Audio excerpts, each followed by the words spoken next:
Okay.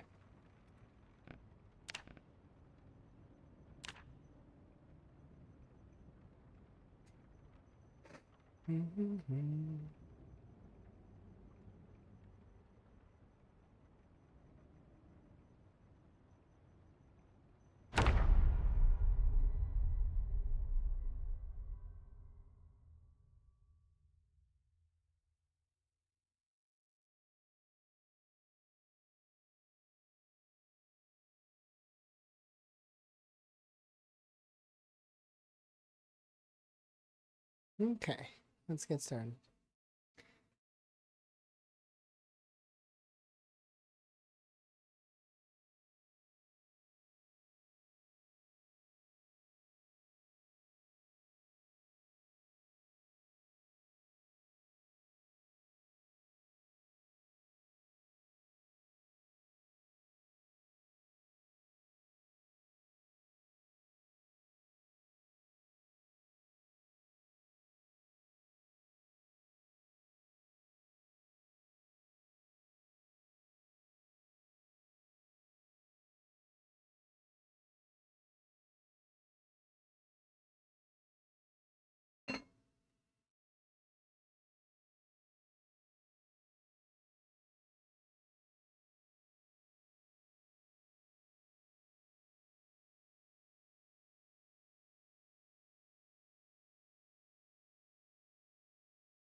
Click to start.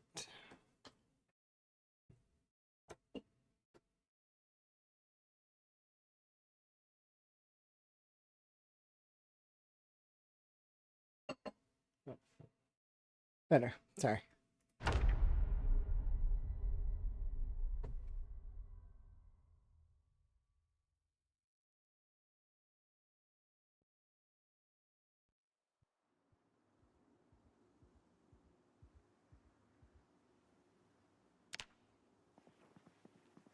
Okay.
Morning. How's it going? It's going pretty good so far. I'm just kind of getting started. Did a lot of stuff this morning. Got a lot of stuff done, and I'm really happy about it. So, but I had to get a lot of things organized. Thumbnails and stuff were set up, which is good. I should be good on those for a little while.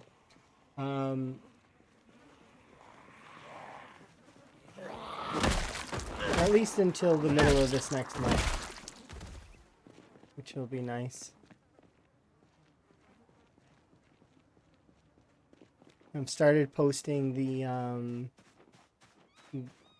the special effects apocalypse playthrough, which I'm really happy to get going. I know it's taken me a while to do that, but I mean, it's difficult sometimes to get things settled.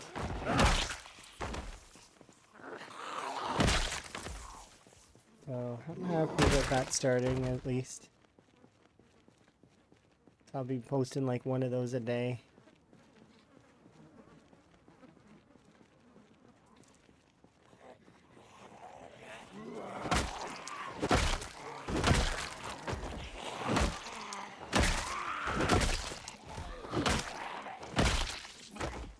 Just getting it set up initially, though, always takes time.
Hey.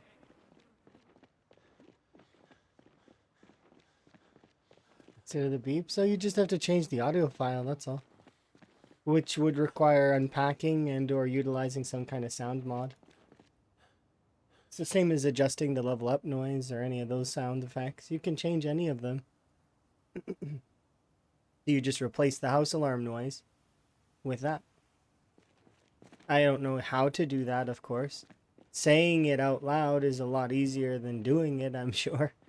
Probably involves unpacking the game, figuring out which exact file it is that produces the alarm sound, and then just having a sound source target that one and replace it. Or have it, when it plays that noise, it chooses that file instead. I don't know how that works exactly. Because I am not a modder. I have done a little bit of dabbling in that stuff, but it's never ever anything that's super duper complex for me, anyways. There was a one where before the Sims sound effect mod existed for the level up noise, I used the RuneScape one and I just replaced the sound file with a different sound file and renamed it so that and that's how I did it until somebody released a Sim sound one. So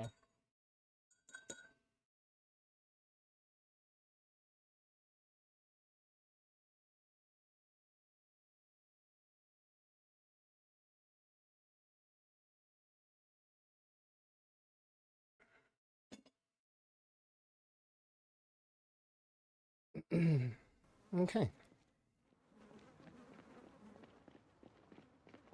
I don't think specifically for the rat race we're gonna be changing any of the mods anymore because it's a bit annoying for Lamprey to have to constantly approve and or turn down mods. That one is sort of like an augmented sound though, right? So it's like it doesn't change anything, so I could see it being allowed. But he was talking about it earlier today. That he finds it annoying to constantly have to approve mods, and that it's just easier to run the vanilla game, which I agree with. It can be kind of time consuming to constantly have like 800 people, or I think it's just under 100 people actually, coming and asking you, hey, can I use this mod? Hey, can I use this mod? Hey, can I use this mod? I can get that being kind of annoying, right? For simplicity's sake, it's better to have it be like not so I could see that being in the future. It's not like the mods that currently are on the table are changing my gameplay too much, except for proximity inventory. And I guess in argument's sake, I will say the mini health panel does help a little bit as well. So those two mods I feel are the ones that change gameplay the most. This one, you can just do this. This is the same thing. But, the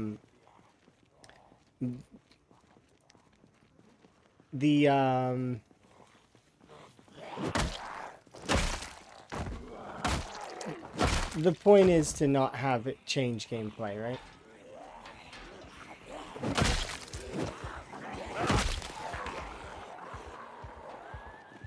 But anyways, like I mean, he was I'm the only reason I'm bringing it up at all is because he mentioned it earlier today that if we were to do it again, like if we were to start over from scratch, no more mods. He said all mods would be not allowed.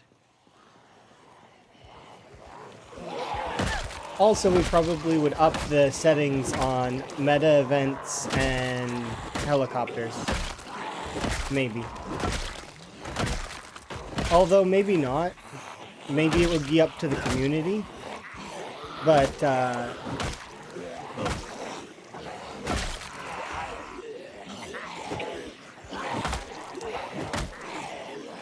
it's one of the weird ones, right?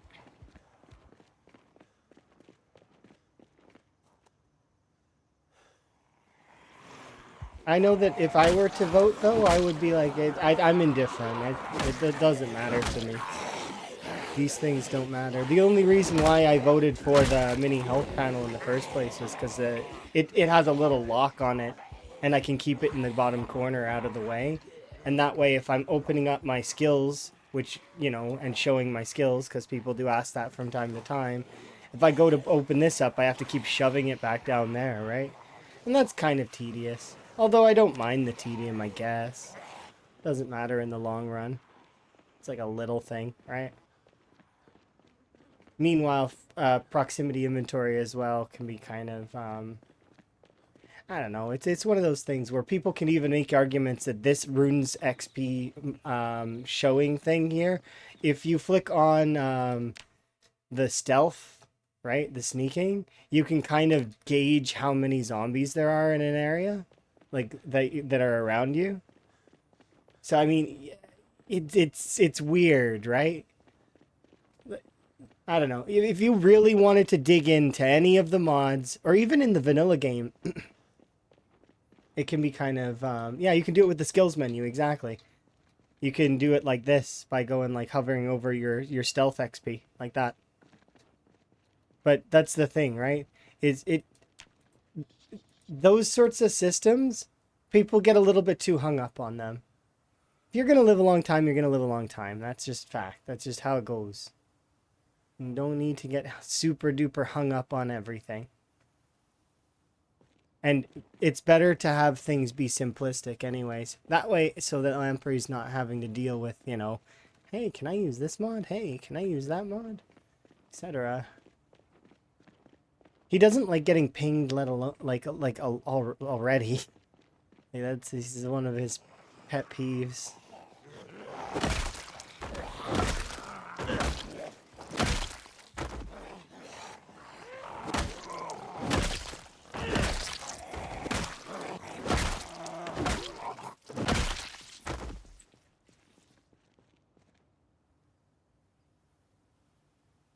Yeah, for simplicity's sake, I will vote with that. If we're offered a vote, I will that's what I'm gonna vote for. Because I know, like, I mean, because we don't need all this stuff. It's extra, but like, I mean, it's nice to have at the same time. Because I do like I would be voting for the lock on the inventories. I hope the devs add that. Because there's too many times where I'm like looking at my inventory and I just like, oops. Or I stretch it, or, you know, stuff like that. Like, oops, suddenly my inventory's like this. And I'm like, it's like, sometimes you want that, sometimes you don't. A lot of the time, I want it to be pretty much identical. Even that's not right. There is a pixel difference.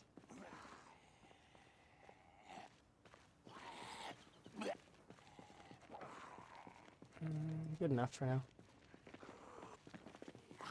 But, yeah, an inventory lock would be nice. There's a mod where you can right click on this the pin, and it locks it so that it, you can't grab it.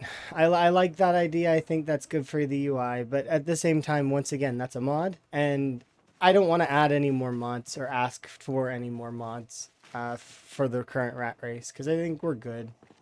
That way, it's simplicity's sake, and that way, you know, we're not bugging Lamprey.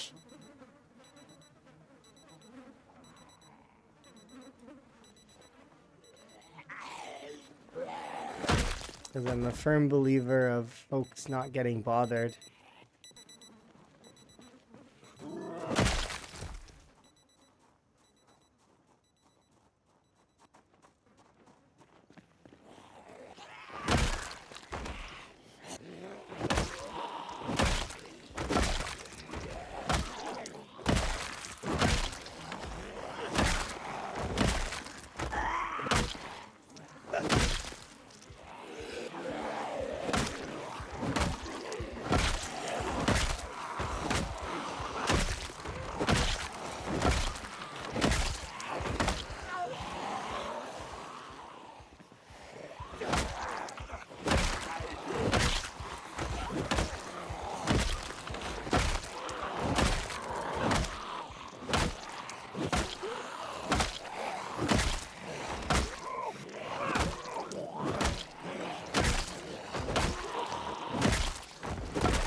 We'll eat some food. Yeah, we'll see in the future if they end up doing something like that.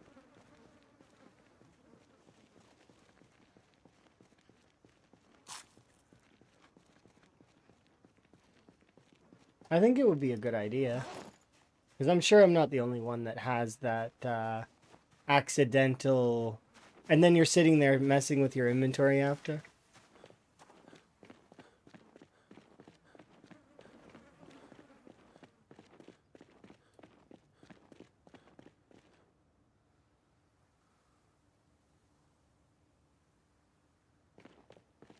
Another good one that I would access is that Tarkov one, the one that shows you your character's clothing more specifically. Because I mean, in theory, yes, you could know all those, and you can, but I feel like that one kind of gives away all of the types of clothing that you could be wearing, right? So I guess in theory that one's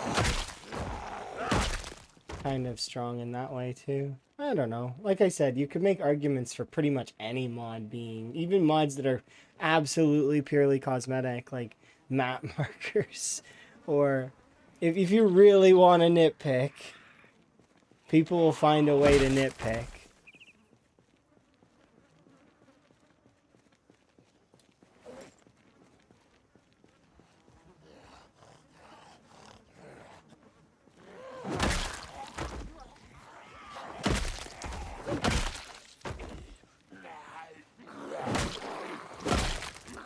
Yeah, it's true. Those few that often nitpick real hard like that, often make it less fun for everyone, which is unfortunate. But they also frequently are the loudest, which is annoying. It's because they're very confident, and they're the kind of folks that their opinion is the only one that matters. So they that it becomes that's part of it. Confidence mixed in with a little bit of ego. It ends up being quite annoying in that way. It's the same folks that messaged me about throwing away my PB. It's the same kind of folks. It's like, I wouldn't throw away that. Or I bet the same kind of folks that messaged Lamprey about the same. You don't throw away a 1,000-hour game. It just doesn't happen, right?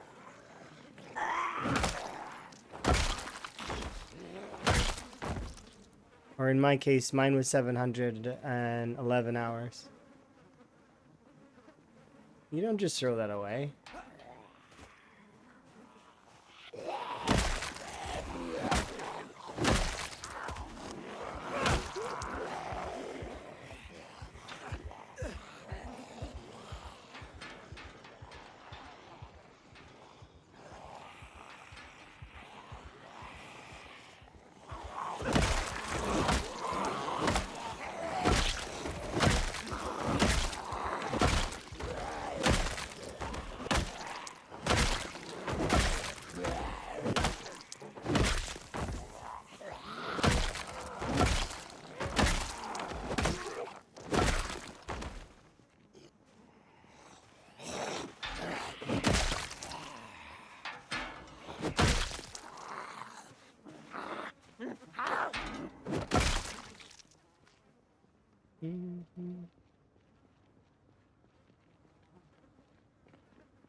That's a pipe wrench. Maybe I can set up an outpost today.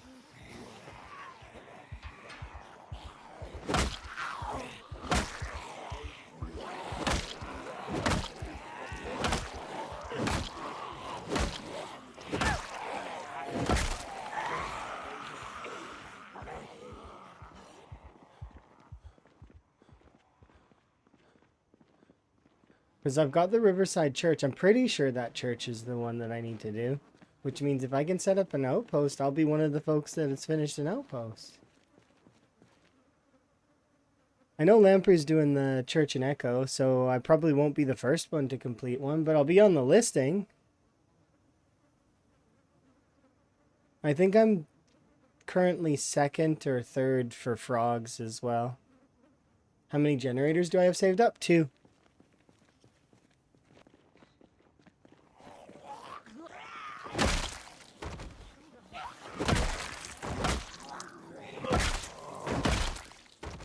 Currently, I have 4 frogs as well. I know some folks are eating them, but so that, in my opinion, if you eat the frog, it doesn't count. So, or if you use it as bait, it doesn't count. It needs to be an alive frog to count towards frog race. Just catching a frog's not good enough. The frog needs to live too. I like that the frog race is like it's a little. Somebody's gotten to 11 though. 11 successful frogs captured and doing good.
Yeah, I've got a pipe wrench, so we should be able to.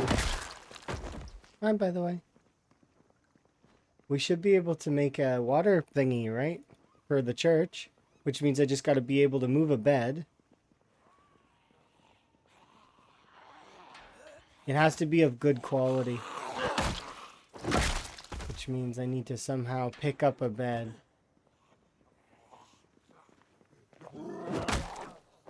Means I'm gonna need to level carpentry some more.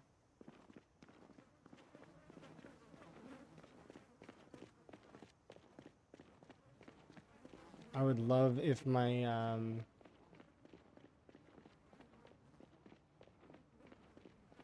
if we could find a sledge.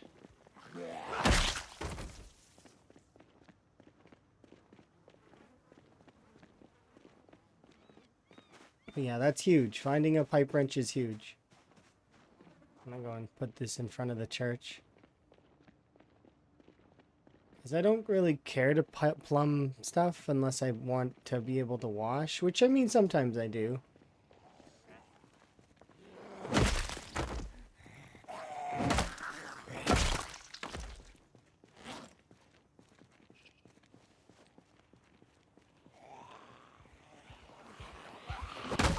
Wow. Tired.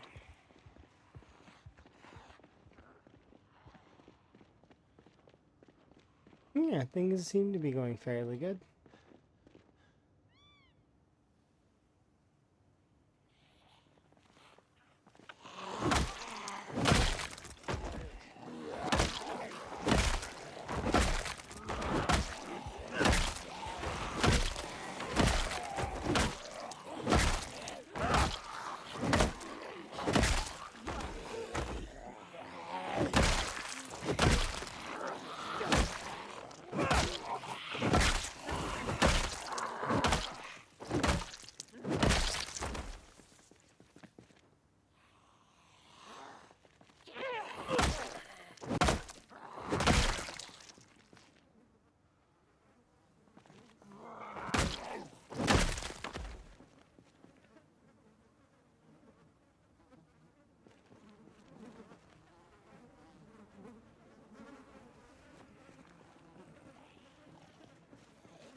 Oh no, I don't think we need to add anything else to the rat race. As much as I do agree, at the same time, I think that it's better if we just leave it alone. We add more things to the rat race. People are going to be very much like wanting extra things, and it's good enough as is for now.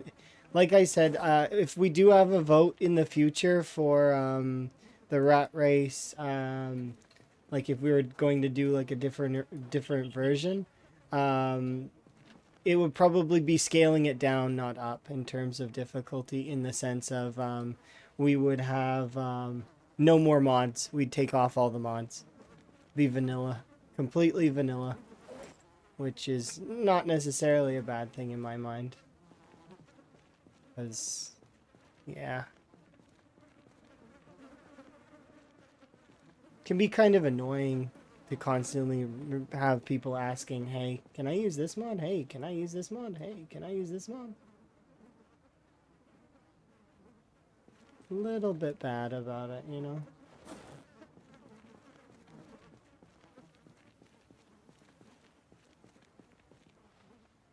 Because everybody has different mods that they like, right? But we can all agree that the vanilla game, the core game, is really good, right?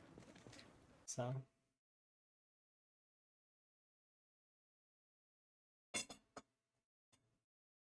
Mm.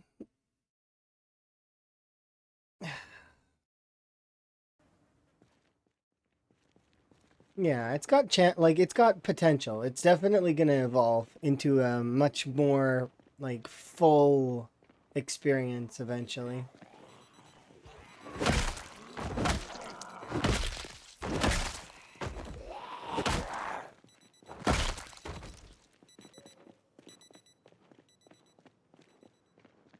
Okay, so we'll head back.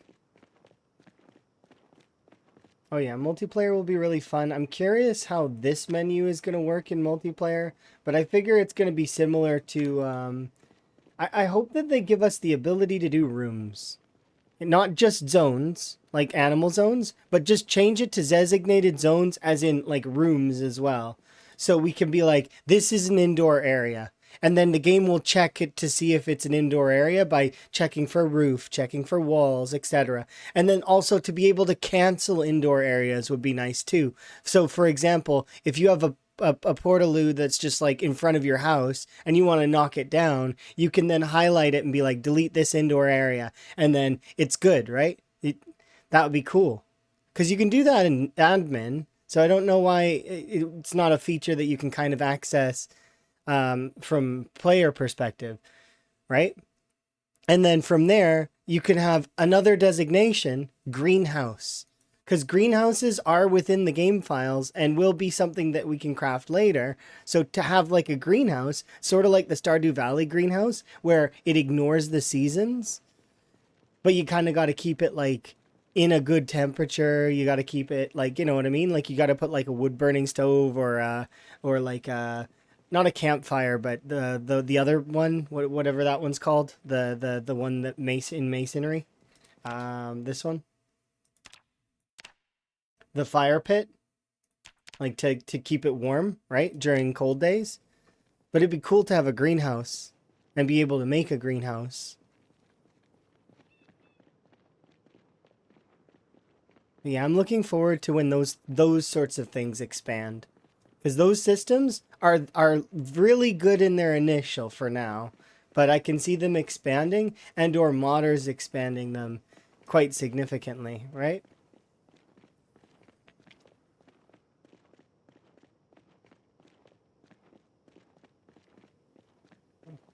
And that's the same for what happened on the Blood Drive server. The Blood Drive server was the same way, where there was a lot going on, and then it became too cumbersome. That and people were cheating, and it was annoying to deal with those folks. While also trying to maintain the fun, and then trying to also, like, because, yeah, it's difficult to be an admin as well as a participant. It's very difficult. It's hard to juggle that.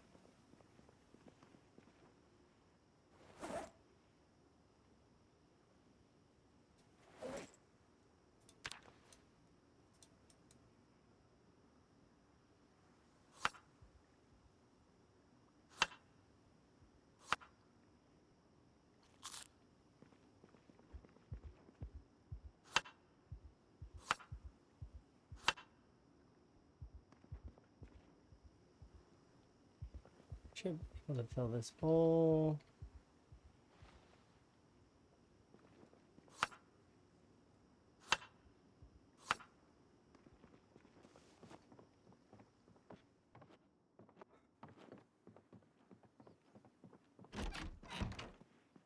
funny seeing the people report for bug reports for multiplayer. Do you mean for like the co-op, using the Steam co-op?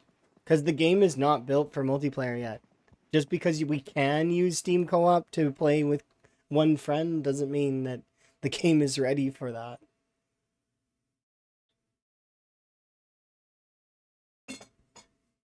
Yeah, the split screen. Yeah.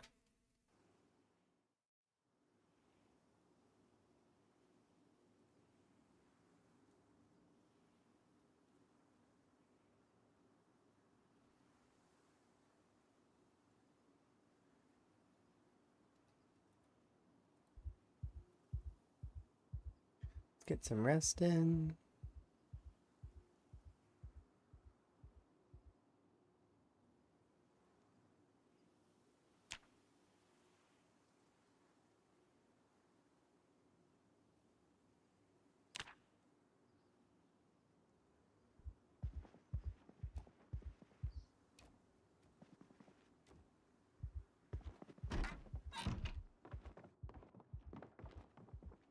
I might want to check one of the closer houses to the area that we're sieging.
You're amazing!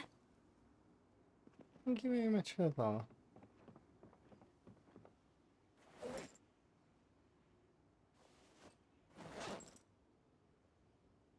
Something's heavy in my bag. What is it? My clothes.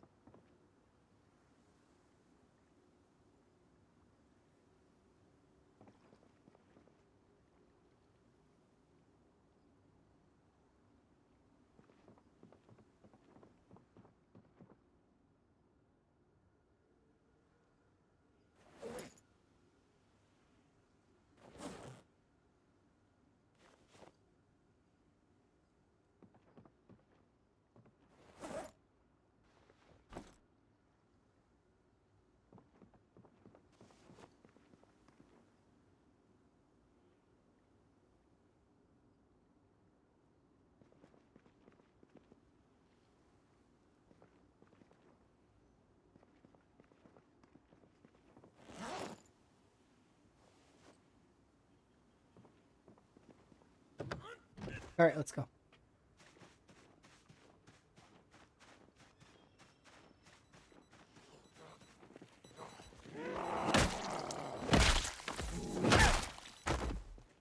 That's awkward. Oh well.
You found a new bug?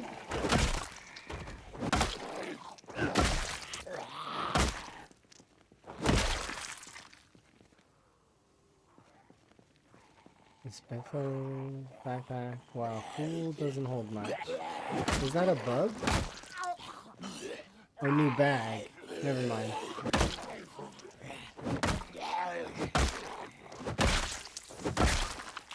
New bag. These backpacks seem very common, these big ones. But so same with the military bags. Just keep going along the back roads and you'll find a bunch. By back roads I mean these locations. Here, I'll mark off a few. But you see like these locations down here. This one,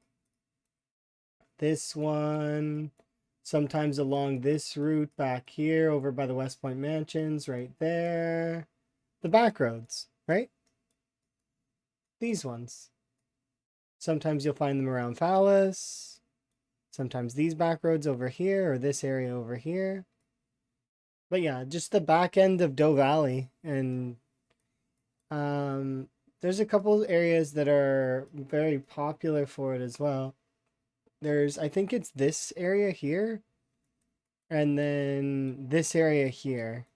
This one, from what I remember, is less good than the other one, though. But yeah, there's a bunch of those areas that are sort of like you have a high chance to get military bags. I just don't want to go and deal with that right now, so I'm not thinking about it. I'll just use whatever bags that I have. I actually even changed the color of bag.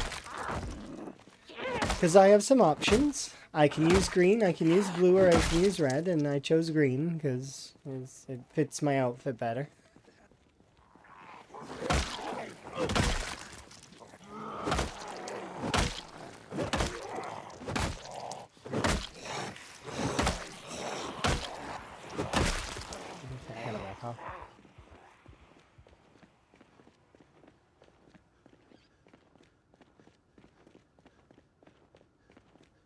Yeah, I mean, it can be about fashion.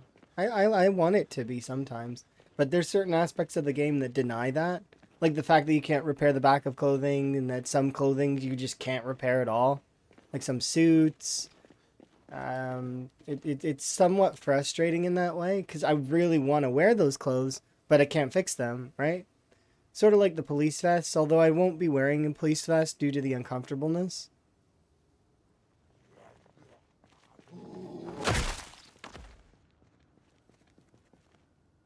I don't like the sadness moodle. It is one of my least favorite moodles to have.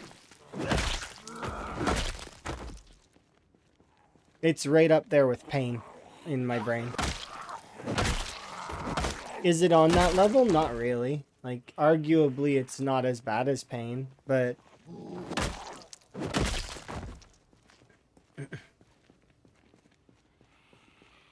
I really don't like it.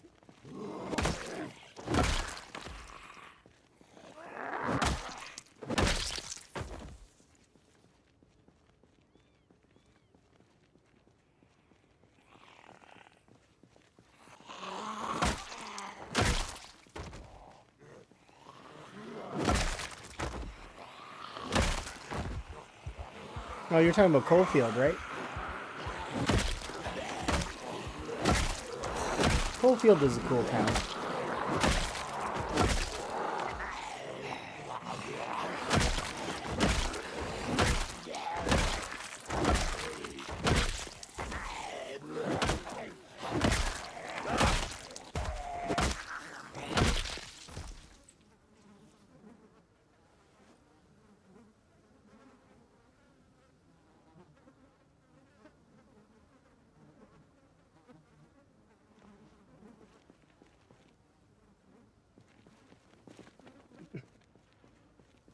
Yeah, the sadness moodle doesn't really affect stuff, but it does at the same time. It affects your action speed, right? So, as a result, it just has always been one that I dislike.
Back for more axes. How loud are the house alarms? They're essentially like having a helicopter go off. Pretty much the same. So roughly between like 7 cells worth. It's fairly. Oh, do you mean the watch? The little tiny watch bag? Those are about, so because the zombies are pinpoint hearing, between 21 and 24 tiles. Essentially a standard hearing generator. Roughly. It's not a bad distance, but even on like regular apocalypse settings, watch bags are not bad. They're pretty good. They'll catch zombies sometimes, because they have a radius of 7 to 8, which is the same as a player's attack. Actually, the player, when they connect with the zombie, makes about the same loudness, not counting that weird one that happens where it's like ridiculously loud for whatever reason. But the standard range of a player attack is the same. So essentially, if a player and watches are fighting over zombies in terms of hearing, and they're standing equal distance apart, you could pull like half the horde away with your attack noises. And also you can do it with your walking too, if you have clumsy, because clumsy is really noisy. Assuming your light-footed is 0.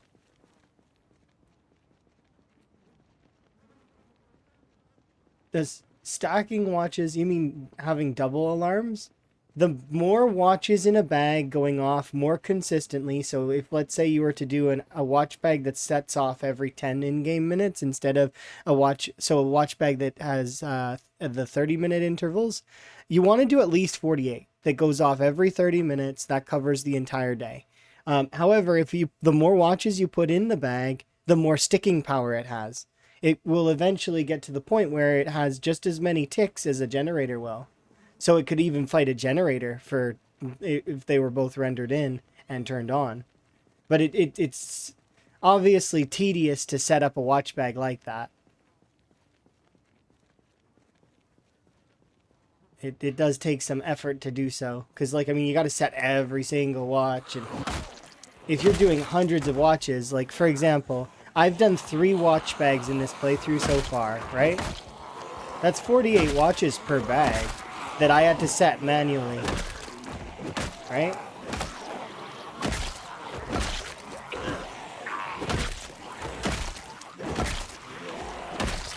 Not bad though, because it helps me control an area and pull in zombies in the amount that I want. Yeah, it's definitely worth the effort, especially on these settings, because as you've seen there, the zombies migration settings are set to once every hour. So long as that watch bag is rendered in, it keeps them in a group, right? And so long as I'm within the area, that watch bag is going off. Every 30 in-game minutes, it's going off. And because the cooldown on the watches is 30 minutes, they'll keep going off. So 48 watches minimum. But obviously, like I said, if you wanted it to have more sticking power, more watches. More watches, more sticking power. But like, see how they're still grouped up there, even though I wanted to take a break and rest because my character's exertion was too high?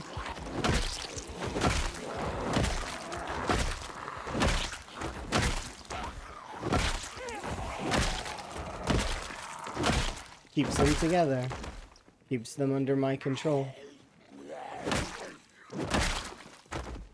And you need control settings in order when you're playing times 16. Because if you don't have control settings, like what I mean by that is like lures, cars, generators, watch bags, shouting, whistling, because you can use your character as a lure too. Keeping things in a manageable sense under your control to the best of your ability. Wow, this is your first time doing the higher pops? It's just something you kind of get used to when doing higher pops. Is Now, I don't always use the watch bags. Usually I'll use a car if I have access to vehicles. But as you can imagine, in this particular instance of the game, getting a car going is not necessarily the easiest of feats. It's not impossible, but it's definitely, like, I mean, well, you've maybe seen my Gigamart parking lot and my boat club parking lot. I've got one van in both and one car crash so far. Now,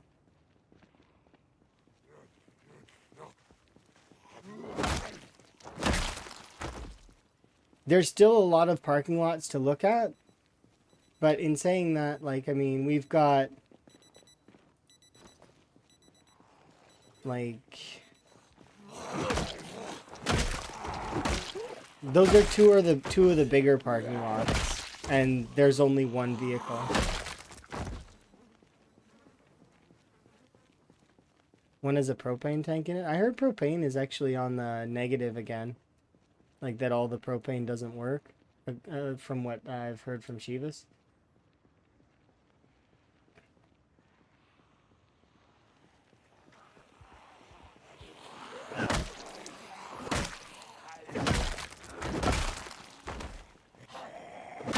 Yeah, I'm not gonna touch him either.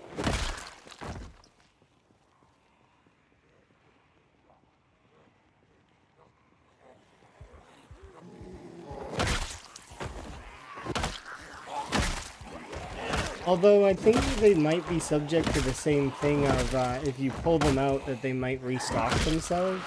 But that seems kind of like glitchy. And might be considered an exploit.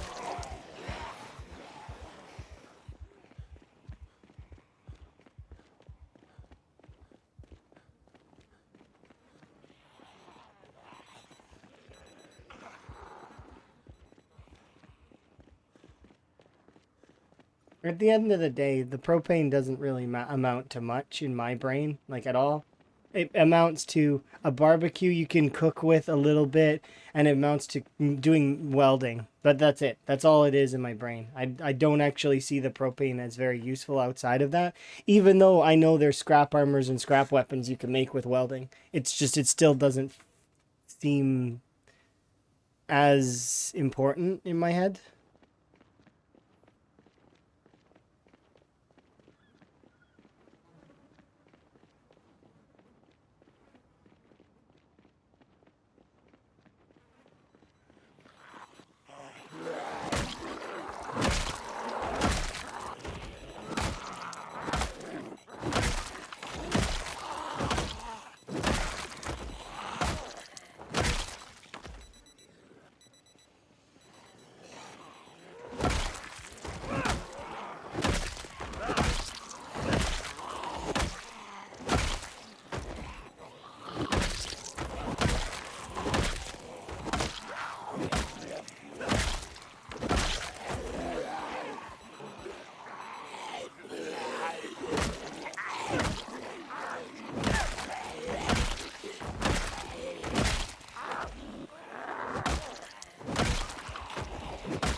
I want to eat this, but I don't think I can.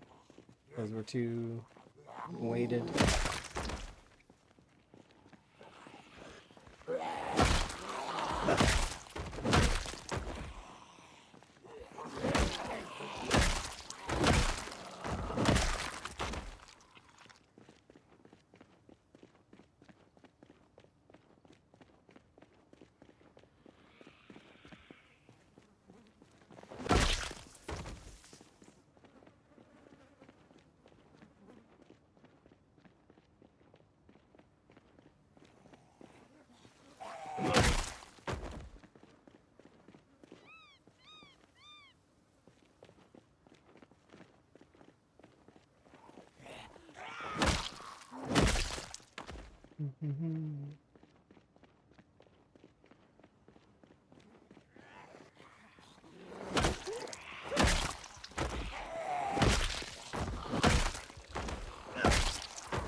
Oops. I think I went back too far really quickly. Is it over here? Maybe.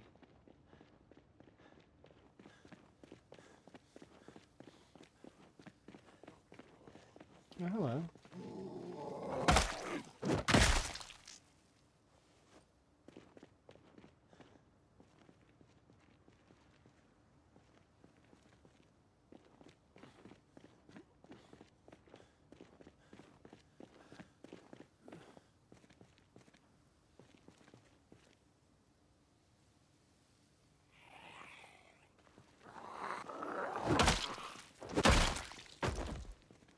Just a few kills. Yeah, just a few kills. I didn't really kill very much yesterday. I actually spent 2 sessions doing fitness, getting my weight up, quite a lot of looting, and what else did I do? I don't know. I didn't do very. Oh yeah, I did. What's it called? I made my blacksmithing setup, which took quite a long time. Yeah, not very many kills at all.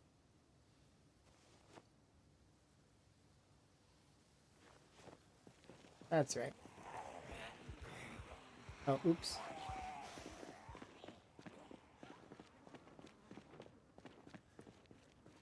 It's not that I found something. It's I found out that you need the maul in your inventory, even though your character uses the hammer.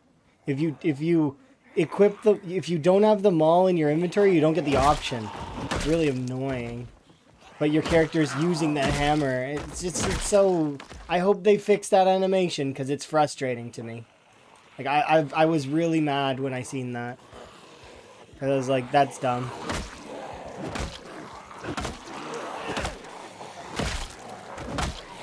Because why am I using the little hammer to smash the nodes? Why can't I use the little hammer then to smash the nodes without them all in my inventory? Doesn't make sense. Don't like it. Didn't enjoy that part of it when I seen that animation. Few things irritate me more than that kind of silly stuff.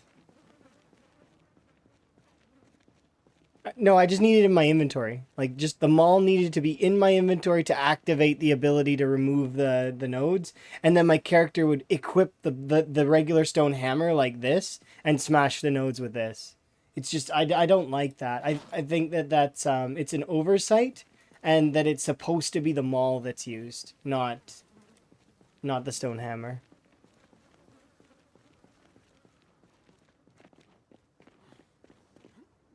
I need to grab a pistol, though, that I seen just recently, and I don't remember where I've seen it. Because I'm going to start doing reloading. It just mines in the air. So if you don't have a hammer, it just, like, doesn't equip anything. That's silly. There should be a mining animation that is equivalent to the pickaxe mining, no? With the mall? All they'd have to do is copy over that. And I suppose, once again, this is my ignorance of not being a game dev and not understanding exactly how to get those animations to link. But that's what I would do. Yeah, you need a mall, which requires level 7...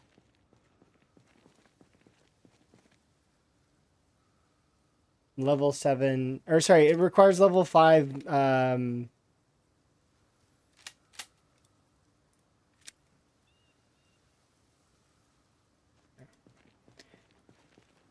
napping.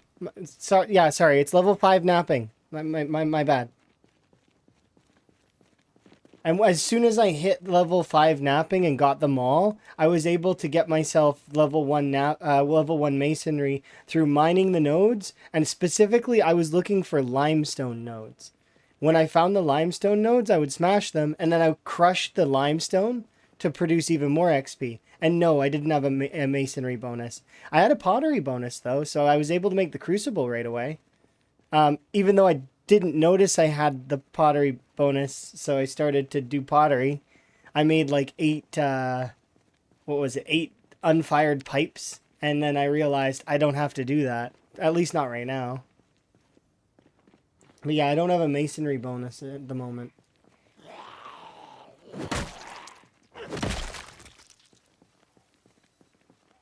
We'll get masonry bonuses though with the books eventually. I'm just but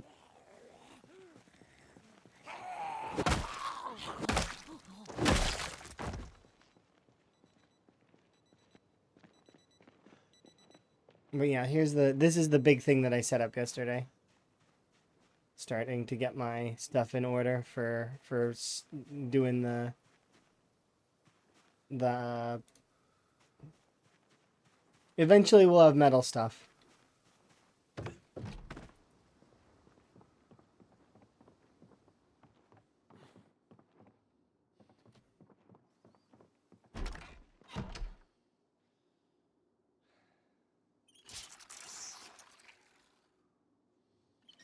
Yeah. You hit napping too? Leveling up napping wasn't hard. It's just time consuming and takes a lot of flint. And flint nodes.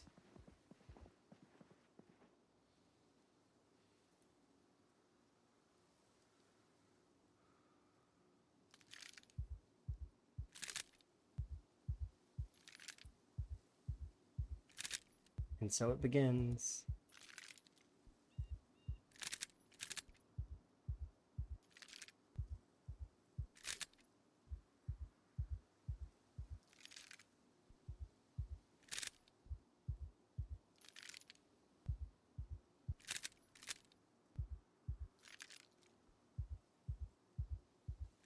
Yeah, if you went axes first, you'll be able to level it a lot easier because making the axes counts. And the sickles counts towards your napping.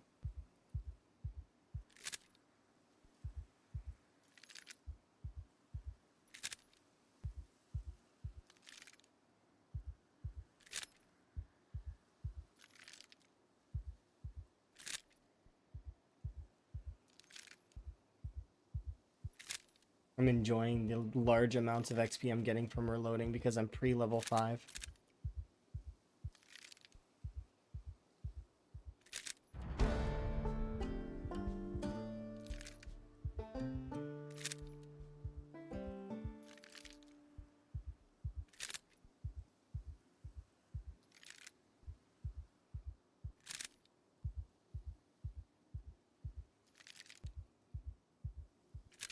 Oh yeah, the first couple levels will go quickly.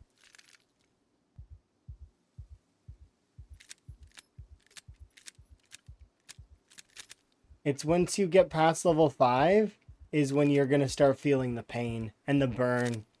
The burn of reloading happens after level 5. Because not every bullet gives you XP. As well as unloading doesn't give you XP, right? as well as there is a minus 67% XP gain applied to reloading after level 5. That same debuff is actually applied to aiming as well. They both have the same one. But at least with aiming, you can kind of, it's based on damage. So you can kind of shoot your way into getting more, right? So zombies that are going over the fence, you can kind of shoot them and they'll die and give you a bunch of XP.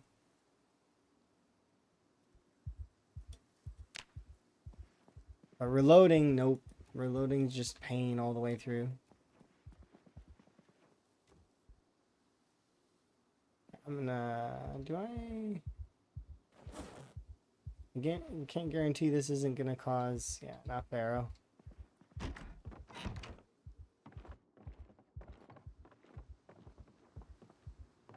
Are these rotted? Yep, yes they are. Figured they would be by now. Take them outside.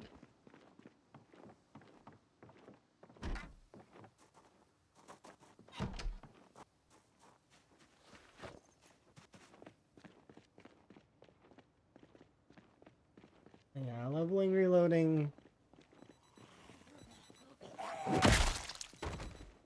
Like, we just got what? Reloading 3 and a bit. But we're gonna be in super duper pain for reloading soon.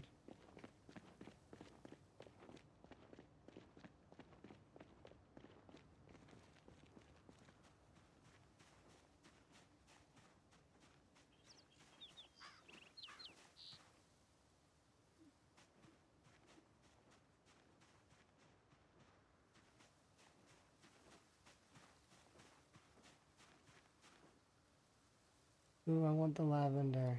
But I don't want it to go rotten, so I'm gonna discard it.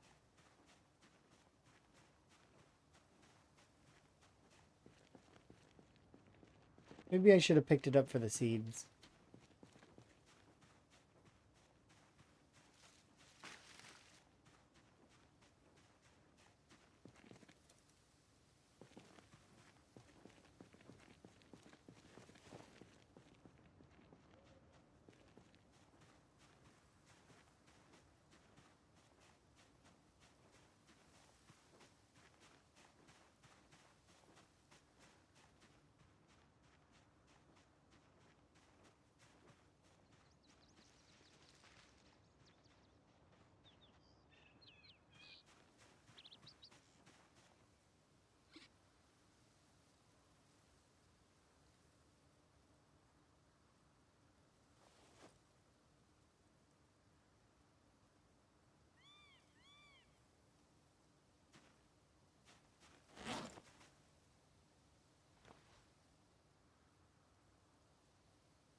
Oh, look, corn. And carrots. Nice.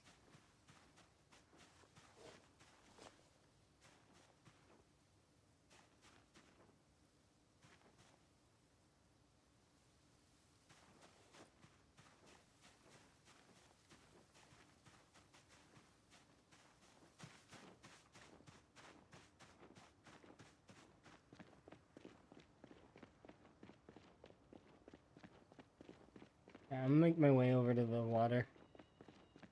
Get a little wash.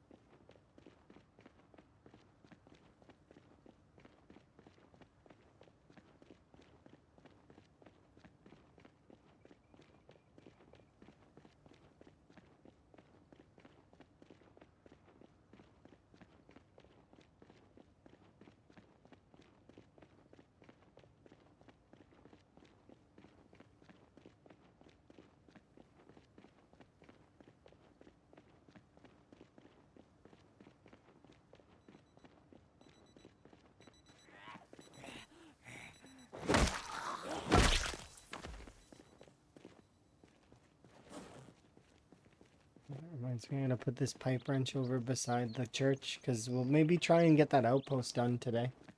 If we're lucky, we'll be able to do it. If not, I don't know then. We'll try.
Oh, car.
Mm-hmm.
you?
No, no, no, no. You stop that right now.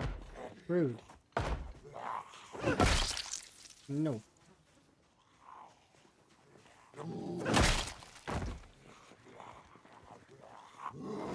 Damaging city property. Vandals.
Get rested. Clear that group, and then we'll head home. Have a nap. Probably level reloading a little bit more.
Too many.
Yay.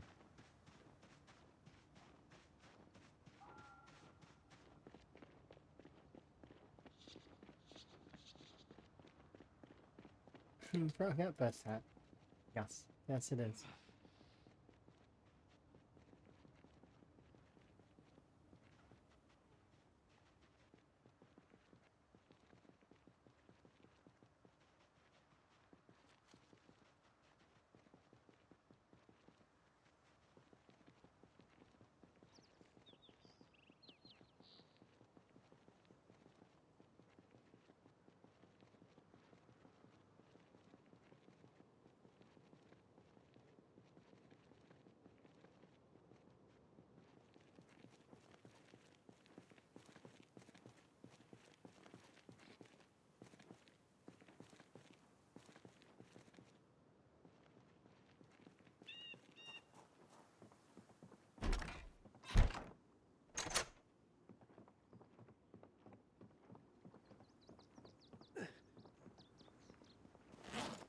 I'll fix those in the morning. No need to fix them now. Upstairs, get some rest in. We're gonna be in a fair amount of pain. So actually what I'm gonna do is I'm actually gonna go steal beer from next door. I mean, is it really stealing? They're not using it. They don't need the beer.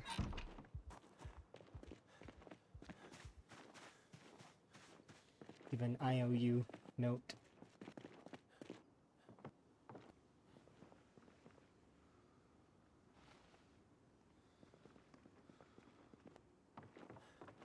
It's just a 6-pack.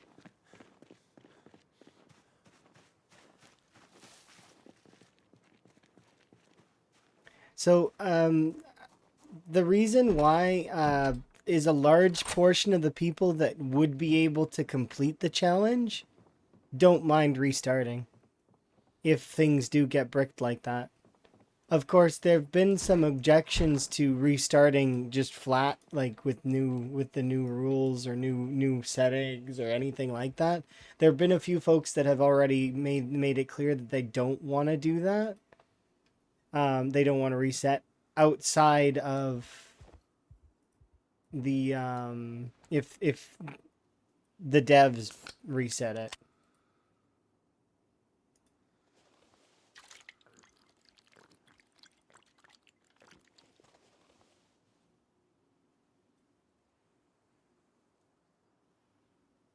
There we go.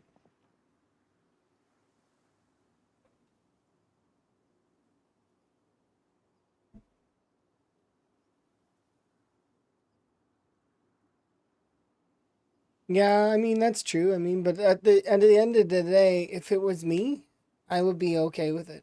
I'd be like, heck yeah. Obviously something really big is coming to brick our saves. So that I would be for it. I would be excited. More than, oh well, I'm at 90% darn kind of deal, right? And by the time we're at 90%, it'll be like next month or beyond actually. It'll be several months from now.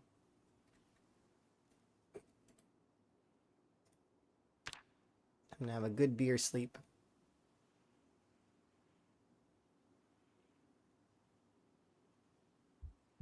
Yeah, I don't expect that there will be anything like that in the near future, but In the late future, yes. I think that we won't be able to complete the challenge. I think we will get bricked before it's possible. And that's not pessimism, that's realism.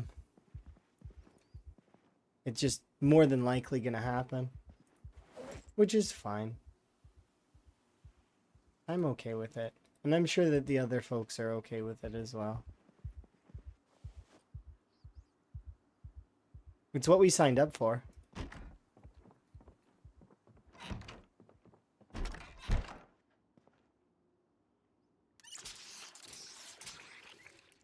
Oh, it's no pressure on the devs at all. No offense to us, but our little contest here, comparatively to the devs and what they're working on, it's not even consequential.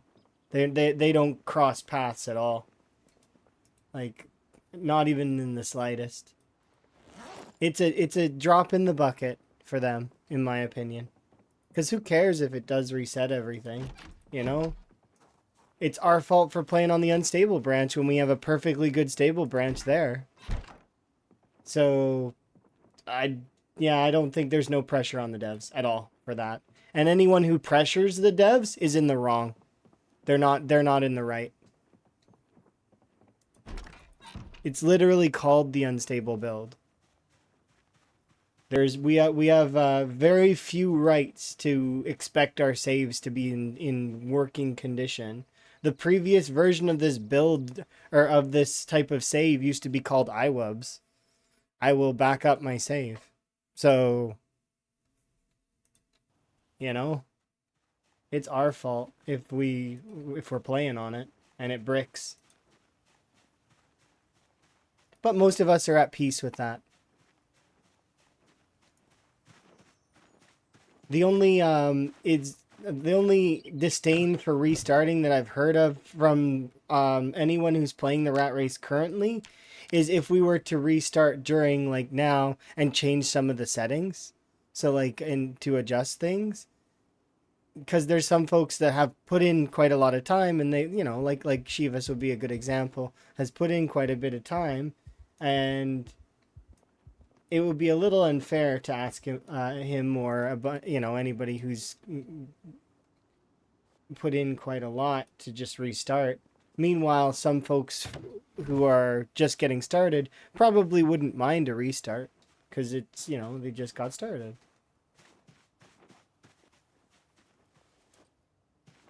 But it doesn't matter at the end of the day because we're PZ players. PZ players know that feeling of we got lost, you know, because we get bit sometimes, and then that there goes that save, right? So it'll be okay. At least I think.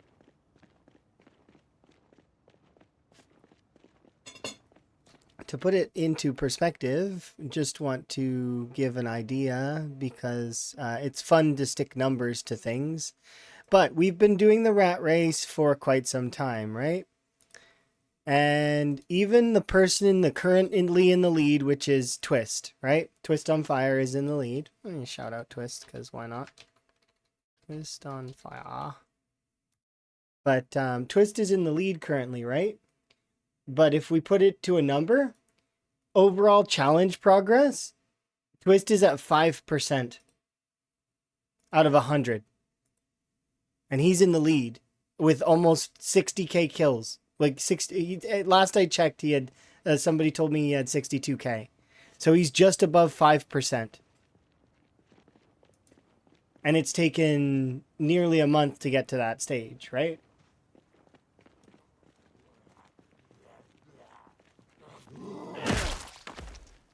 And he basically is a kill machine. Like he kills real fast. Him and Lamprey and Gaz have always been the fastest killers that I know in the community.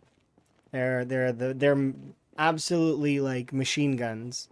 Same for Shivas. Shivas is also really fast at killing. And then there's Bonds. But Bonds has to be fast at killing because of the sprinters, right? And they're all the speed demons from what I understand. And there's some folks that can keep up with them, but they're the most consistent.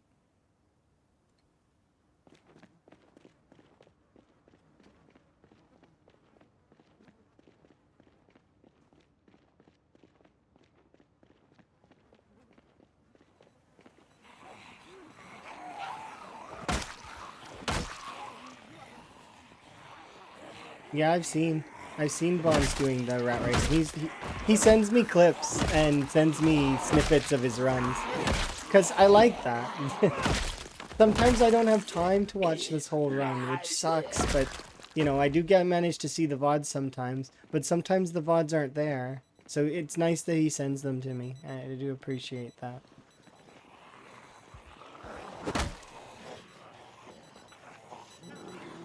I like seeing when people progress and are, you know, achieving. It's cool. It's one of the things that I very much enjoy. Because that's what I want, is I want us all to be on our PB. All of us can be on our personal best.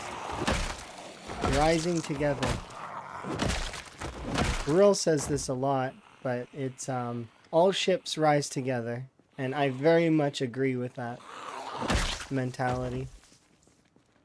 All ships rise together. We cheer each other on and we work together. You know, we're really in it together.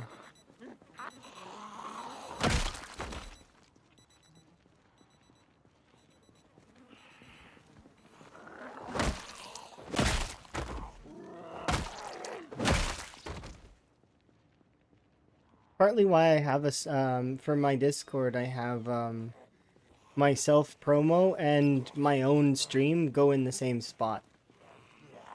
Social content is not just for me, it's for everybody. And we rise together. I keep them all in one place.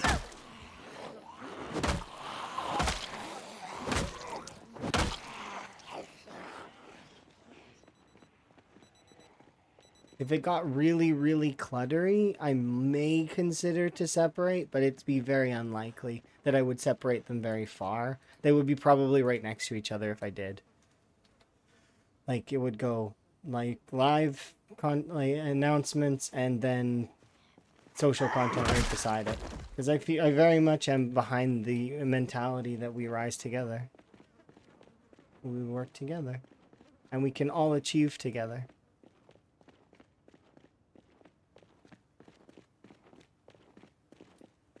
Very soon, everybody will be on their PBs. I already see so many people hitting their PBs or going beyond and starting to get to that feeling where... And these settings are pretty tough, especially for folks that are brand new to Time 16, right? Like, absolutely brand new to Time 16, and you've got to deal with pinpoint hearing? It's like, it's not easy for those folks at all, right? They're jumping directly into the deep end of the pool.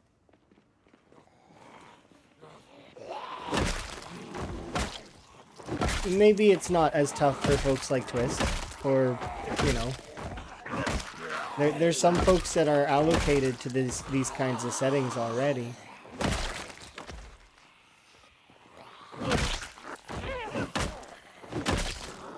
But I do like the way that we have it set up, and I like that it's inclusive in that sense. Like, everybody can play. Everybody can give it a shot.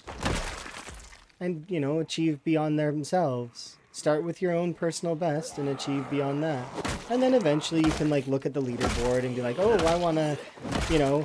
I think Sui did a good example where Sui was trying to beat Ultra in terms of kill scores, just for fun, right? And that's kind of nice. And there's a little bit of banter in the discussions from time to time. And I'm quite okay with the banter. Even though I'm not really one to partake in that kind of stuff. I do much prefer to, sometimes I'll tease, but not, it's more of a ribbing than serious.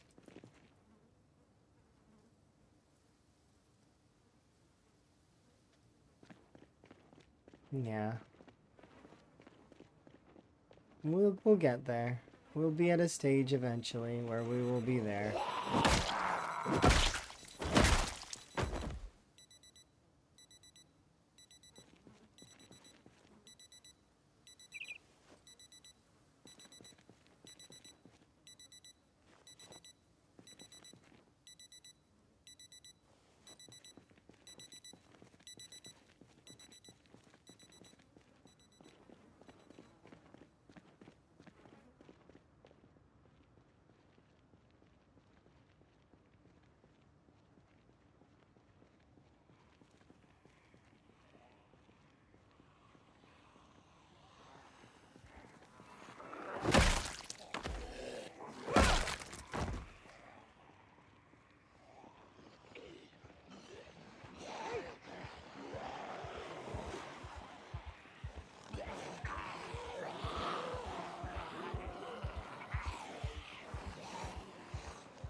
Shout Hey. once. Run.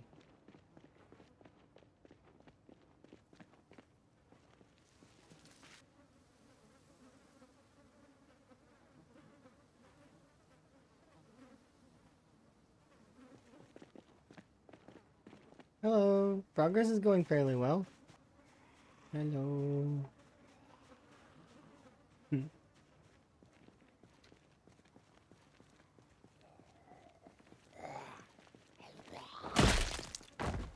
I'm right now trying to push towards the southern section just so that we can kind of cover it off, and then once that's done, there are 2 cars that I can start working on.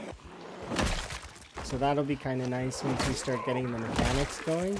I still don't have any books for it, but eventually we'll be able to start 2 cars. We're going to continue to make our way towards the gas station. Our first outpost is directly in front of us. So I have the means to already start hooking it up. Like, we've got a pipe wrench. We've got the... I think I've got over 500 calories, or sorry, 5,000 calories worth of food. I don't have the spare car at the moment, but I will eventually. I will give up my first car to sustain it.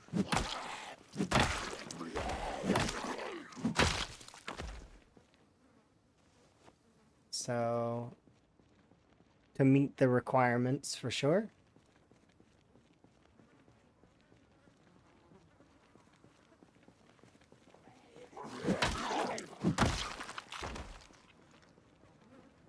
It has to be a working car, that's part of it. Can't just throw any old car over there.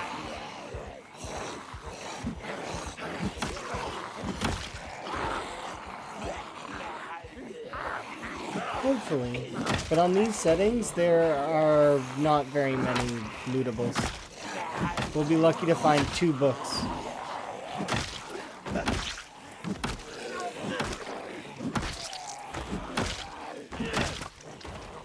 So I'm hoping, you know, the 2 books that we find actually are aiming books, or if not aiming books, books that are level 5 and above. Bookstores aren't as good as they used to be for finding literature because of all of the new books in the pool.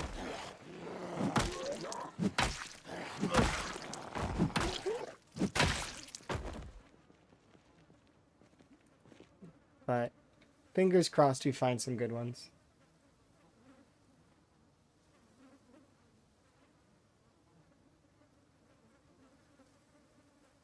Yeah, Build 42 made bookstores and schools a lot less good for finding books. Like, you can find books there still, it's just it's not quite as good as it used to be.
Why slow down? Have I found any ammo yet? Some. I found about maybe, I want to say 10 shotguns and a mitt full of ammo. Like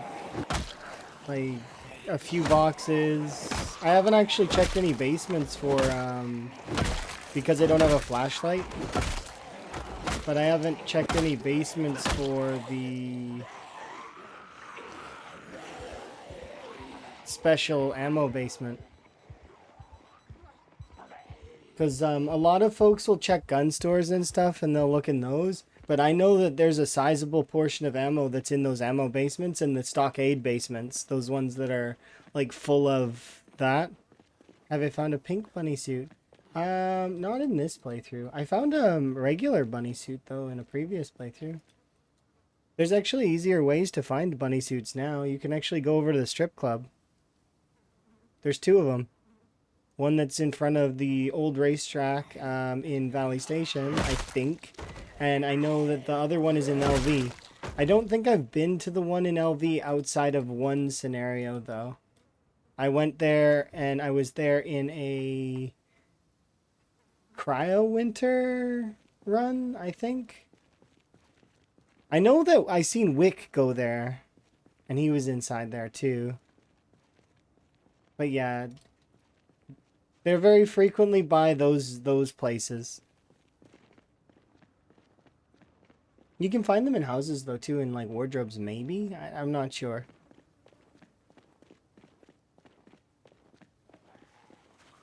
Okay. Interesting.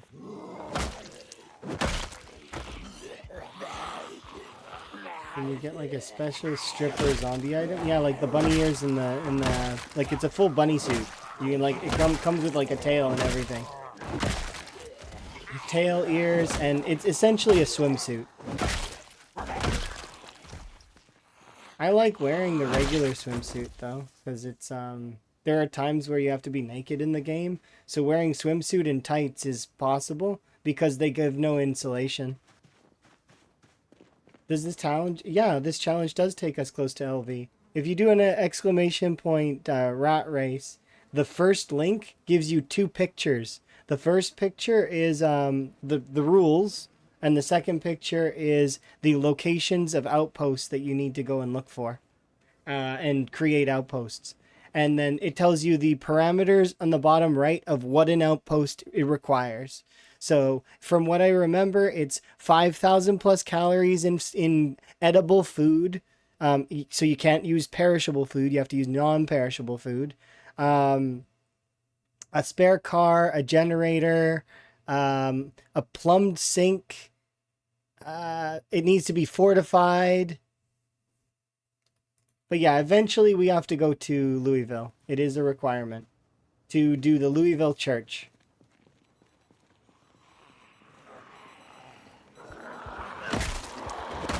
Of course, that means that we don't need to do Louisville in its entirety. However, you still will want to do Louisville in its entirety, because in order to hit the one of the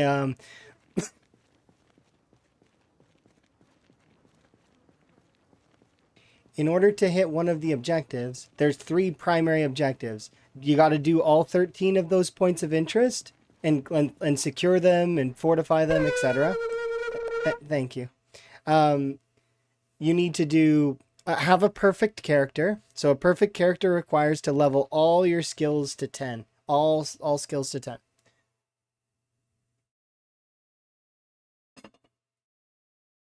And then in finality, we need to get 1 million kills. 1 million zombies. And then at that point, we will be doing a... you qualify for the reward, which is the first place person gets 1,000 plus pounds. And Lamprey has been adding his sub goals to it as well. So like when he receives a subscription, he puts $1 onto, or not $1. He puts a pound onto the total. Also, he added a new thing recently that if he's ever late, that he also has to add to the total. So no more tarding. Which is fine. I mean, it means that he'll be on time for things. Because there will be cost associated with not being on time.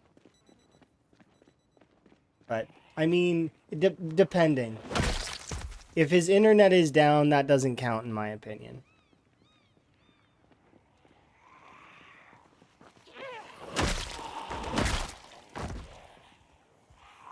Because that's more of an ISP problem than his own fault.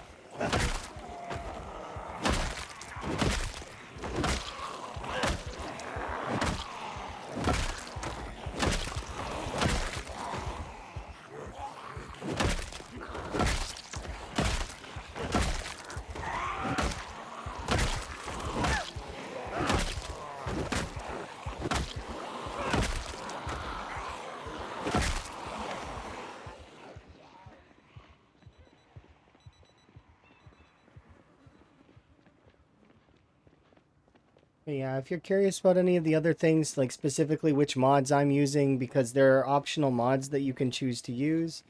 There's the mod list. There's also a trait list there as well. Like this, so that's the traits we started with. Obviously, we're not in that state anymore. I've now got stout and fit, and I'm no longer overweight. This is slow metabolism. And then the settings. Why did I decide to tackle Riverside? I ended up over here, and I just decided to stick with it. I was gonna do West Point. My original plan, in case folks are curious what my plan was, is because West Point is the easiest spawn, in my opinion. I was gonna spawn in West Point, snag myself a tent, and then go over to here until the helicopter happened, right? But just prior to the helicopter, I decided that I wanted to leave. So I started to leave, and I had hoped that my helicopter would happen while I was exiting West Point. However, you know, it didn't work out. I read that wrong. It's okay if I read it wrong. Sorry. What do I plan to tackle after Riverside would be Brandenburg. I'm going to do a reverse loop on the map. So my plan right now is Riverside Trailer Park, and Metalworks, as well as a self-storage unit. Then I'm going to do the golf course. And then Waverly Sanatorium, as well as this outside area. Once we're done this section, I'm going to start staging an area over here. And we're going to start sieging down Brandenburg. And then after Brandenburg, I'll go take down Schubert's, as well as start my push on Ekron. After Ekron, we'll do the Guns Unlimited push and this section here. This is probably where I'm going to get my levels on light-footed as well as my levels on sneaking. After that, I'll finish off Echo Creek. Then I will slowly do all of this section until we get to this stage right here, to which then I will be doing the push onto the Irvington Speedway. After which I will probably go like that, finish the rest of Irvington off, and then we'll be making our way to the resort, which is over here. After which we will go north from there. We will start sieging down Rosewood, and it's at that stage that I'm going to make my decision whether or not I'm going to siege down and take down the military base in the woods. Because this is one of the outposts we need to create. So that means that this place needs a functioning water plumbed sink. It needs to be fortified. It needs to also be cleared of all zombies. From top to bottom. So that's going to be something. After which, then like I said, I'm going to be probably doing a reverse loop. So I'll probably do a lot of Doe Valley, and then we'll do March Ridge, if we haven't done March Ridge already. Muldraw, West Point.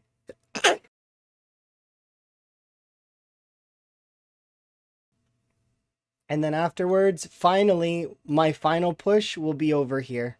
To which then we'll be on the victory lap of Louisville, Valley Station, the mall, and all of this stuff. Sorry, I didn't mean to sneeze. But you know, it happens.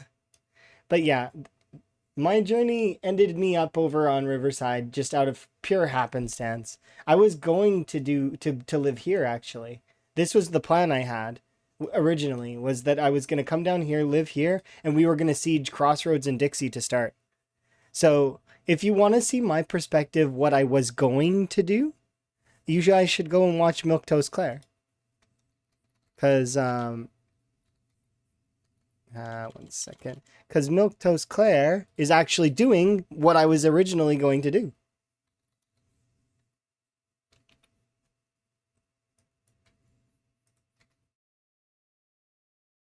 Because that my initial plan was to set off the helicopter up here and then go down around here and just live here until I could siege down all of Dixie and Crossroads. And then eventually Muldraw. And West Point. Right? Because that's what my intention was. Depending on where my house alarms were. But, yeah, I never ended up doing it.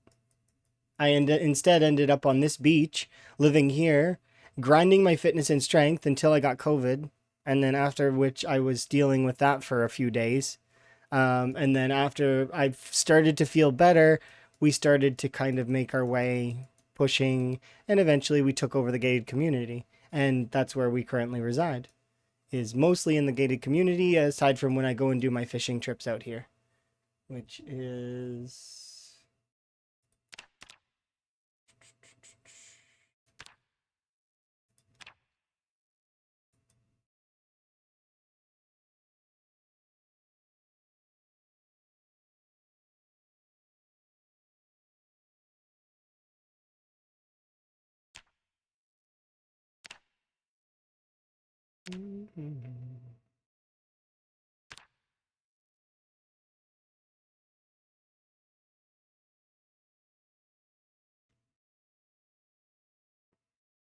You feel like that military base is going to end a lot of attempts? I'm not going in there without a full set of armor. Like the entire thing. The best armor I can create. As well as then I also want to have a chest flashlight. And I'm going to be bringing like 50 batteries. But yeah, things have been gradually progressing in a good way for quite some time. And I'm happy with how things are going.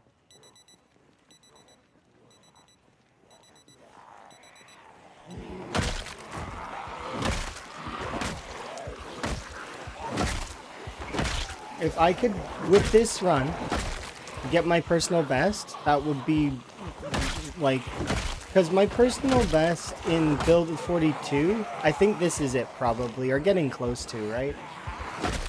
I think maybe 20 or 30k is my PB in build 42, at most. But we're getting there. I don't remember how many kills we had in the Apocalypse run, but it wasn't that many, I don't think.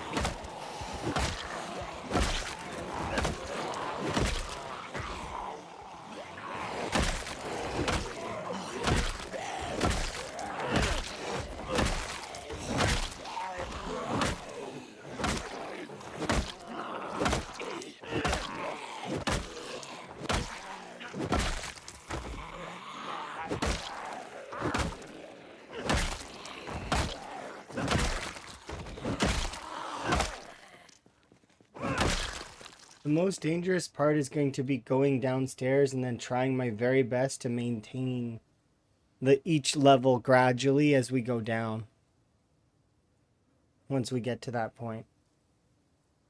And I took claustrophobia, so there is a chance that going down there I will be max panic in some aspects of it as we're going down in like the side bunker bits. There may be points where my character's freaking out. So I can't even trust the panic system once we get there. I have to ignore panic, essentially.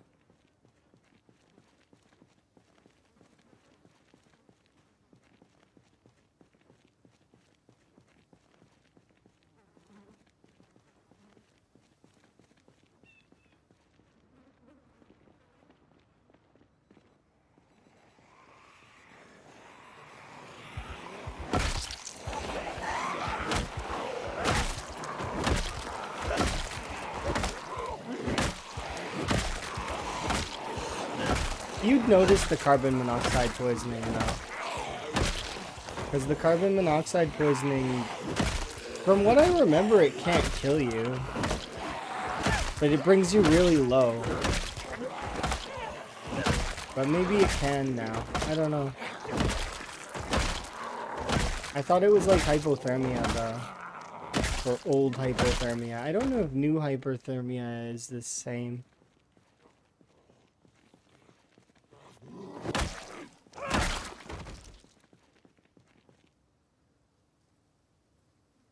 No, last I've seen with generators, you could stand in a building with a generator for an infinitum, and it'll damage your head and your chest, but it won't kill you. But maybe it can now. Like, it could get you really low, but if I remember right, it couldn't kill you.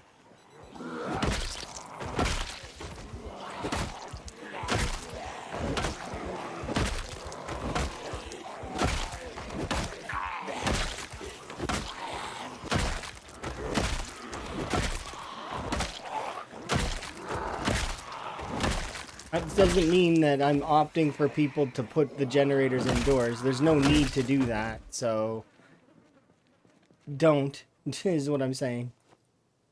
But that said, I think that you can, and it not bother you too much.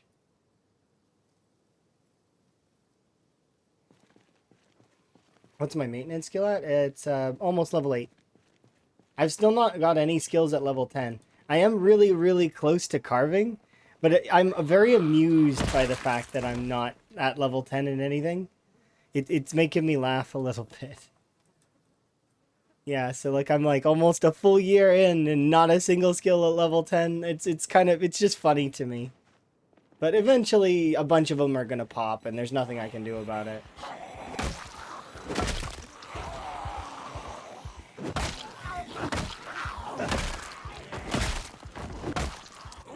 I do have tweezers as well, so I can speed level my first aid up. And then if I go get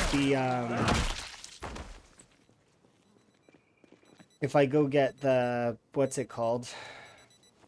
The light-footed and the sneaking up, then I could have right off the bat, if I really like, let's say I put in all the effort, I could get foraging to 10 very easily. I can get carving to 10, that's 2. Long blunt and maintenance will hit 10 eventually, so that's 3, 4. First aid I could instantly put to 10, so that's 5. I think that's it right now, though, for things that are easy that I could grind up. Yeah, so we could do 5. I could get 5 of these to their peak very quickly. But it's a marathon, not a sprint. I don't need to worry about leveling things. At least not yet. Eventually we'll start leveling our crafting skills, and that's where there's a lot of tedium in the crafting skills, so they take a long time to level up sometimes.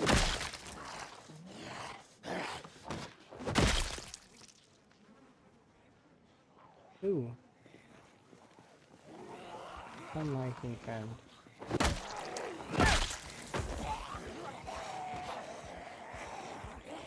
Like, mechanics takes 20 IRL hours with the books. With slow learner, but it'll be even longer for it now because it's 0.8 XP on the rat race, so it's not a one time. It's a 0.8.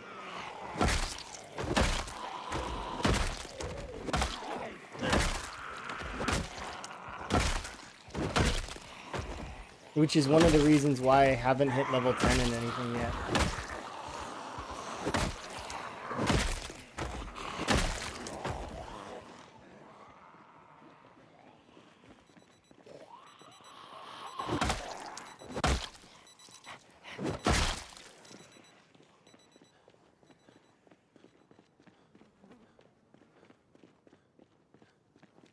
Yeah, beta blockers are almost going to be required to go into that bunker. I'll be taking those pretty much on repeat. And also whenever I do aiming in the future. I'm going to be using beta blockers to level even more. Because I'm going to want to maximize my aiming. Like, and the panic will cause damage reduction, which causes, well, my character to not be as good, right? Not shoot properly. So definitely once we do aiming, we'll start that'll be a priority.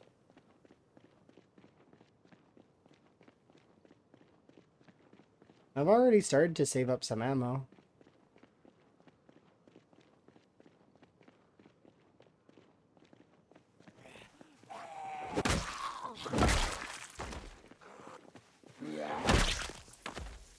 And like I mentioned before, if we find cartons of ammo, you can find those in foraging. So in theory, we can max aiming. It is a possibility. It's not likely, but it is a possibility. Because if you find a carton of shotgun shells, well, there you go. You've just gotten yourself a decent chunk of aiming XP.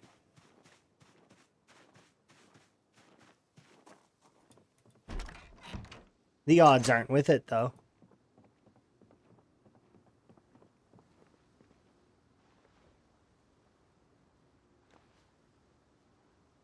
I don't like things being left to RNG either. Like, I like it to be much more specific. Yeah, you need to take a beta blocker very frequently in order to be effective. Yeah.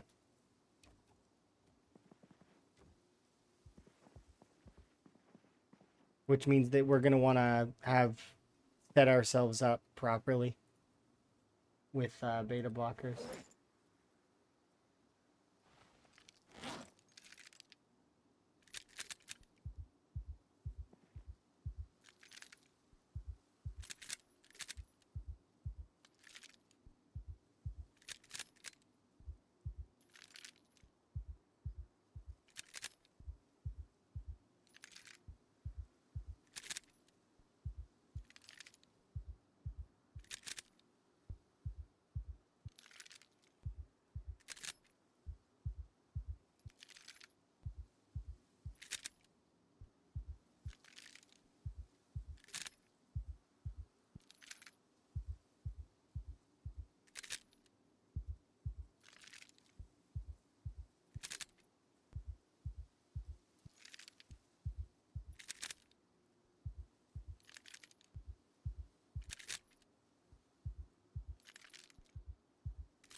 A good bed is just any standard bed that's not average. So in the sense of like you would want any bed that's a normal bed, like oak bed, double bed, single bed, any bed that's a bed that has good sleep on it. You can't adding a pillow to a bedroll doesn't make it good. it just gives it, it will say average plus pillow. That's what it'll say. So it's not going to be good. Does that make sense? So a good bed is like the regular beds, any of the regular beds that require a mattress. Yeah. It doesn't change it to a good bed. It just changes it to a bed plus pillow. That's all. So it'd be like, if you did an army cot, for example, it would be average with pillow. But that is still a good sleep. Like pretty good anyways. But it doesn't count towards the church. You need an actual bed. None of the churches have that to what I'm to understand. So that means that you're going to need somewhat decent carpentry in order to get access to it. I also want to check if I can disassemble that yet, because last I looked, I couldn't disassemble these fence posts that I started making here. No, it won't let me disassemble them. That's annoying. Because you could disassemble them before. I don't know why I can't now.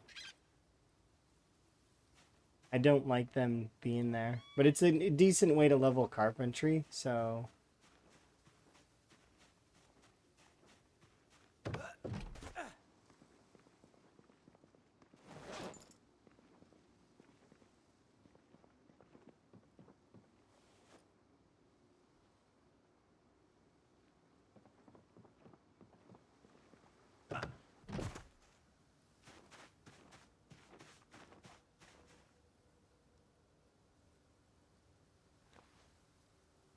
How many do I need in order to make a spice rack again?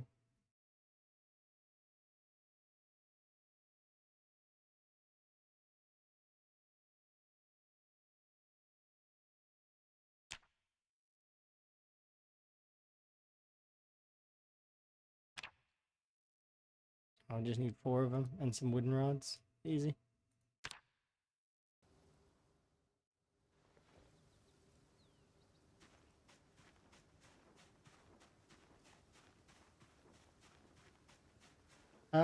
It's not about disassembling. And for some things, yes. Electrical, no. Electrical is the exception to that.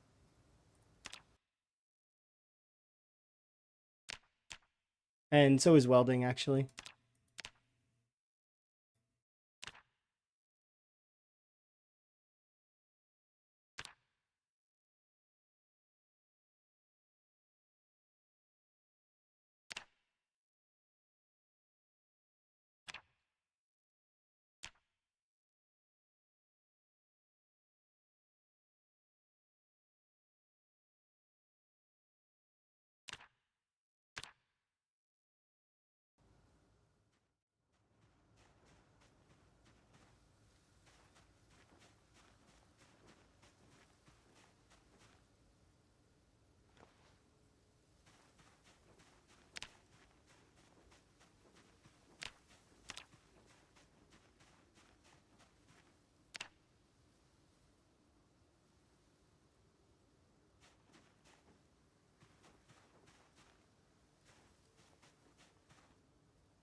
Yeah, from carpentry, the only reason why I want to disassemble those fence posts is just because I don't like them there.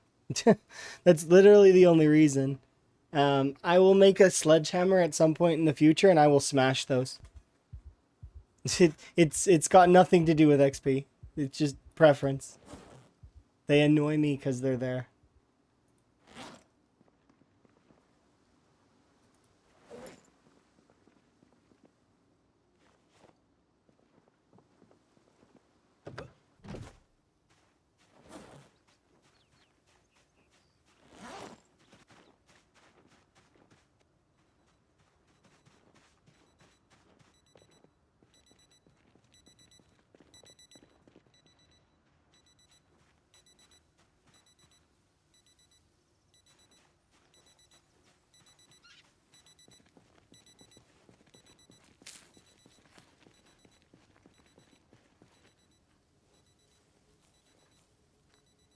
good enough.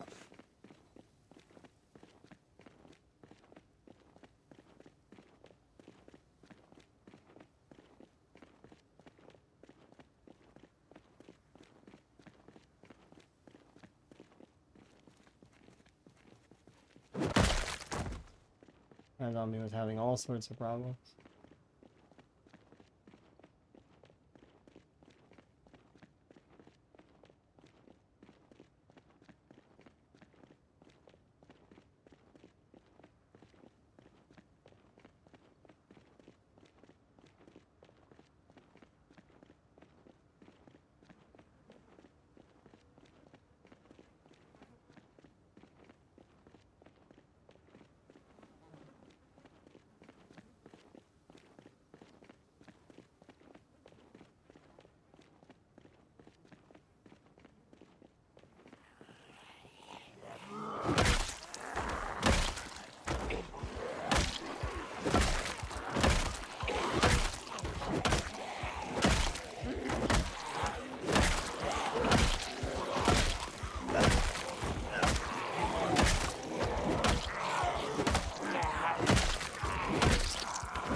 Making progress.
16,000.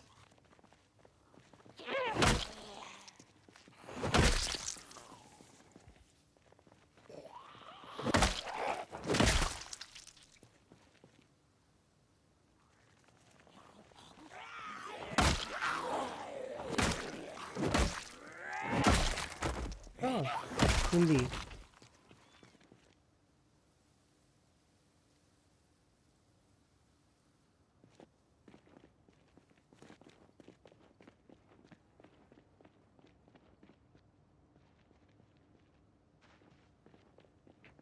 Hello, other side of the gated community.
I knew it.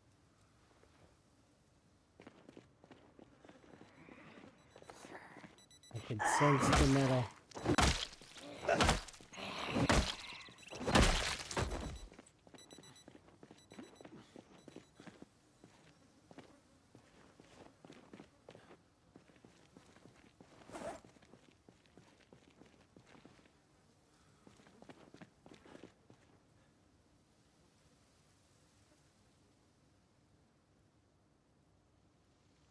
Yeah, good to go.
Okay, let's bail. Get arrested.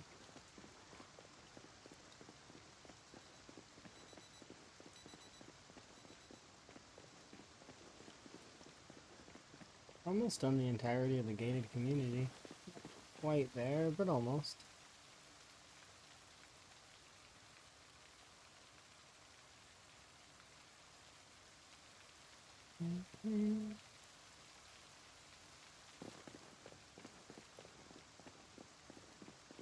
That corner is just the last little bit that we need to finish.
Alright, let's head back.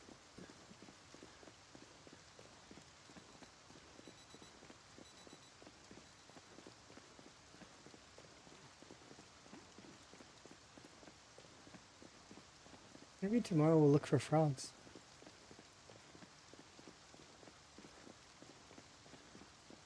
With luck, we'll find a bunch of them, and we will take the frog lead. I just need 12 frogs total. Of course, I won't stop there. Gotta keep it going. Many, many frogs. Too many frogs. I want so many frogs that my game has trouble.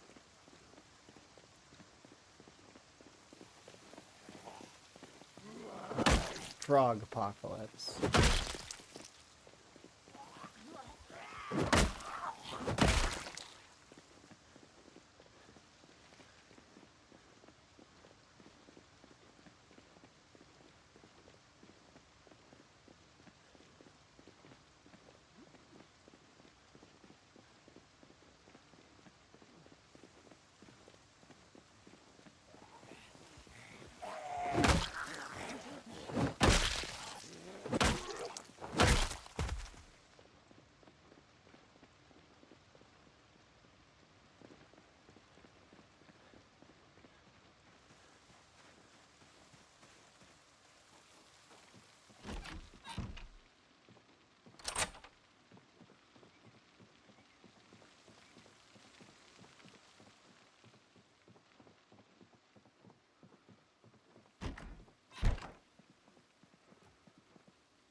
Seems like such good XP right now. It's like 30, and like not quite 30, but like, I mean, you know, kind of. Decent XP for now. We're still pre-level 5.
Reminds me, I gotta go get that level 5 reloading book.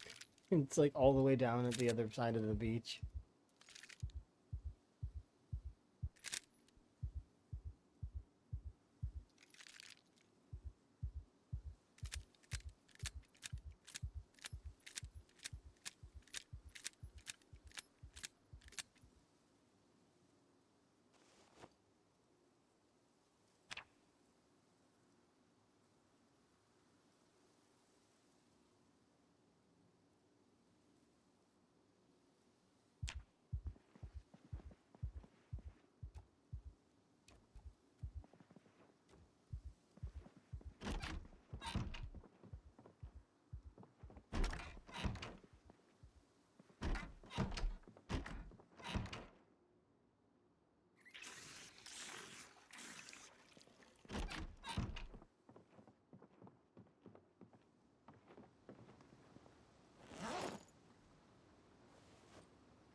5 frogs.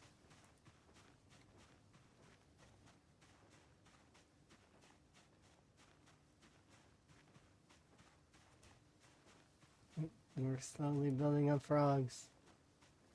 It's happening.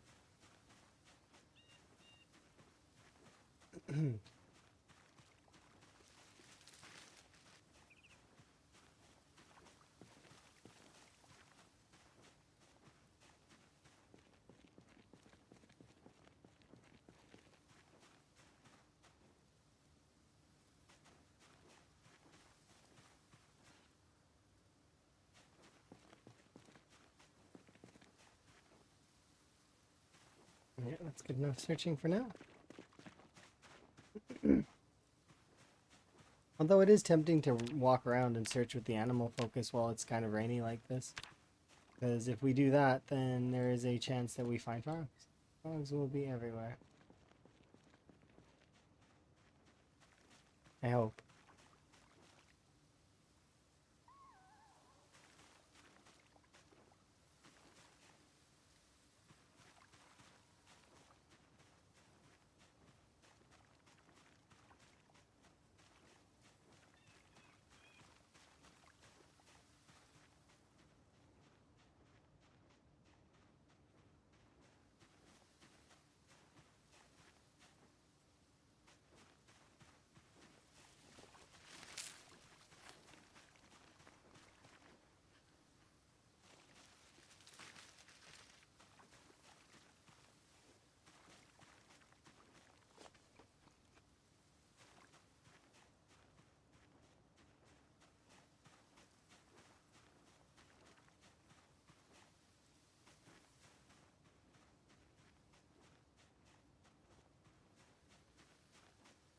Yeah. 6.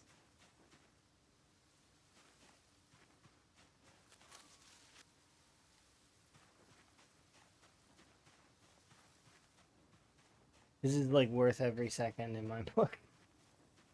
I want to collect the most.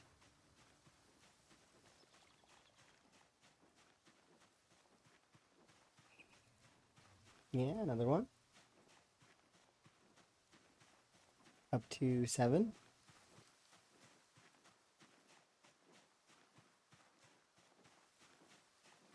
Apparently I can see that from all the way over there.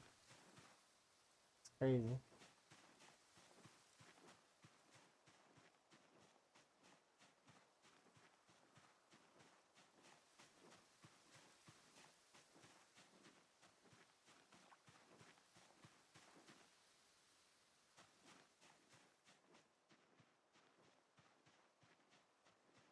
Come on, find one more frog, and then we'll be at 8.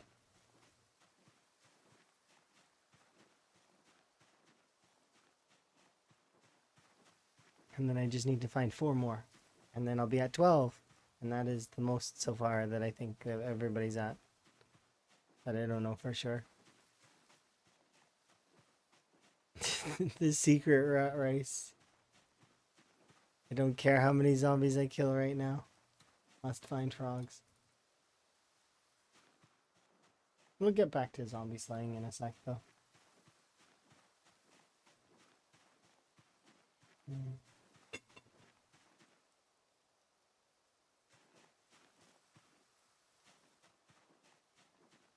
Okay, fine. We're a little bit encumbered.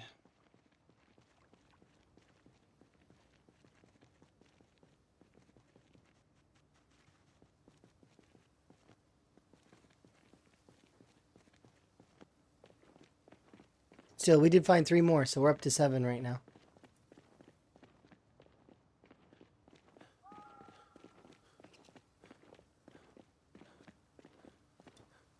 No, dude.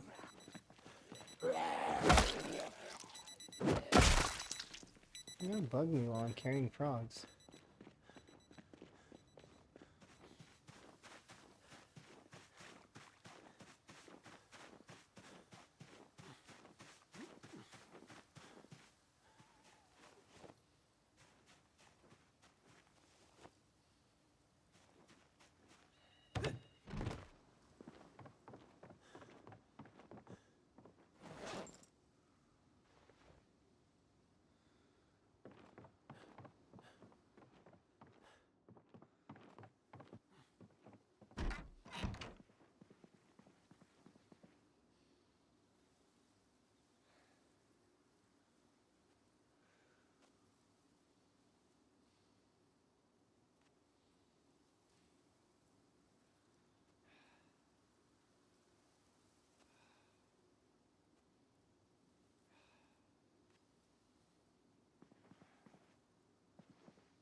Time to go.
Gross.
Oh, cool. You're reanimating. 17. Up to 17 reanimators.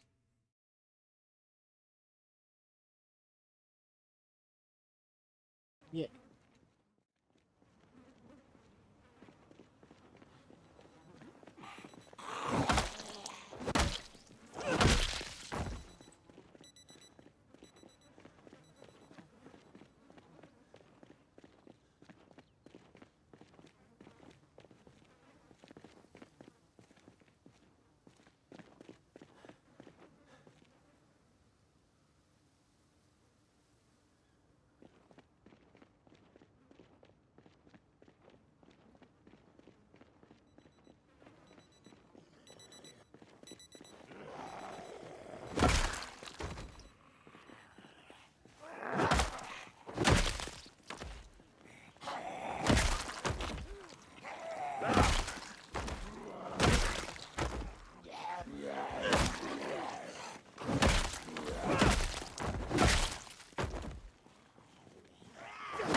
It is the third generator.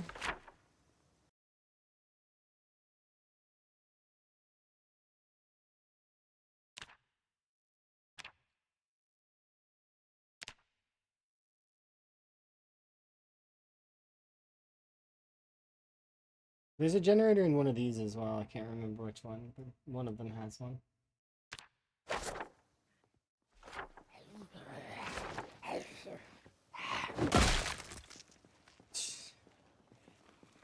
Don't do that. Busy opening my map. Rude.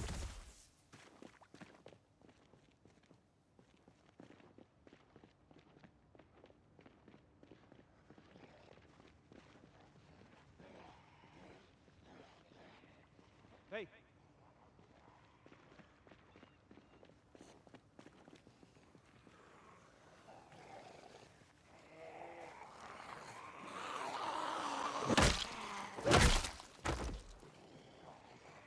Review.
Come on.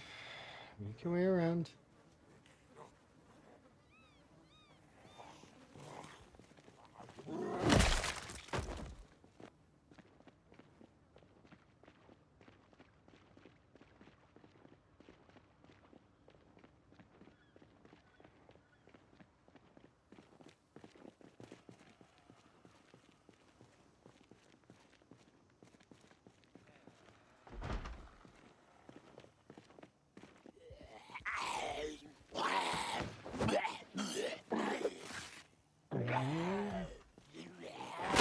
Rude.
We got aiming 4 and we got maintenance 4, which actually maintenance 4 we're almost done maintenance. I don't even want to read that one.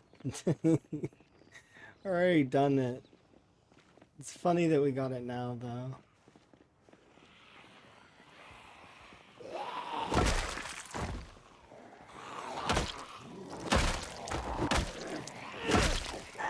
But aiming 4 is huge.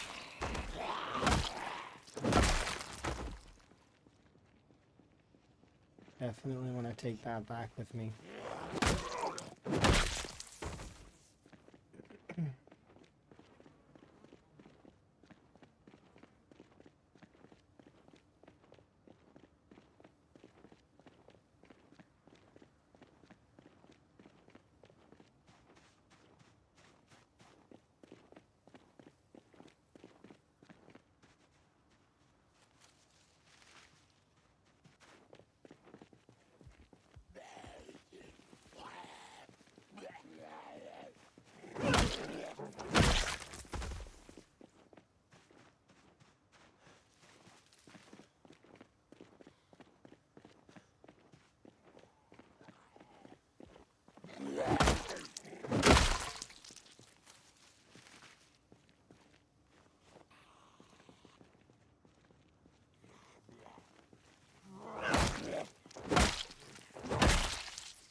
Yeah, I'm not gonna read this.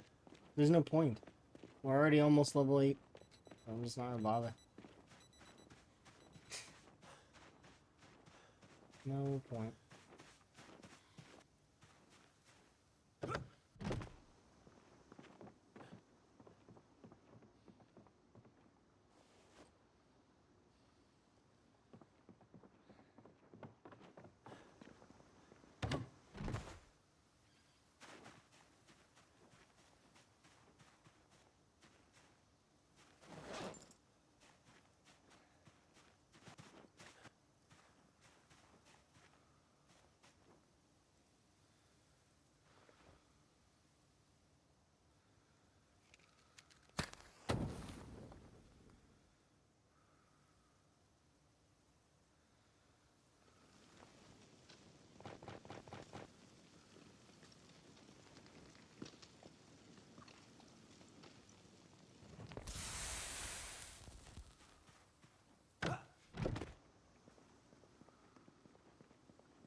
Now we can watch the real XP. Look at that. 15 bullets, 3 XP. See? This is the real XP after level 5. There you go. Look, 15 bullets, 0.7. Only one of those bullets gave me XP.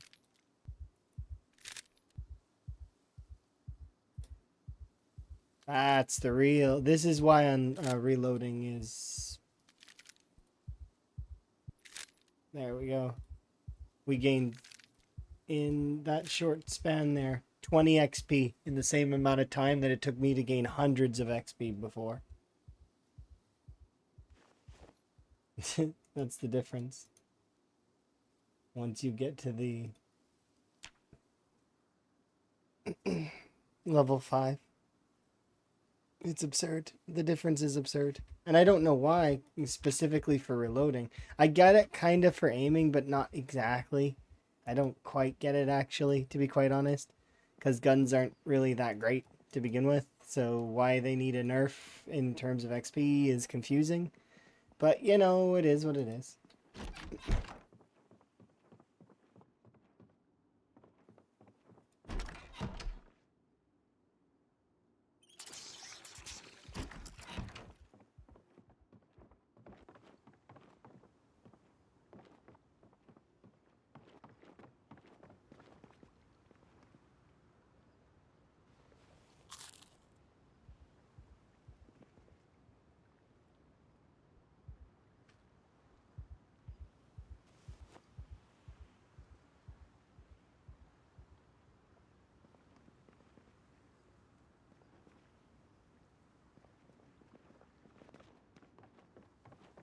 Alright, we'll go have a wash at the river.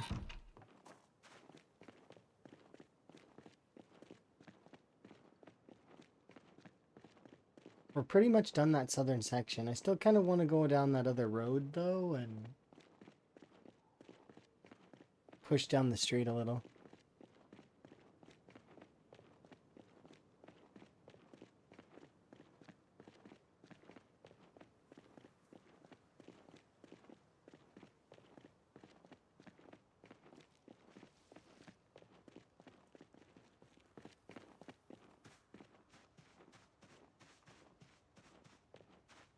Oh, while I'm over here, let's mark the Electromax generator that is in one of these garages that I don't remember which one, but one of them.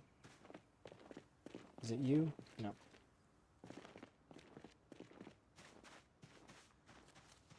Don't think it's you. I'm pretty sure it's a garage where the garage is on the right side. Or left side, I mean. So it might be this one.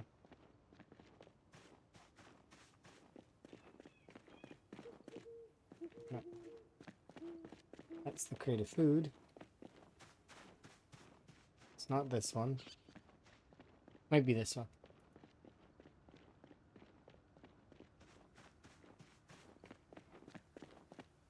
Yep.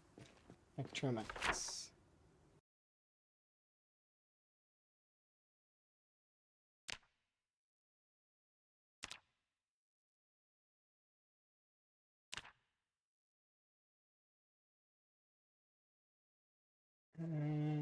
That one wasn't a blue generator, was it? I don't remember what you were. I know you weren't value tech. Just gonna mark you as electro for right now. I don't remember what you were. Okay, we're good.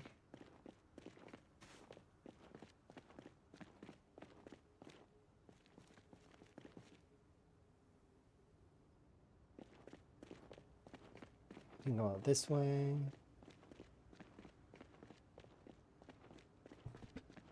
We can go wash at the river and then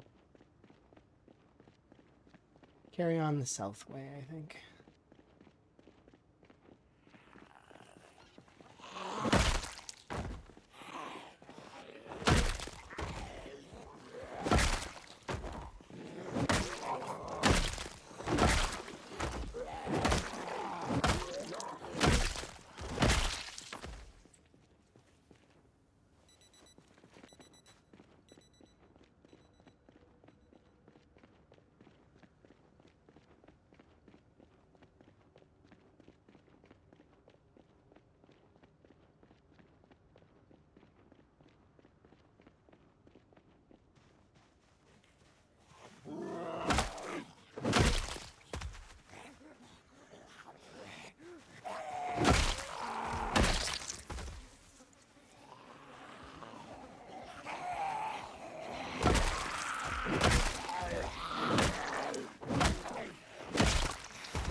Oops.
Come on.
Scream?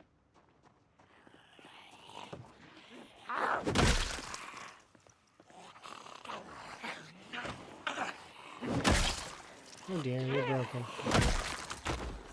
Stop being broken. What happens if I pick them up?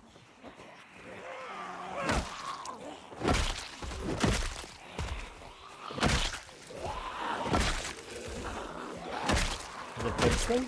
Does it crash the game?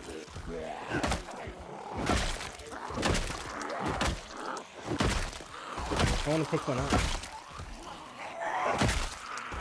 Might crash my game though.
No.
One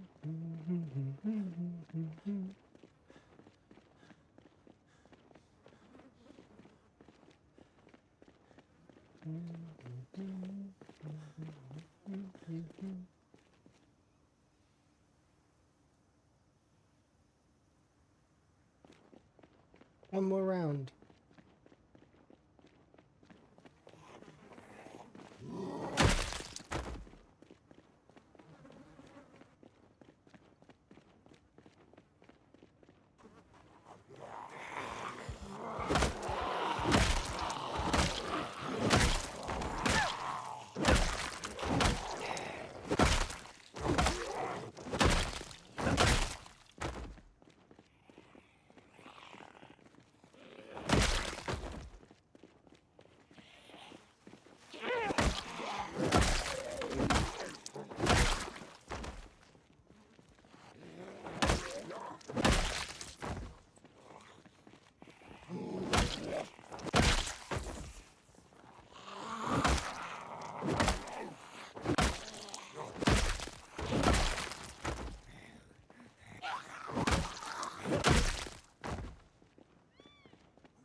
Crash with an ambulance, nice.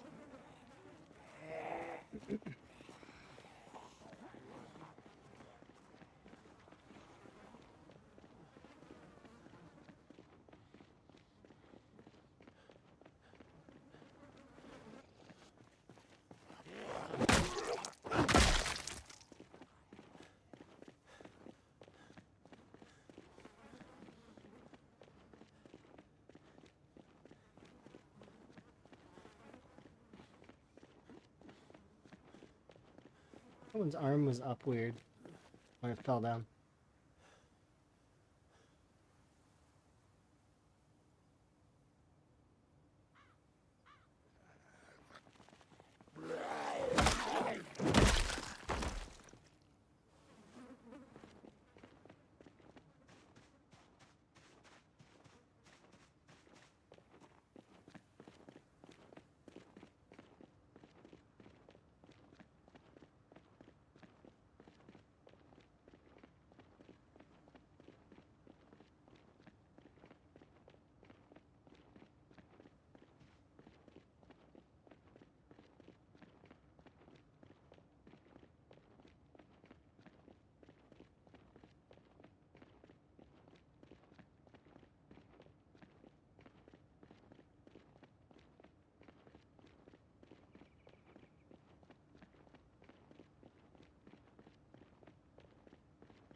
I haven't pet the rats in a while.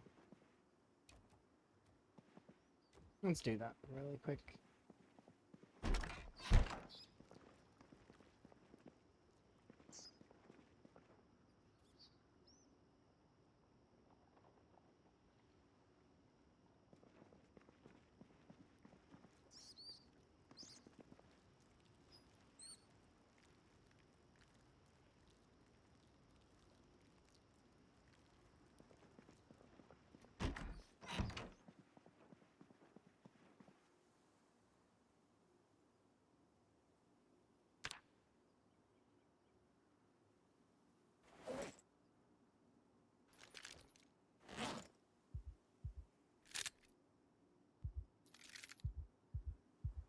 We were at 19 XP.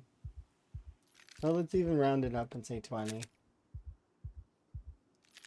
Before I was getting hundreds of XP.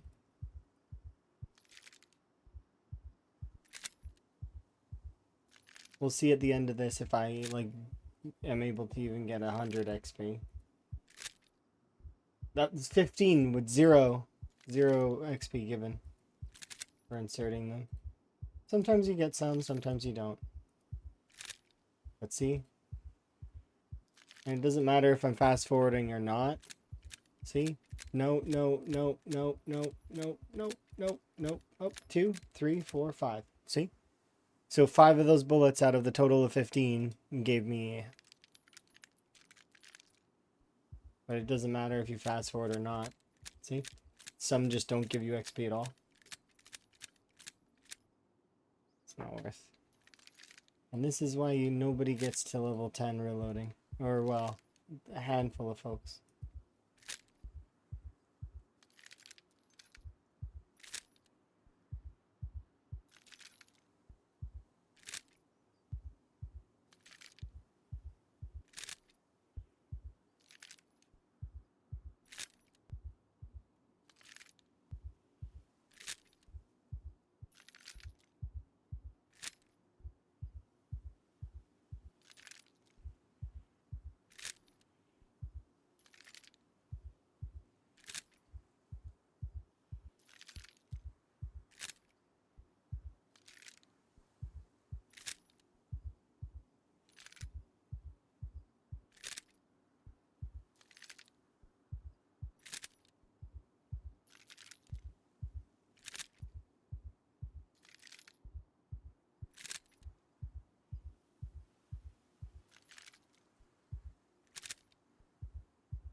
See?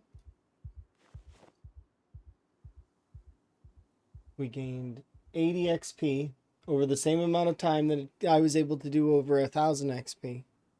Well, maybe a little less than 1,000. Let's say 500 XP. Let's be generous. That's still easily 5 times the amount.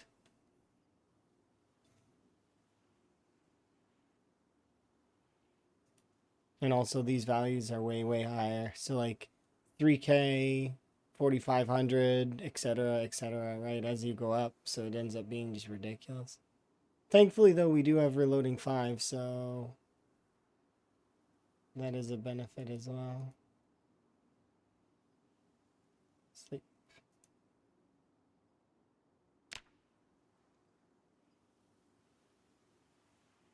What is our daily record right now? 344.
I'm gonna take a break as soon as we get to the edge of the gated community.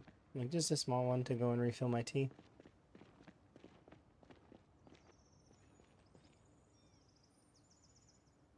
Pause. I'll be right back.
Steam is broken. Like the whole program crashed, crashing Zomboid and VTube Studio, which is interesting. While I was AFK. 1 second. That's so weird. Just give me a moment. Hopefully I didn't lose anything. That sucks.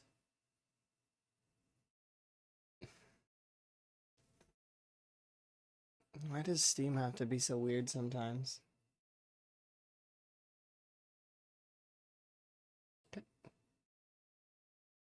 I'm not actually BRBing, but just give me a second. I'm gonna switch to this scene just to hopefully get everything back to in order.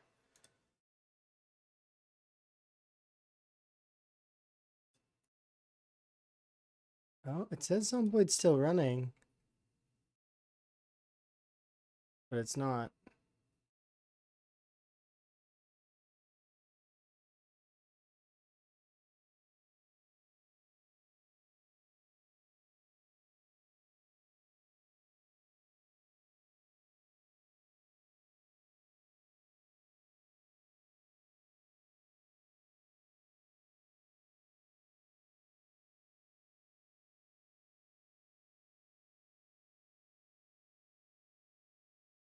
I wonder what caused Steam to crash.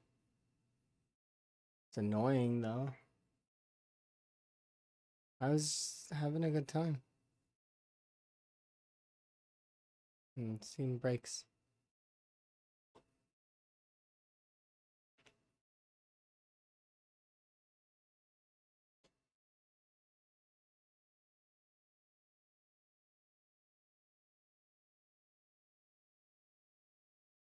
Um,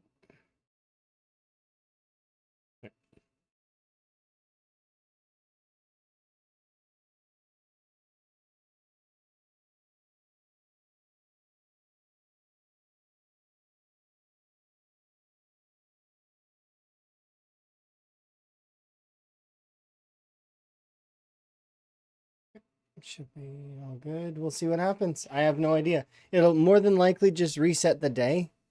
So it'll be back at 4 a.m. I don't know what's gonna happen. There shouldn't be any zombies in the immediate area where I'm gonna be appearing, but there might be. That's what happens when Zomboid crashes. But this is a weird crash because Steam is what crashed, not Zomboid. So I am interested to see what happens. I'm just gonna assume that it's gonna work the same way as a Zomboid crash. Like, I mean, more than likely. So.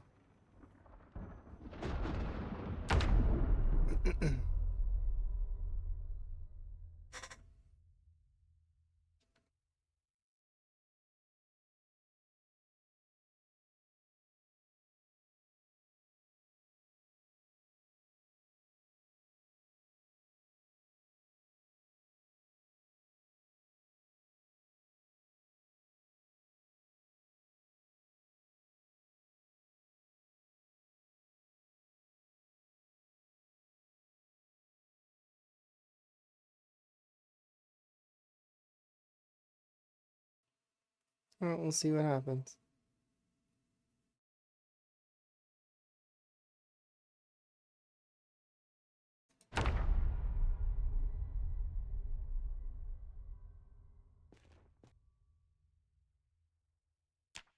Yep, didn't really go anywhere.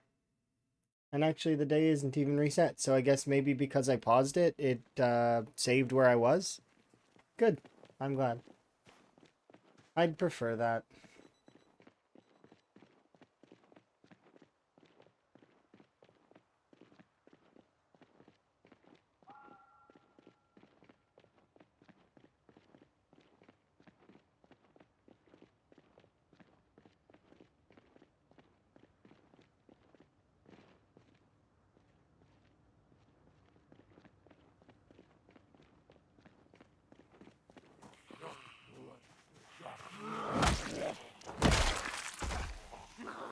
sound. Oh, I need to check the... Or no.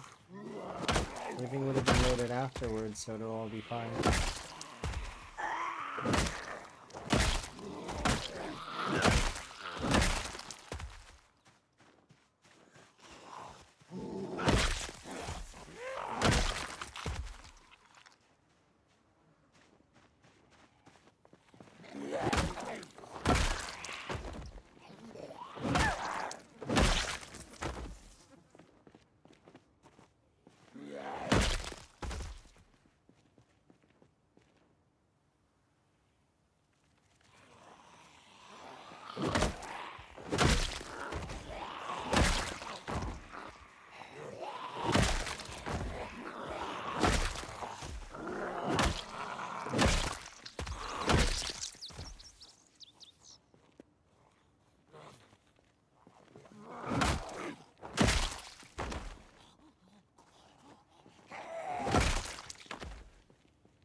Ooh, military boots that are in good condition. That zombie's actually in really, really good clothing, too. I might actually strip off all your clothing, like, yeah. Your clothes are all nice. Even your music shirt.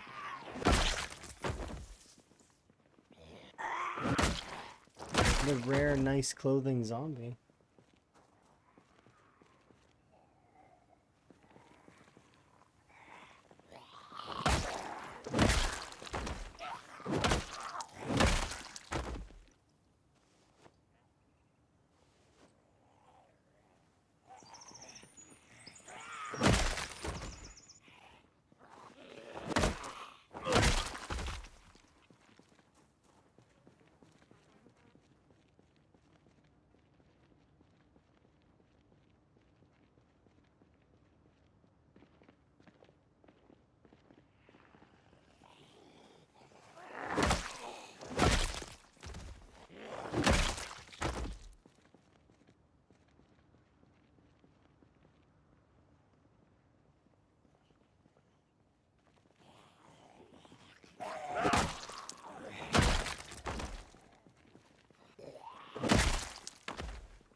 Okay, back on, have a rest, recoup.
Okay.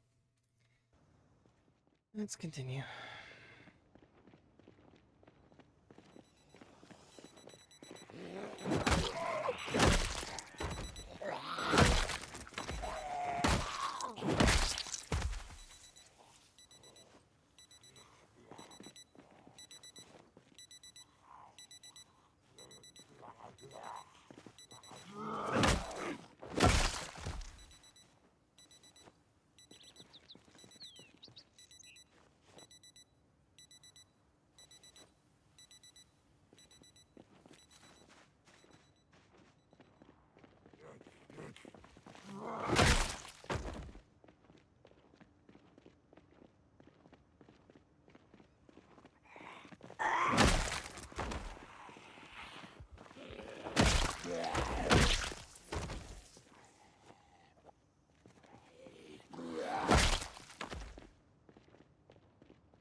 What's the random alarm sound?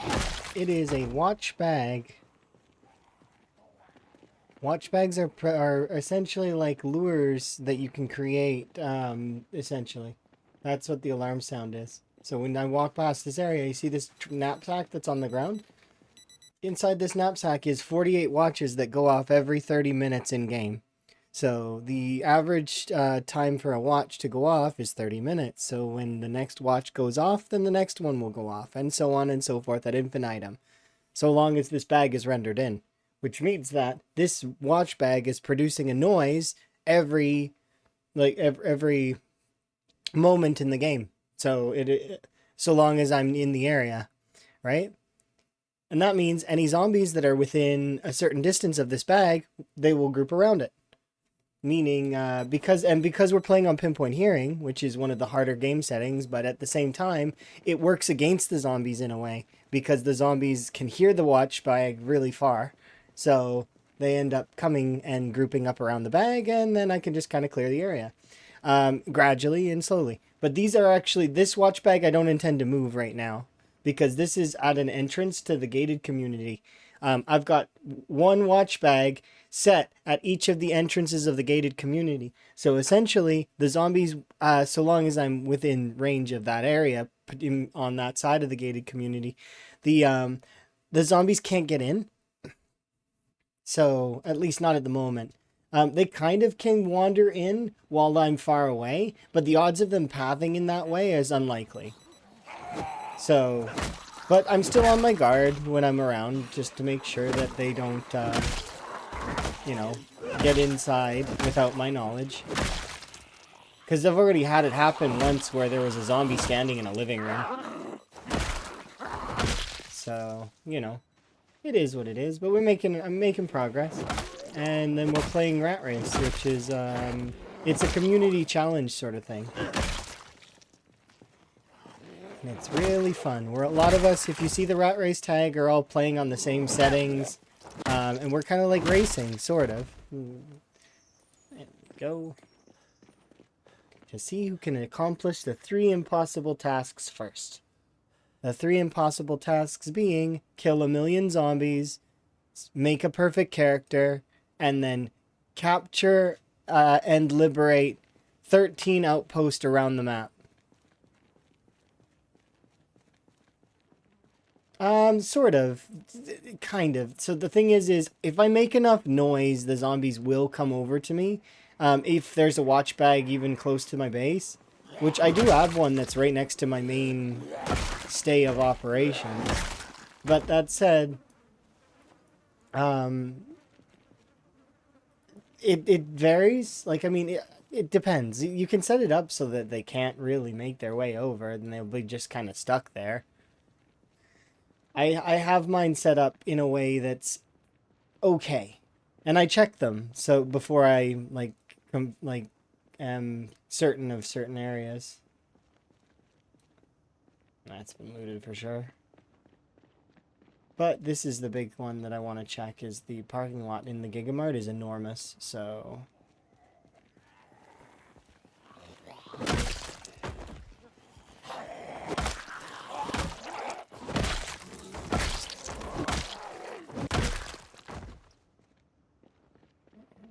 I just want to peek. Just let me have a peek. 1, 2, raccoon, 3, yeah, 3, maybe 4.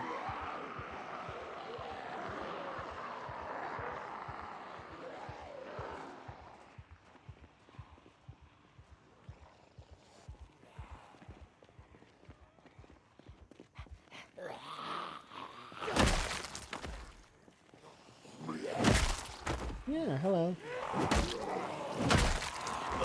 Yeah, we're doing pretty good.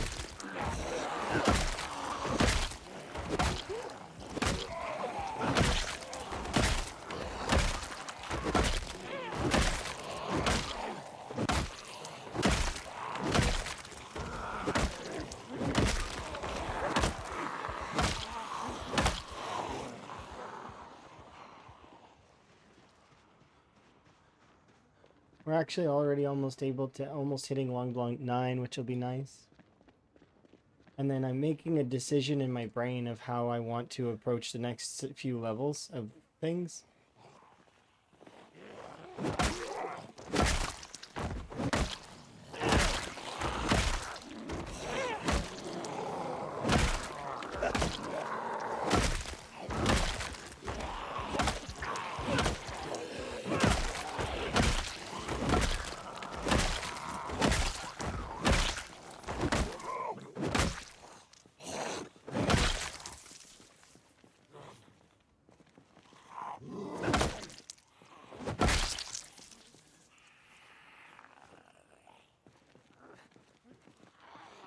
I've got a few vehicles that I can use, kind of. Like there's a handful. And once we clear out the Gigamart parking lot, we'll have a total of 5 vehicles, I think. I already have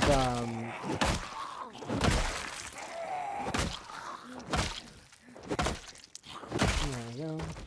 I already have a what's it called? Car battery charger. I found one in one of the garages or somewhere. I can't remember where exactly, but I know I have one, and I put it in our mainstay house so that I wouldn't lose it. So we've got a car battery charger. I just need power. In order to get power, I need a gas station active, which means that I need to kill all the way to the gas station, which is doable. It's a doable feat.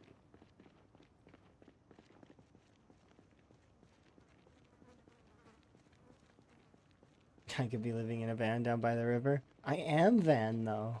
So no matter what I'm living in, I will always be a van down by the river. That is essentially the thing.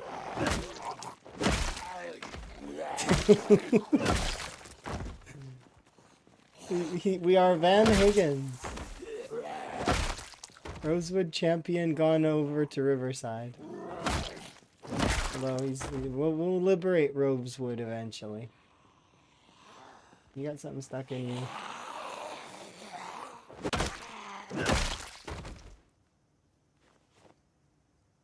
There we go.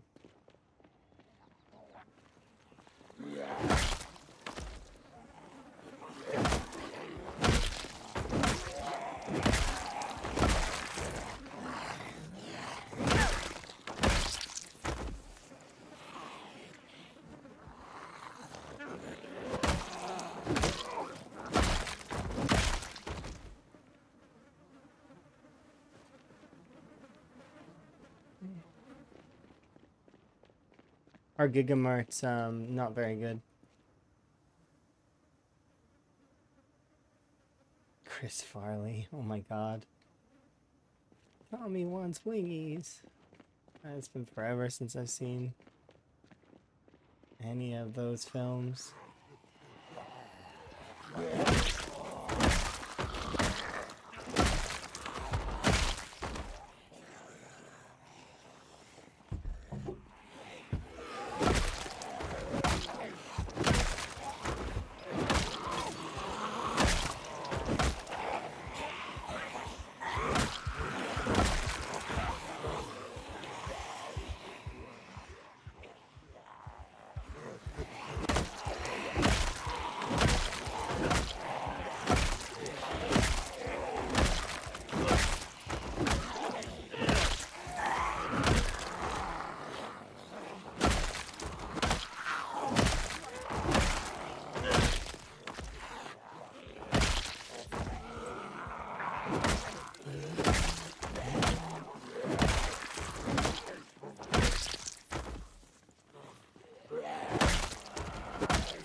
Off. The old school Saturday Night Live reference. There's some really good ones. I haven't seen those in so long. Like, so long.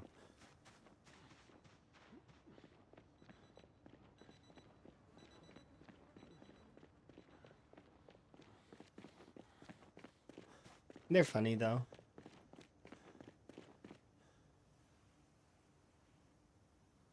Get recouped. I can do one more little pull. I can't do a big pull, though, because I gotta go back.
We can actually almost take to the North Shore.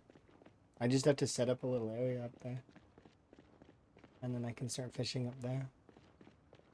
It's a lot closer than having to go all the way to the east.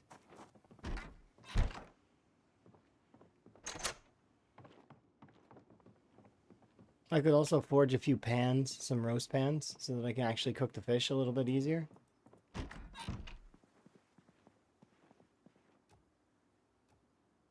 As well as we can start prepping to forge nails, because I can make my own nails now, which will help with carpentry overall.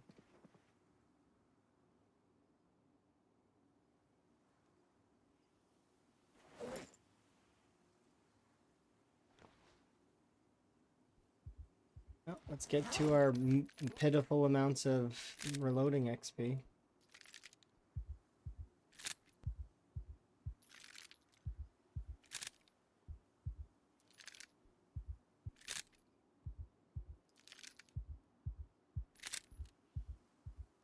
I'm gonna do this for 5 in-game hours. Oops.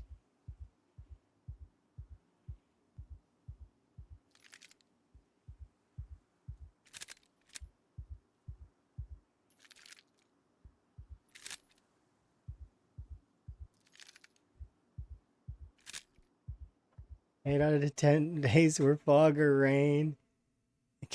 You can have the curse back now, please.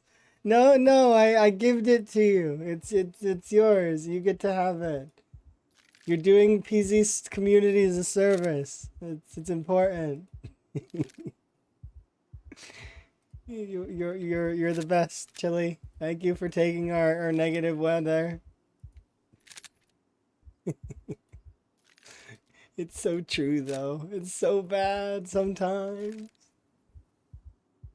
When Chili took his break, I had a full week and a bit of fog. Non-stop fog every single day. Thick, soupy fog. It was terrible. And I don't want you to take breaks anymore.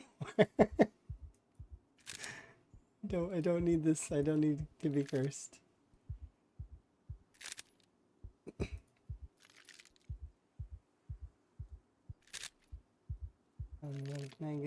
Reload. Yep, enjoy your food. I am going to continue my slow grind of reloading slash I'm trying to get some of that like I'm pushing further and further west in hopes that we can eventually make it past the Spiffos. We can make it past the gas station, and then we can set up a generator on the gas station. And then I'll have gasoline. I just need to save up some gas cans, which I don't actually have any yet. But I mean, I'm sure we'll find some. Hopefully.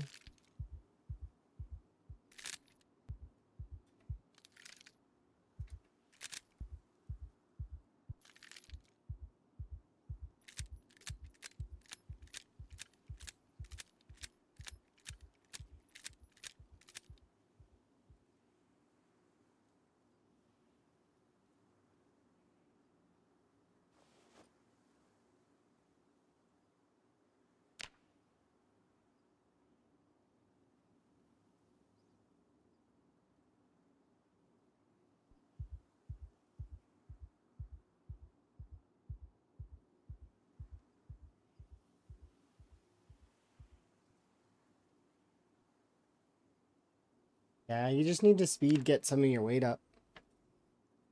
Even if it's just down to 78, I very frequently will try to keep my weight in the 80s. You've got a little time before you have to worry about it all that much, though. 76. You got like two kilograms of weight before you have to be concerned. Just like for example, I have quite a long time before I have to be concerned. I'm in the 80s still.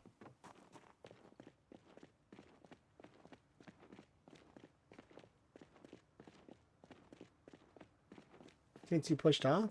Set it to wild plants focus and you'll find it a lot more. And trust me, all you need is one. If you have any dogbane from before, or because they changed the recipe, right? So now, instead of needing 20 dogbane, you just need one. And it makes a full thing of twine. You're amazing. Super awesome. Thank you for the follow. And then same for rope. Make twig broom. Why? What is a twig broom for? Can I sweep?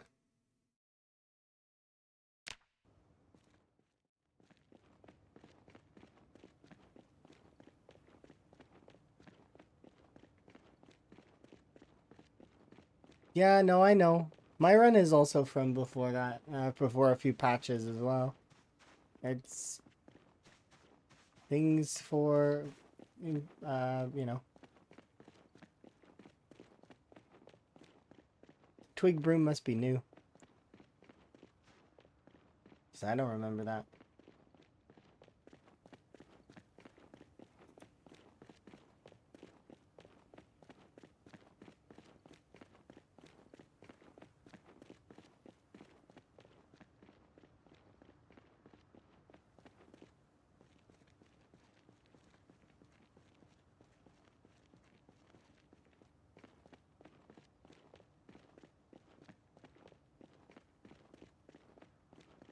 It's newer than the patch? Oh, okay. So like you just started it. Yeah, so you should be able to catch a bunch of stuff very easily then. It'd be better to start now than to start previously.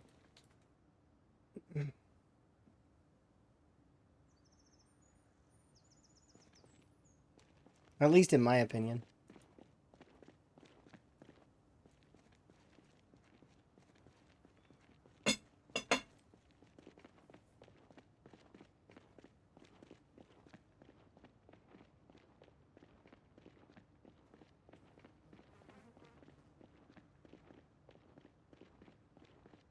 Alright, let's try and take down all the zombies that are in the Gigamar parking lot.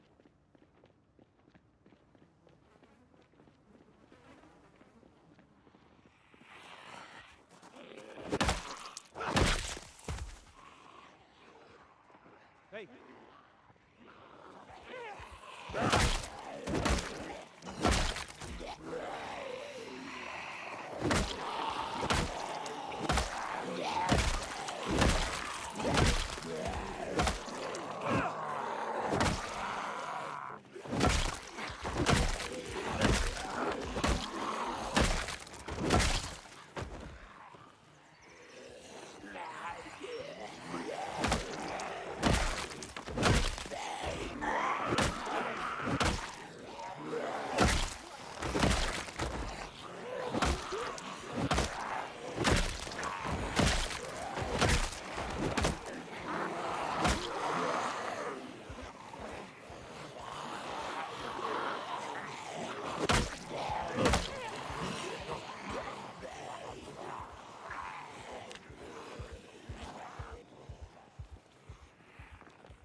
I hope Chile does get some good weather eventually. I just tease a little. Hopefully. Good weather. Like this weather. This is perfect weather, right? I like this. It's very nice. Good day to enjoy.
Get a rest.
I don't need the extra.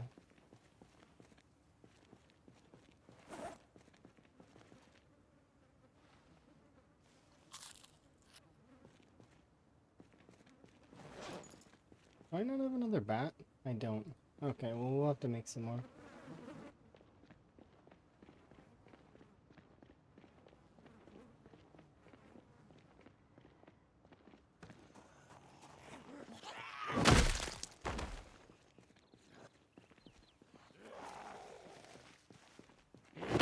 Some really powerful stealth tech.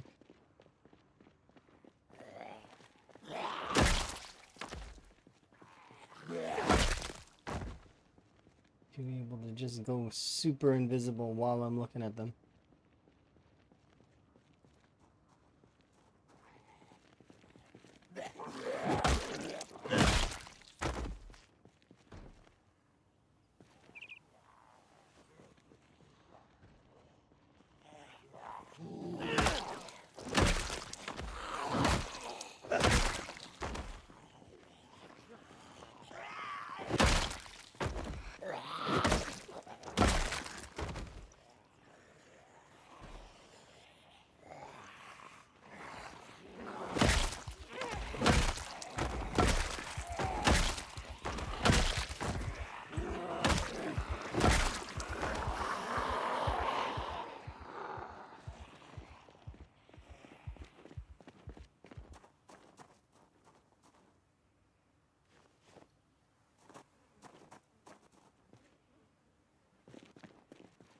It wasn't you. Where was it? Was it like here?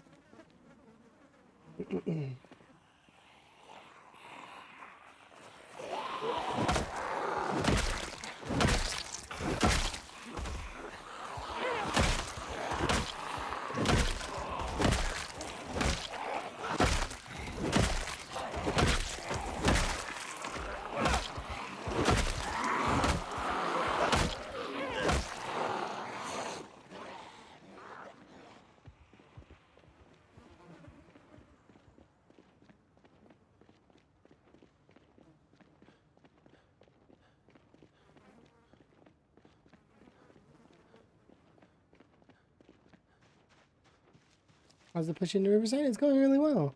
How goes your push? Is your push going well? You were having Echo Creek bother you for a little while. Did they leave you alone eventually?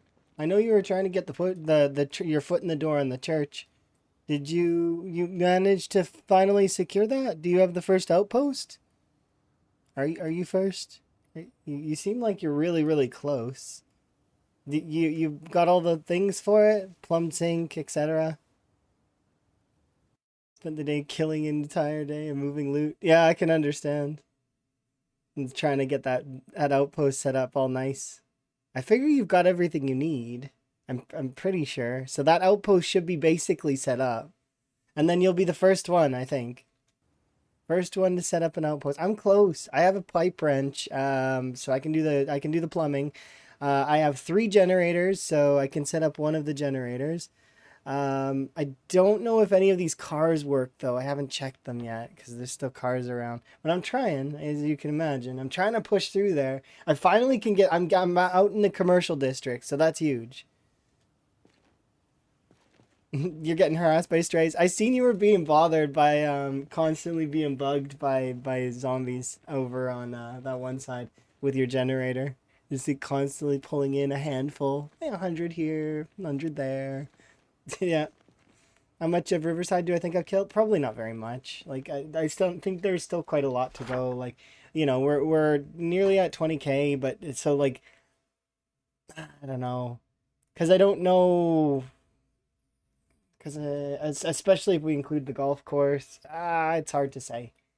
But the Riverside itself, I should see a waning soon, because this side of the residential doesn't have as much. This side of the commercial does have a little bit though, from what I remember.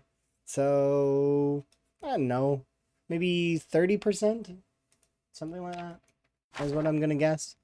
I haven't really been looking at the map. I'm just more so just pushing based on what I'm seeing. And eventually we'll get through. Eventually. I'm not worried about that side of things. And there's a couple of nice cars in that parking lot. So I'm looking forward to to actually sitting down and being able to drive a car again. But in order to do that, I need gasoline. In order to do that, I need to get all the way to the fossil. So little ways, but little steps, bit by bit, we'll get there. I'm glad you're doing well still.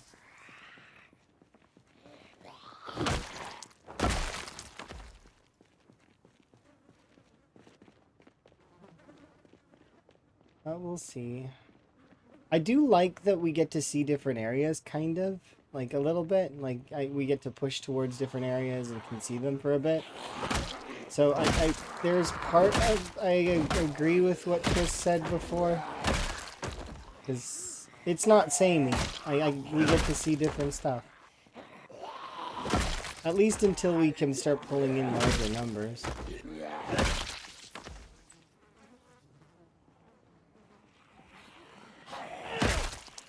I'm curious if there's gold in the Riverside Bank. But I don't have my flashlight anymore, so I gotta wait until I find another one.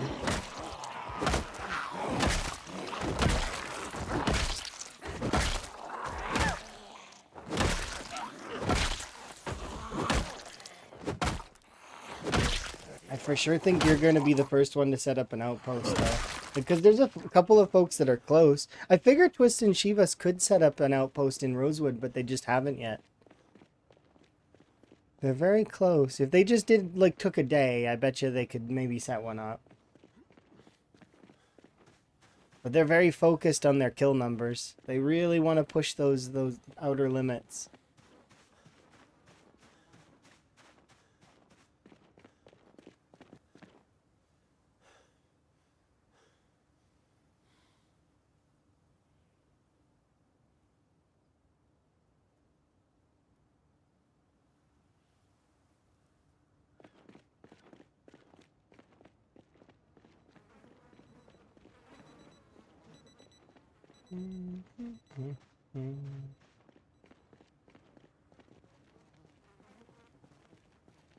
Until one of them burns out. That's fair. Hi, by the way. I'll leave it you two. But yeah, I kind of we'll see. I'm having fun with this so far though. Like this, especially like we're starting to get certain things up. I had to get my napping up in order to unlock blacksmithing. So I've got metalworking and a full metalworking setup, like the base, the primitive one, and a simple furnace. So I can actually start that stuff. But the issue is that I don't actually have a metal. I need a metalworking punch in order to continue that train of stuff. The metalworking punch is holding me back. But I'm getting there. Like we're starting to see some progress on things, and we're about to pop up one of our first skills. I don't know which is gonna happen first, but I'm pretty sure it's carving. Like I'm not trying to rush it, so but it's gonna happen naturally on its own. And then long blunt's starting to get up there. Maintenance is also starting to get up there. And just as you know, I just as I'm like at 4600. I found the maintenance 4 book, so I'm not even gonna read it. I don't want to. I'm snubbing that book because it showed up just as I was reaching the end of maintenance 8. No, I'm not gonna read you. It's not happening. How dare you show up when I'm almost done leveling maintenance? Stupid book. I do have reloading 5 though, so there's that, and I have an aiming 4 book. I need to find see if we can get more books though, because that is a problem right now. Is that I don't have enough books. I no real books. But we're about to get to the bookstore, so that's huge. Maybe there'll be something there, and the post office should have a handful of books as well. Maybe, just maybe, I'll find a generator mag, and I won't have to level electrical right away. But I have been saving watches, so even if I have to level it, it shouldn't take too long.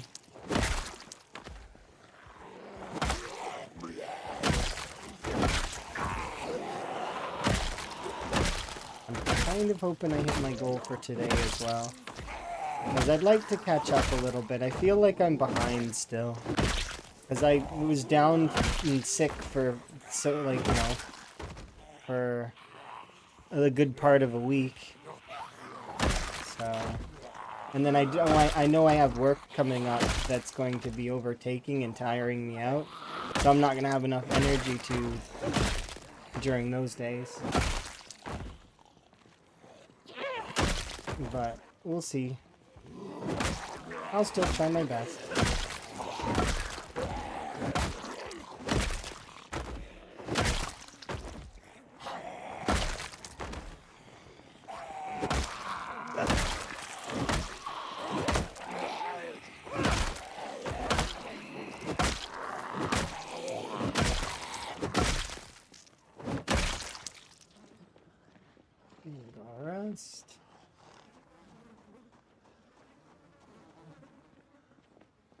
Yeah, my reloading's already level 5. I'm so excited about the minimal XP of my reloading.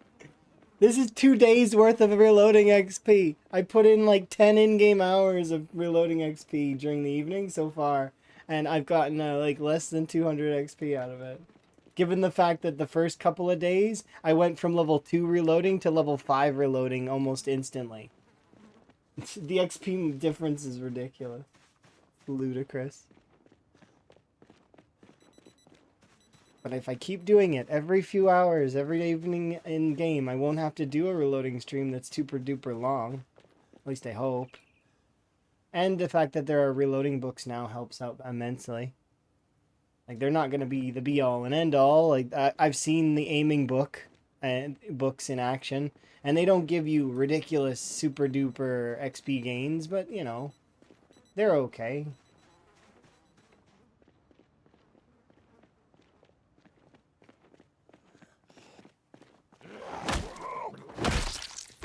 Could be worse for sure.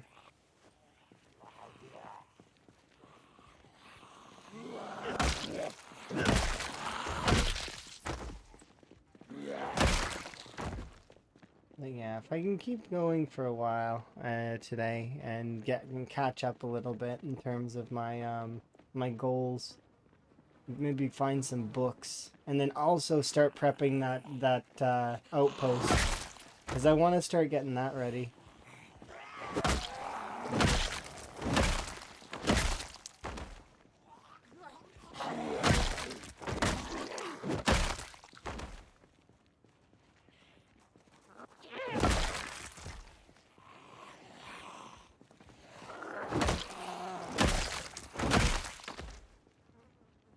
yeah, this is the nice car that I seen.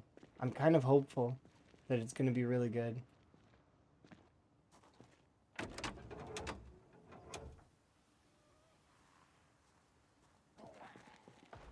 I mean, it's not a bad car. Not by any means.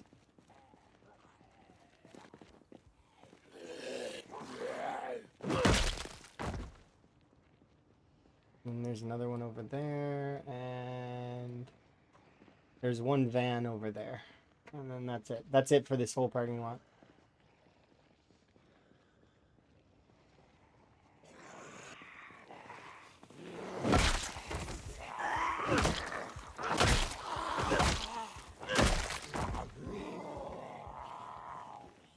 For your first level 10 skill, kudos. I'm not focusing that skill very much. I've managed to get to level 8 without focusing it. So we're almost like halfway to level 9. But yeah, I'm not rushing any of my skills to 10. There's no need. They will naturally get to 10 on their own.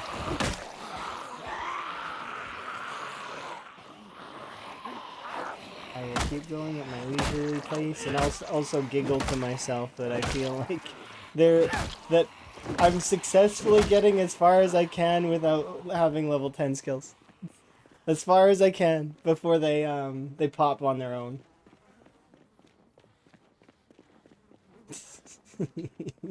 I can't stop them. They're gonna pop, but I can slow them down.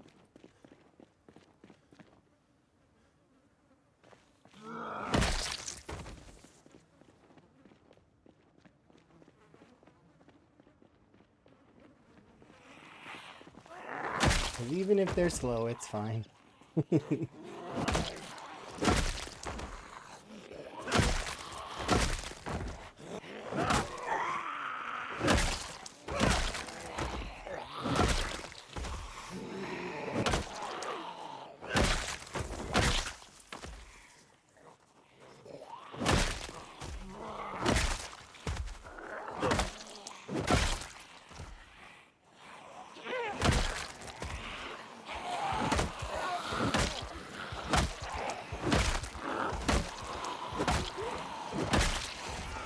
And I hope everybody gets to achieve their goal.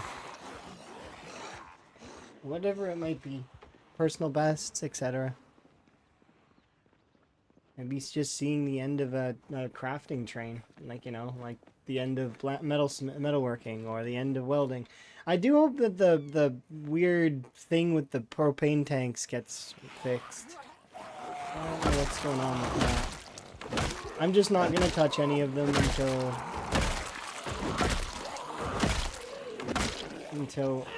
it's confirmed that they're going to be okay.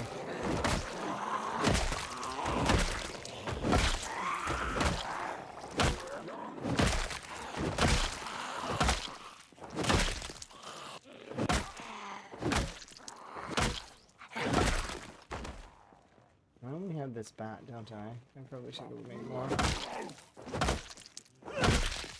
Yeah, let's go make more bats. I think we're good, right? Yeah.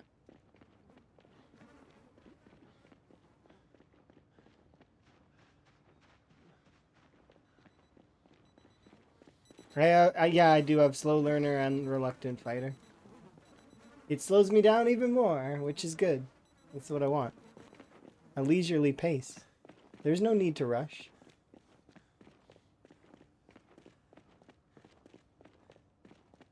I did take points in almost everything. I should have taken a point in masonry.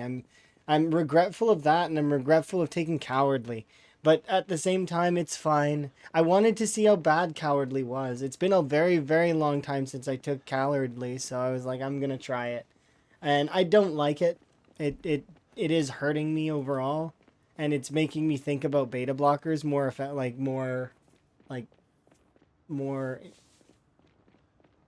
than I normally would.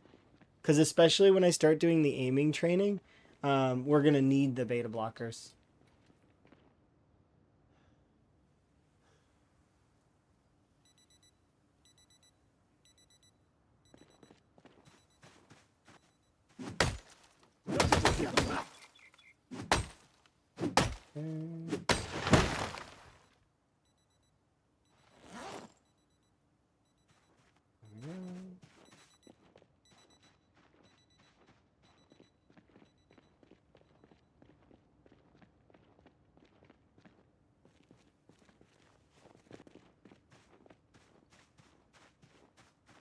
Pretty sure these two are fine. Nope. Wrong.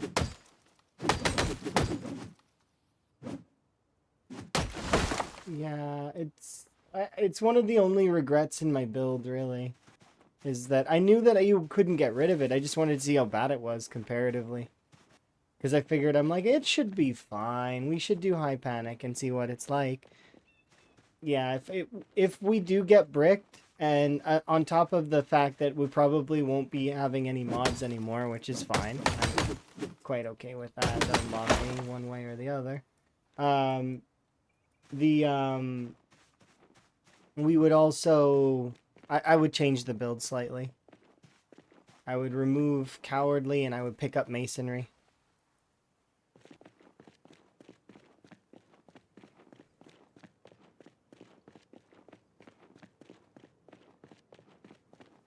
Over the ager of your game? What do you mean? I'm already well past the point where cowardly can adjust, or like cowardly's already as weak as it's possibly gonna get. Like, cause I'm 10 months in. Like, cowardly's already as weak as it possibly can be, but it's still annoying.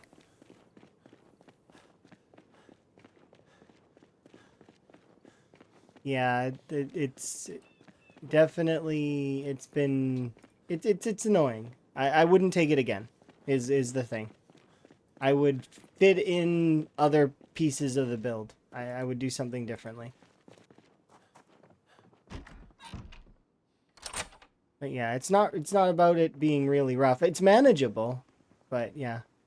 No more mods. If we were to remake the challenge, I'm pretty sure that for simplicity's sake, we would be taking off all of our mods, except for maybe Twitch stats. That's the only one I think that would be allowed. Cause yeah, it's annoying constantly having folks ask you to, hey, can I have this mod? Hey, can I have this mod? I can 100% understand that being irritating. It's easier just to have it be simple. But that's what I've heard anyways. Is more than likely if we were to if we get an update that bricks all our saves, which I mean it's possible. If the thing is if we do get an update like that, I'm gonna be super hyped about it because it means that they're gonna be adding something to the game that is big enough that it's gonna break our saves. So whether it's like they decide to add in like archery or something like that. Could you imagine? That would be so sick. I would 100% be behind restarting at that point. Give me the archery. Or even something else, like if they just were adjusting some zones. I'd still be for restarting. It wouldn't bother me. But yeah, for simplicity's sake. Tis what I heard. Not a guarantee though, but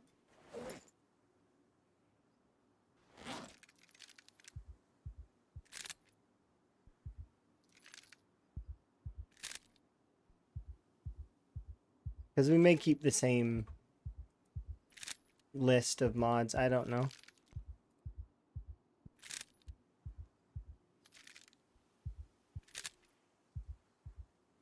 I'm sure it would end up maybe coming down to a vote or something. Which, if it did, then, I'm indifferent, and I will probably vote with the majority.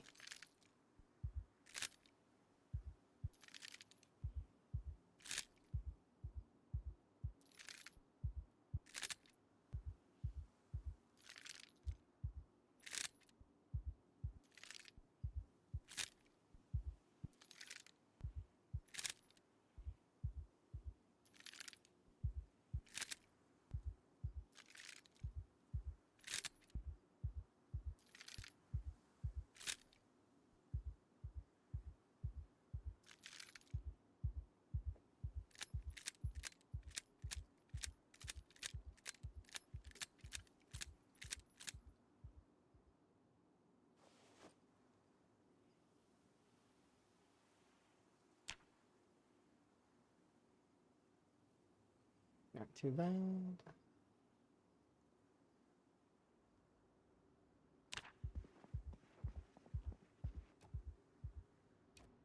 Chili, you're not supposed to give me the weather back. I know Chili didn't do this, but still. He sends his weather back my way.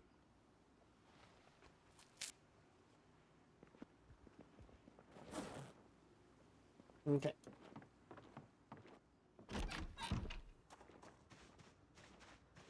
How's my weight doing anyways? 80. See, this is an example of that bag being useful.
Foggy day.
And not pulled out of his ass?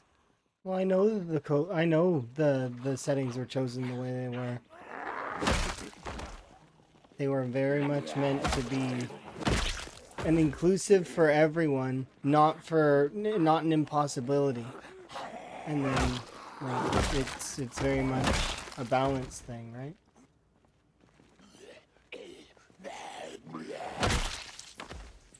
But I guess some folks have been bugging him, saying that some things are too easy, some things are too gamey, I guess, in their way. Like some of the mod selections, maybe, or like I mentioned before,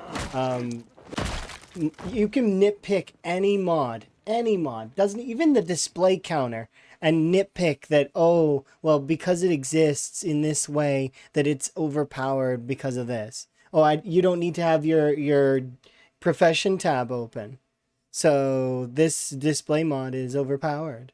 It's like it's silly. It's silly. There's a loud minority that likes to really get under people's skin and be mean, and those folks are annoying. I need to stop, but they don't, because they have ego, and folks with ego don't stop. They just want to be right, even in situations where technically there is no right. It's just like, you know, for fun.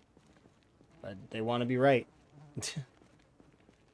I don't understand it entirely. My brain's not all there for that, so I can't. And those folks are tiring.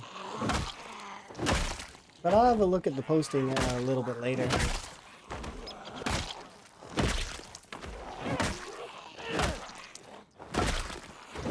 I have a sneaking suspicion I know exactly what it says.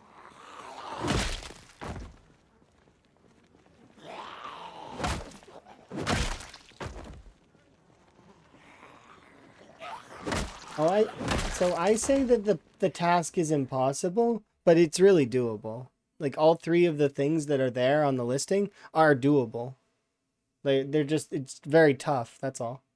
And it's tough specifically because it takes so long.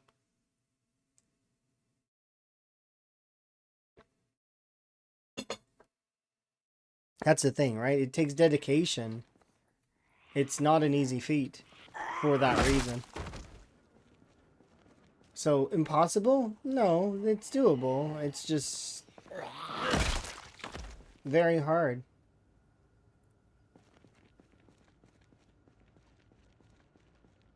No mentions of mods in this one. Okay, that's good then. That means that the folks that were complaining about those sorts of things are not being so vocal, which is good. Or maybe they are, and it's one of those things where they're getting tuned out, which that I'd be for that as well. There's the same kind of argument made for like weapons being overpowered, like, oh, such and such a weapon is too strong, etc., etc. What are you supposed to do? Run around and hit the zombies with your feet? Like constantly getting new shoes and smashing zombies with your feet? Like it's not fun. It may be fun for some people though, and I'm not trying to say that for the folks that it is fun for, that they shouldn't be able to do that, because they totally can enjoy it in any which way they want. But my point is that it doesn't matter. It's a sandbox game.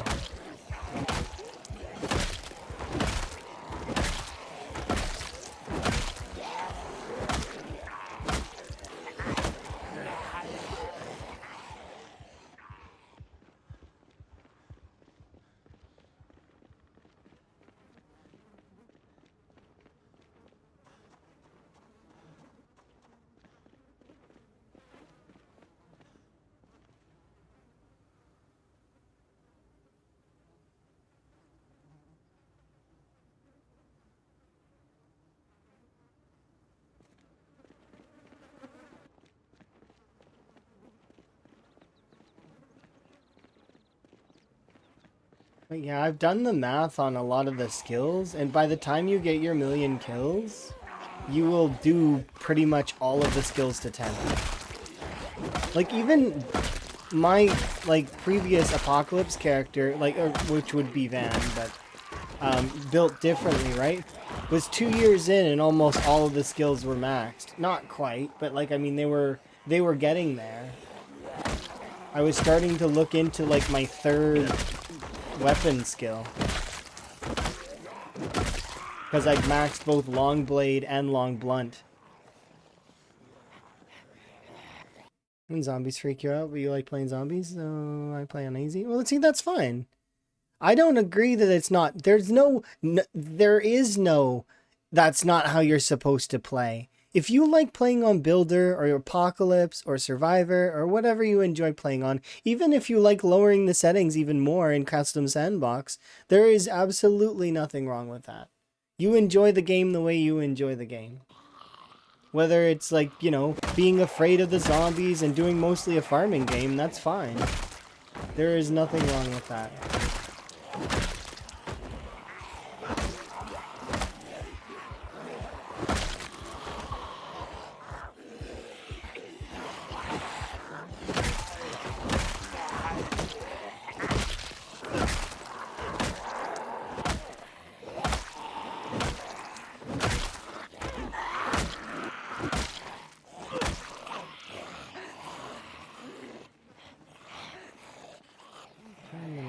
Yeah, too many. Okay, let's back off. But yeah, PZ can be any game you want, basically, in terms of its customization. Like, you could play a farm game. You can play a stealth game. You can, like, with guns. You can do big burns and clear out entire cities. And then, you know, the city's yours to do whatever you want in. Looting and to your heart's content. Like, it's meant to be, like, you know, a sim-ish custom sandbox game. That's really fun. And you write your own story, and it warns you in the beginning exactly how the story will end. And it's an 100% thing. Every single character that's ever lived will be dead. That is just how it goes.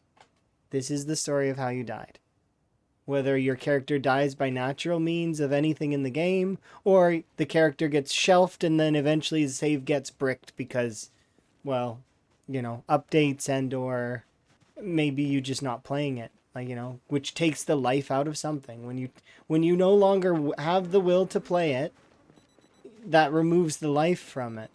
So it's no longer, so, you know, it in essence it dies.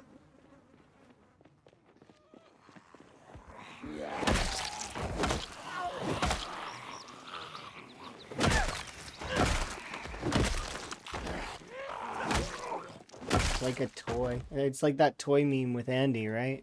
I don't want to play with this anymore. Same idea.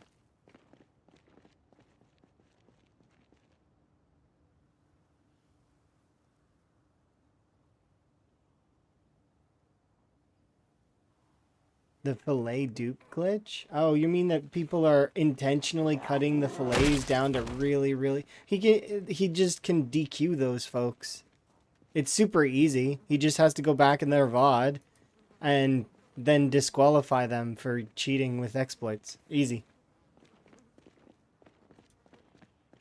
So, you know, because it's very clear, don't use exploits. The exception to that fillet thing is cutting the fillet small enough to go in a fire. That's it. Don't cut it anymore.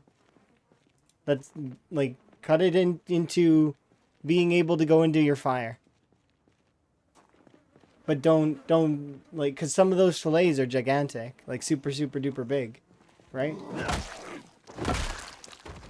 But you're not meant to be using exploits. Plus, how are they keeping the fish that good, good for a long period of time that way anyways? I don't understand that. Maybe they're cutting a smaller fish down to microscopic and it's maintaining its calories. But when I get a big fish, I almost can't eat the whole thing before it goes bad. It takes like 3 days, right? And it goes bad, so... you're basically eating that thing nonstop, and by then you're already at the calorie cap, so it doesn't really matter in the long run.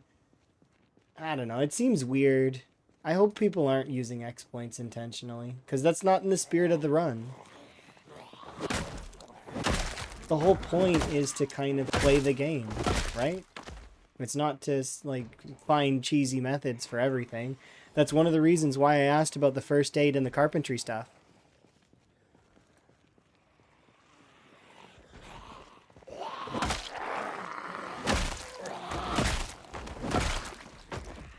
And those were both deemed okay to use because there's not really any other methods to level up after a certain point, right? But after you get to a certain point with it, you can actually get better XP by doing stuff at higher levels.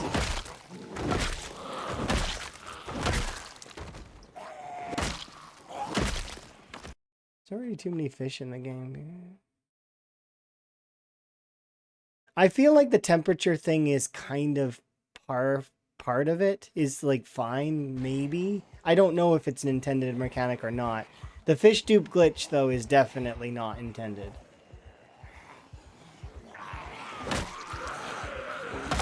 But it's not hard to just catch another fish.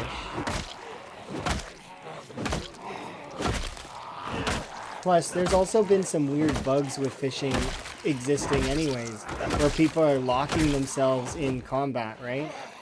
As well as there's the fishing bubble glitch where the fish bubbles disappear.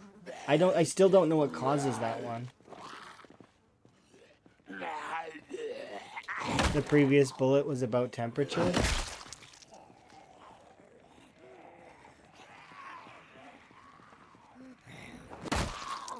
I haven't looked at at Lamprey's post, so I don't know. I'd have to like tab out to do that.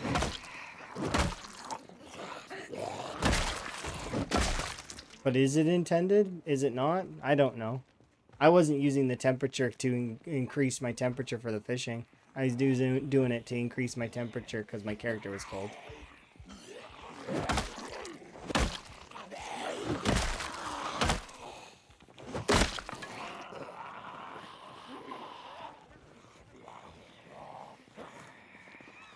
But I could give it a cursory glance. Like, I mean, I don't want to...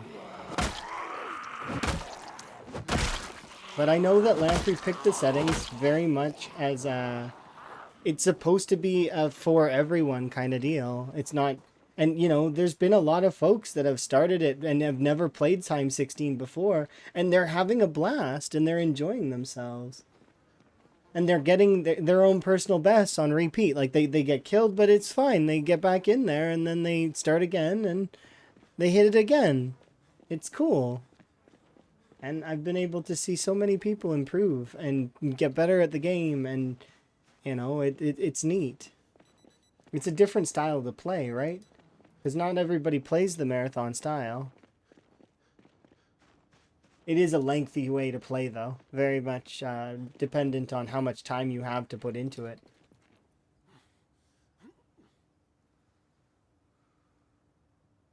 Alright. I probably should have a brief look at that posting. Let's see. Oh, Discord's probably going to do an update. It crashed along with Steam earlier. I get to see the new Discord UI. Everybody said it was bad. Did they revert it? Or do I get to see it?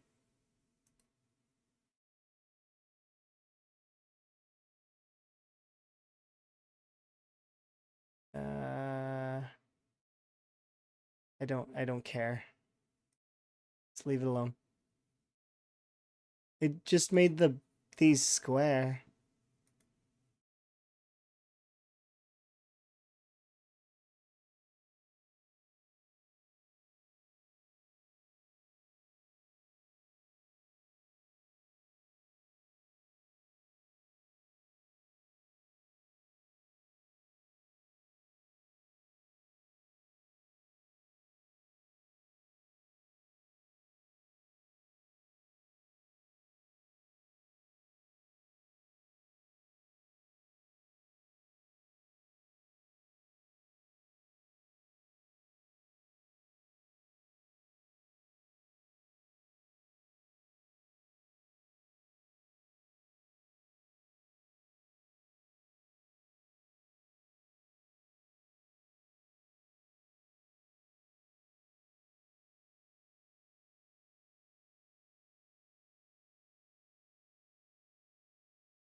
Let's see.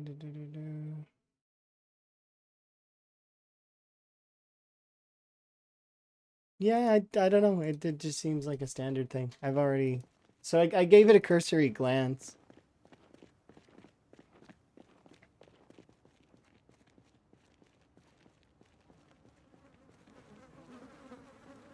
Is lazy theme defaults mine? I don't know. I don't see very much difference between the old Discord and the new Discord.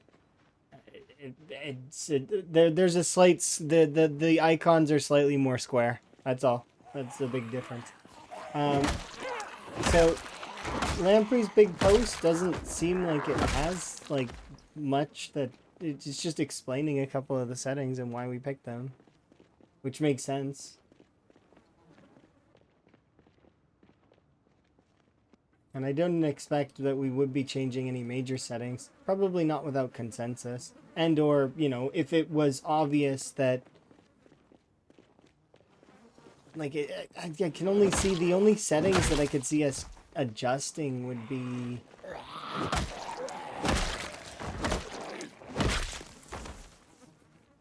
I don't even know. I don't actually think any of the settings really need adjusting. I think it's fine where it is because some folks feel like it's too hard already. So like it's I don't know.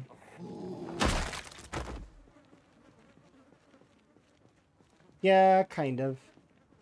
It's people not fully grasping how but you know,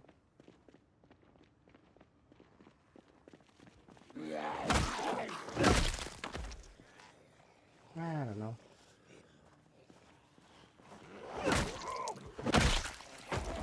We'll wait and see, because the changes will happen naturally as well, because the devs are making changes to the core game, right? So, as time goes on, so like, for example, a very perfect example would be Dogbane Hemp and Twine, right? Used to be that it required 20 to create one twine, right? Now, it requires 1, and there is way more Dogbane Hemp than there was before, right?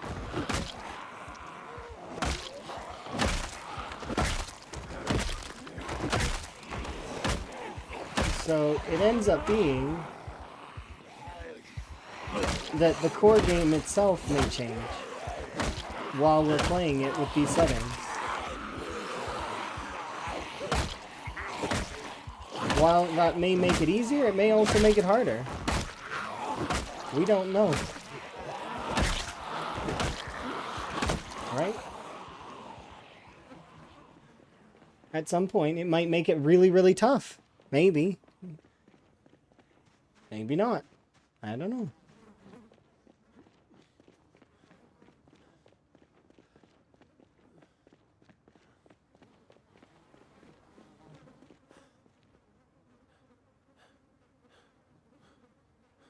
Yeah, especially in the early stages when we were kind of looking at settings for the rat race. We looked into metas and often helicopters, and we were thinking about it, given the fact that a large portion of us are very much like comfortable with having helicopters set to often, sometimes, and same for meta events. Meta events used to be a non-issue, right?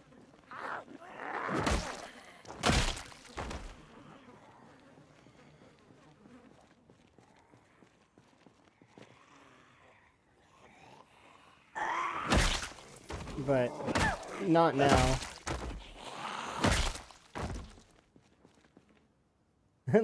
Kind of guinea pigs? We're guinea pigs. Oh dear.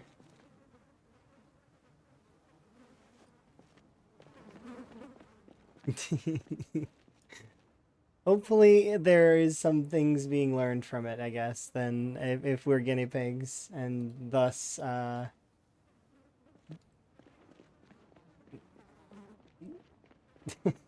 just thinking about being a guinea pig. It's funny to me. Make chitter noises, eat. Fill cheeks. My entire train of thought has been derailed by the imagination of me being a guinea pig. I don't even know what I was saying anymore. Twist and Chivas both did Rosewood. So Rosewood, they should have got plenty of loot from Rosewood. Plus, they also did the gated community, or not gated community, the mansions beside the resort, as well as, did they do the resort? I would figure they must have, given their kill count.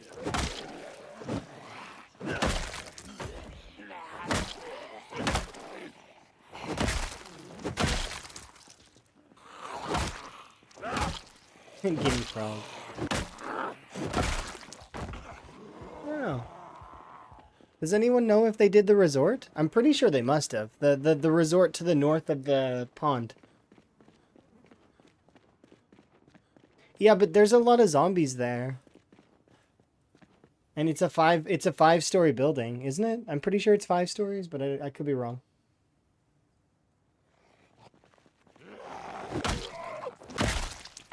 That place crashed my computer twice. I won't forget it either. There was a lot of rats there. I don't think I've seen that many rodents ever. There's so many rodents. And I tried to lower to get my frame rate back by killing them, and over 200, and I still couldn't get out over like 10 frames. Ah, he must have cleared it out then, if he was hitting that area.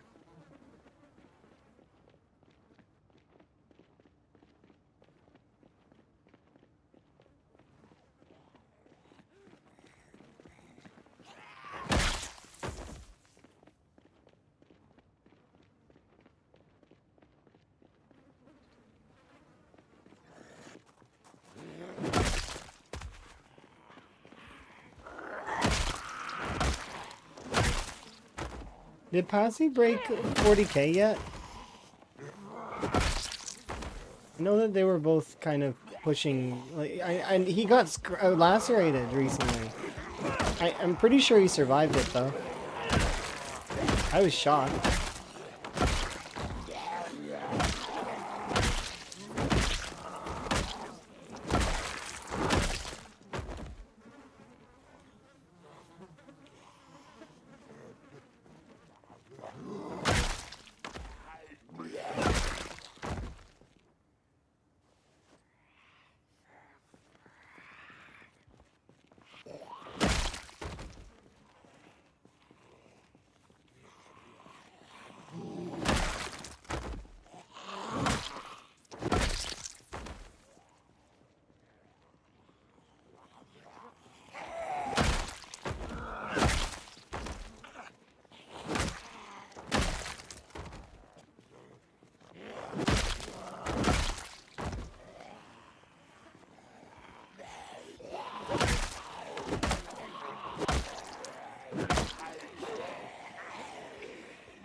Really close to that level 9 long blunt. Very, very close. I'm getting flashbacks to the Z-Bay run though. Passively, I want to fix the Gigamart. Not doing it though. I don't need to. Not this time.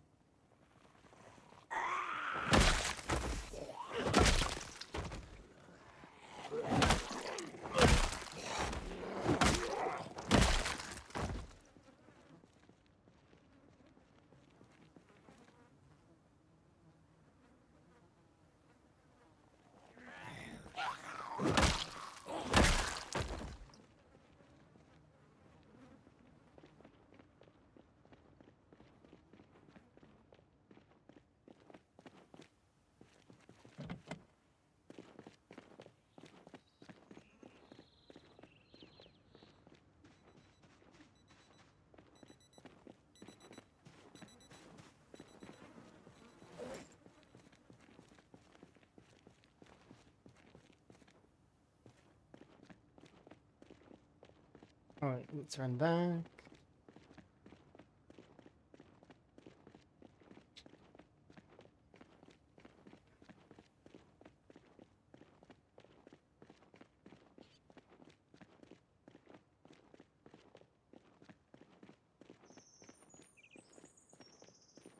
Look, another rat. There's 2 rats.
Am I set to animals? No, no search focus. Okay, good.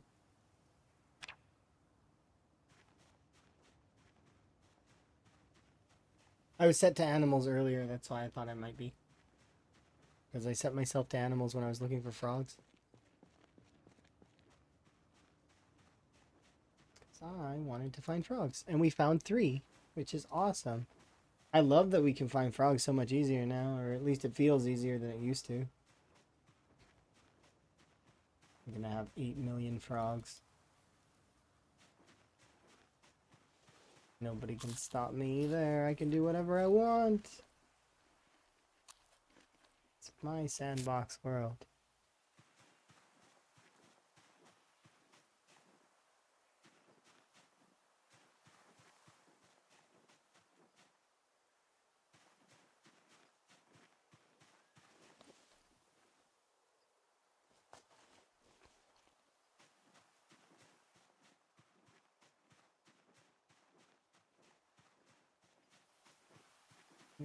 Lemons.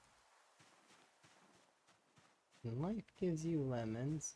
You create genetically altered lemons that can burn houses down. That is what I am to understand.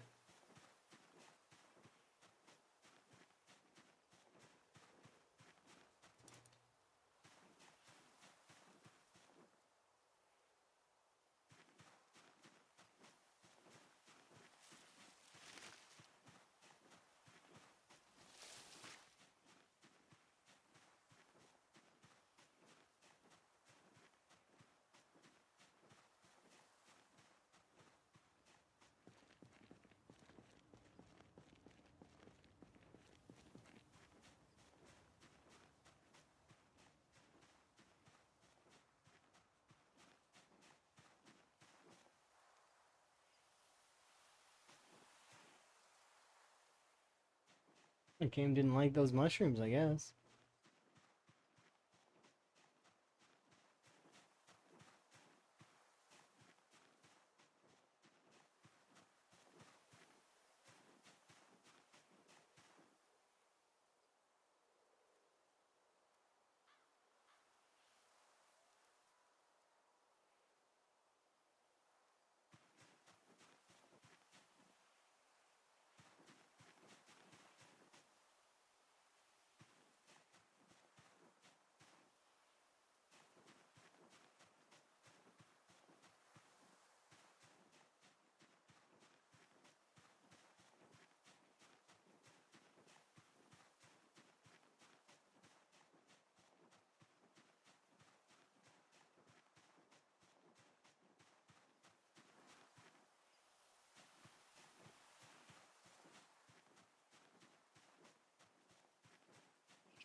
Okay, I'm gonna head back.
Alright, let's return to the far side.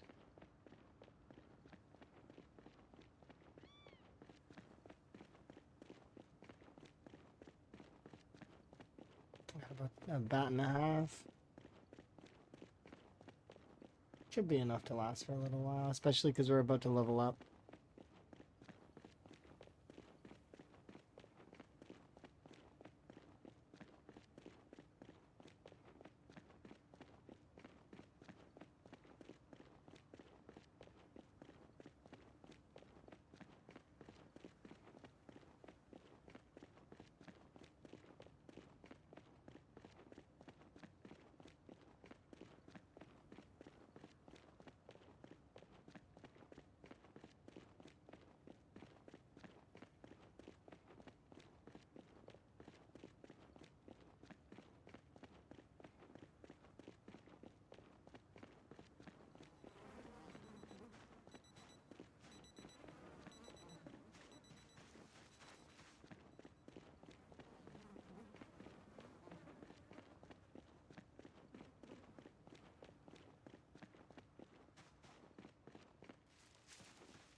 Other side of the parking lot.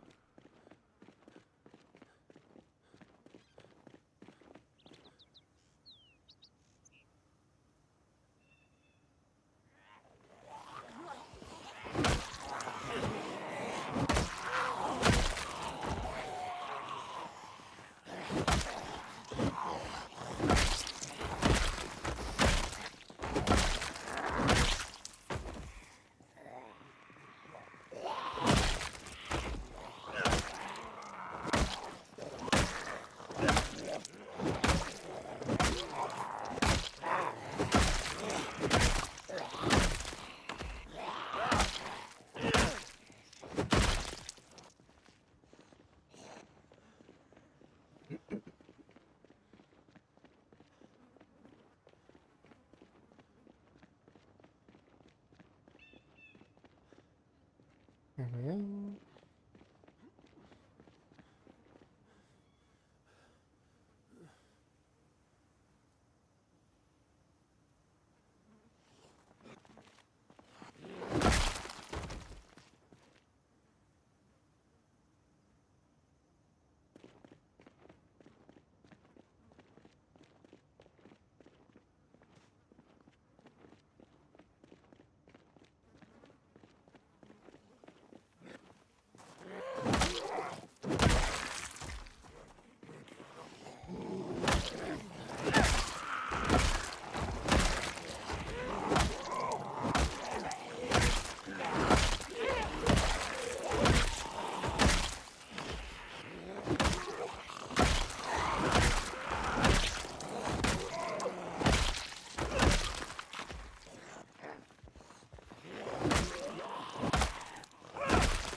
Back, have a rest, recoup, and then continue. We should hit level 9 long blunt here in a second.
Level 9 long blunt.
Hope you figure out your way out of there.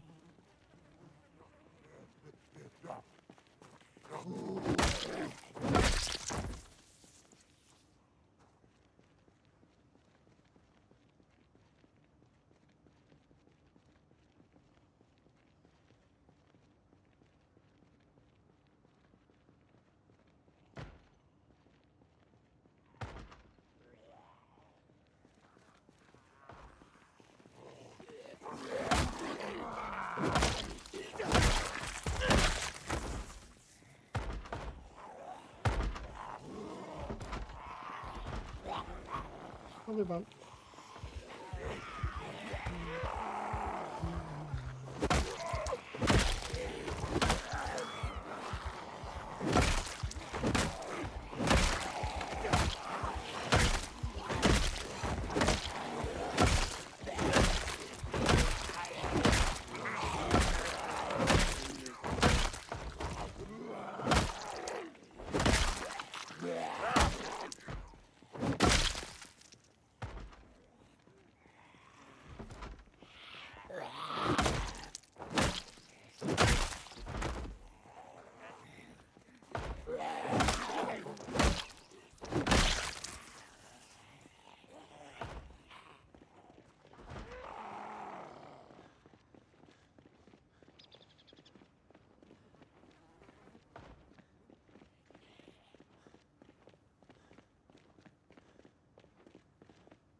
Very red shoes.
Hey,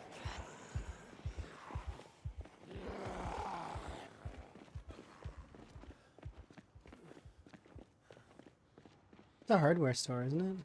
There might be a sledgehammer in there. Pretty sure it's a hardware store.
I'm gonna feel bad for you.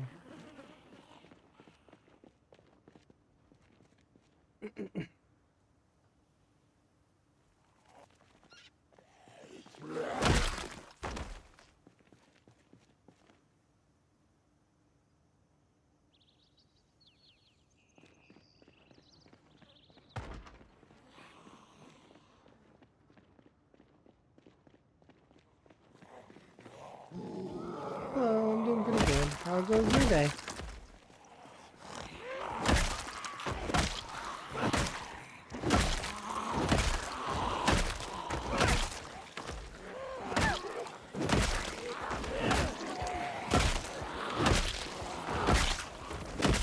I'm pushing all the way to the gas station if I can.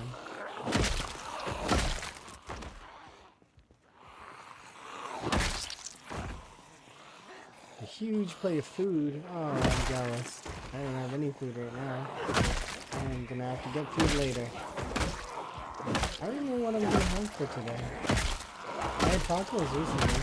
That was really delicious. Maybe I'll do some sort of pasta. Or maybe some soup. I don't know.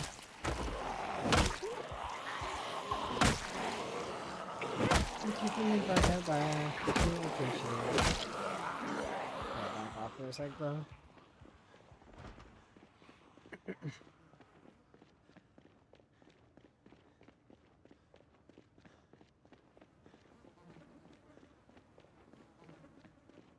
I'm getting far into Riverside. I mean, I'm getting there. I'm hoping that we can get all the way to the next area.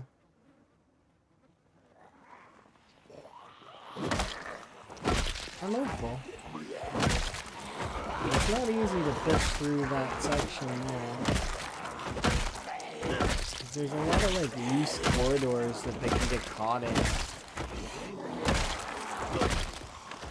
Same as the gated community, right? They get stuck on like fences a lot of the time. It's really annoying. Thankfully though, in the future that won't be the case. Because they'll break the fences down. At least I hope. Clearing the highest pop cell? Probably not. So what happens is I'm in an area, but I pull the zombies to me, kind of. So more than likely, I've already taken care of the bulk of it, maybe. I think we're about 30% through the pop of Riverside right now. But the rest of it's very, very swathed throughout the area. But I could be wrong. We might jump into like a really dense cell here in a second. I'm not sure. But I'm pretty sure we pulled quite a lot of the cell over.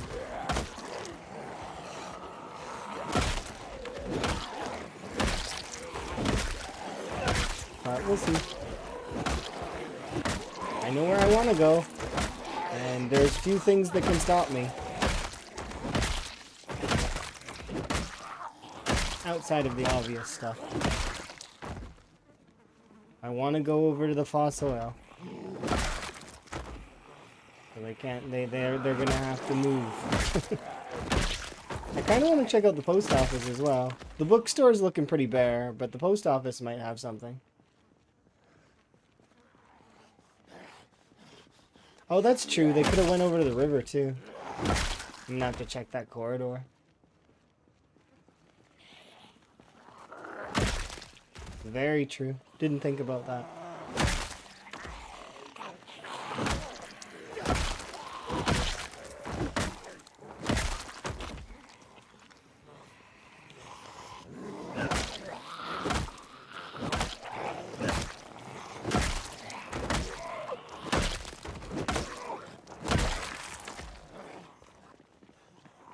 We're also reaching the stage where our long blunts are no longer gonna build muscle strain at all. Like that's the muscle strain has been a thing of the past for a little while, but it's it'll return to us when we swap weapons in the future, which is more than likely gonna be happening. I'm not sure when I want to switch weapons, but I do know that I probably should switch to axes. I was doing like the figures on it, and I was like, probably it would be a wise decision to switch to axes at some point. Maybe when we're at like halfway through level 10, like to level 9.5, I'll switch. Yeah, the stone scythes are pretty good. I've made a bunch of them because I needed to level napping in order to access the blacksmithing stuff. I still need a metalworking punch though in order to continue. Did you finally break that open? No, that's not. This is the farmhog. You don't have a friend to help you break that down.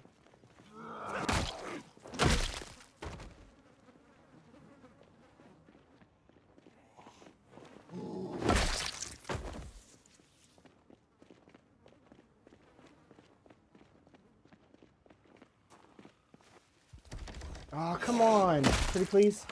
Please? Yes, both of you. Don't path out the window. I want you to break this down.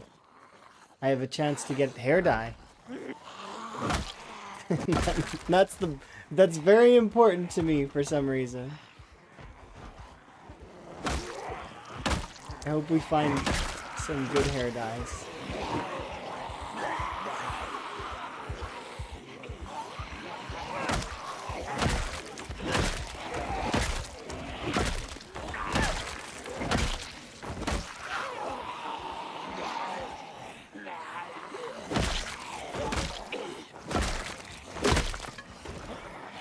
Oh, do I not have another bat? Ooh, that's awkward. I'm sorry. I didn't come prepared. My bad.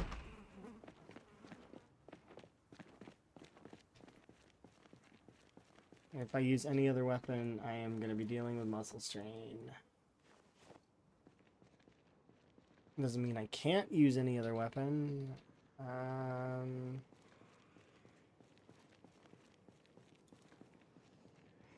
can at least do it until my arm hurts.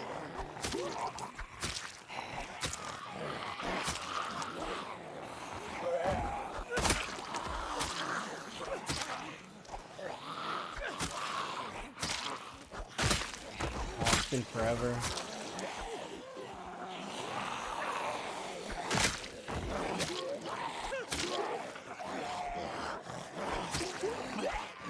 Yeah, I'm rusty, you can really tell.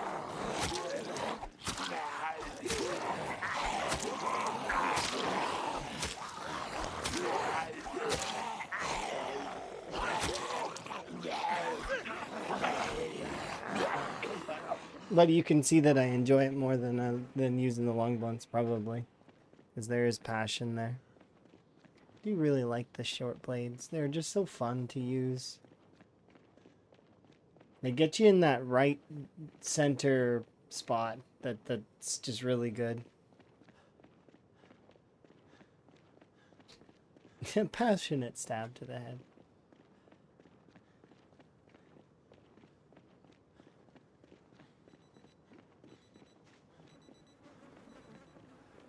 Okay, I need to go and find...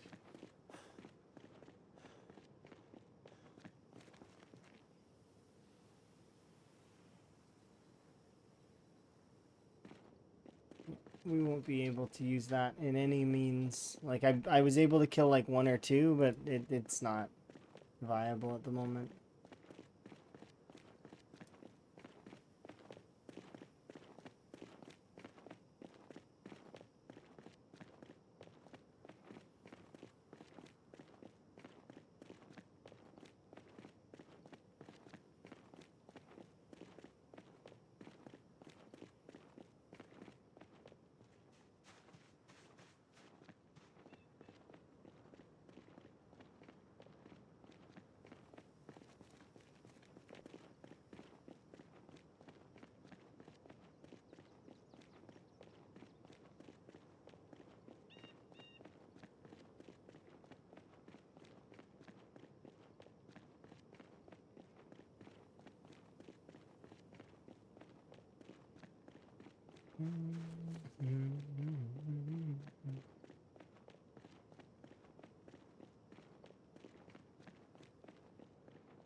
There's 1 tree there that will yield it. 2.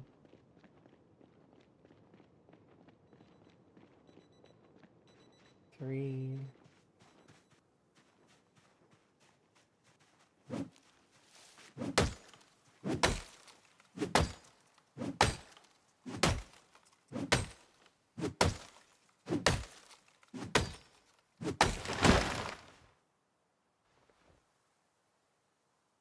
The rest of these won't yield 1.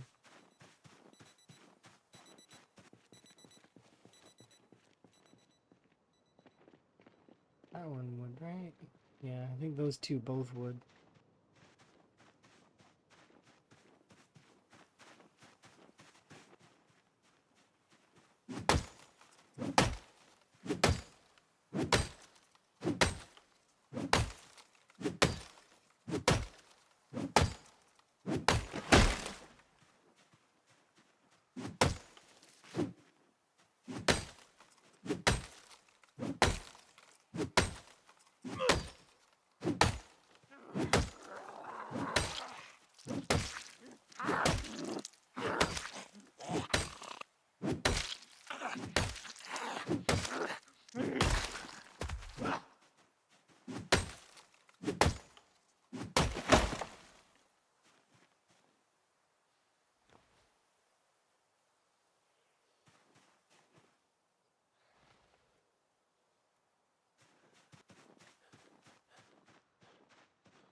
You need really, really big trees in order to get those.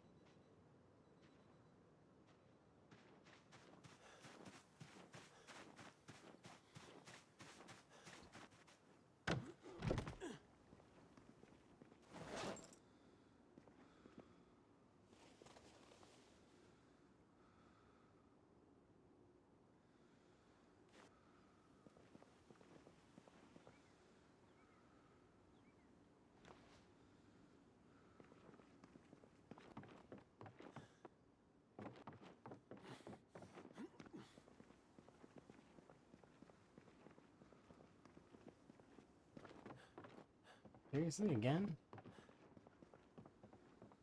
There we go.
All right.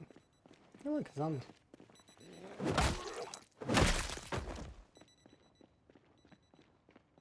Back to it.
off for just a moment. Need a rest.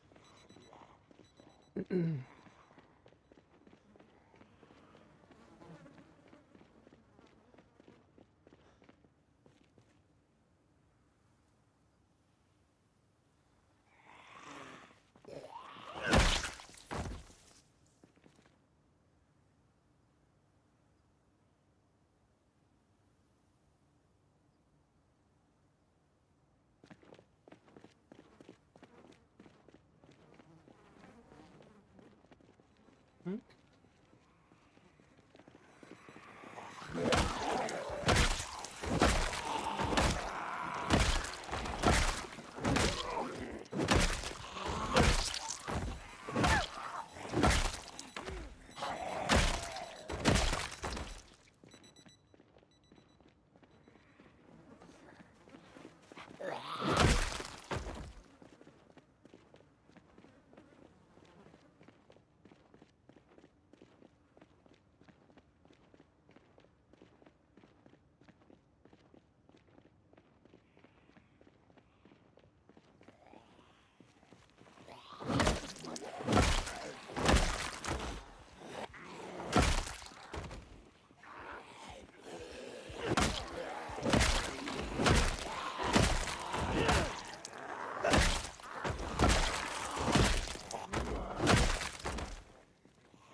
Okay.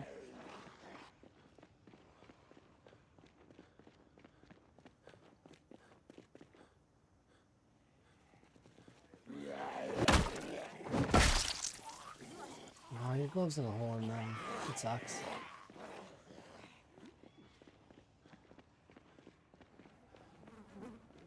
My gloves also have a hole in them. I'm looking to get a replacement.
Hey.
Hello.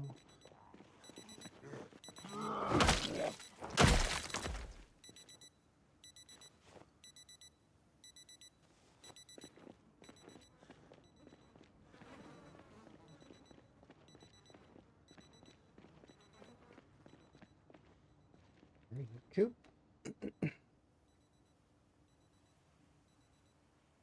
You're amazing. Thank you very much for the follow.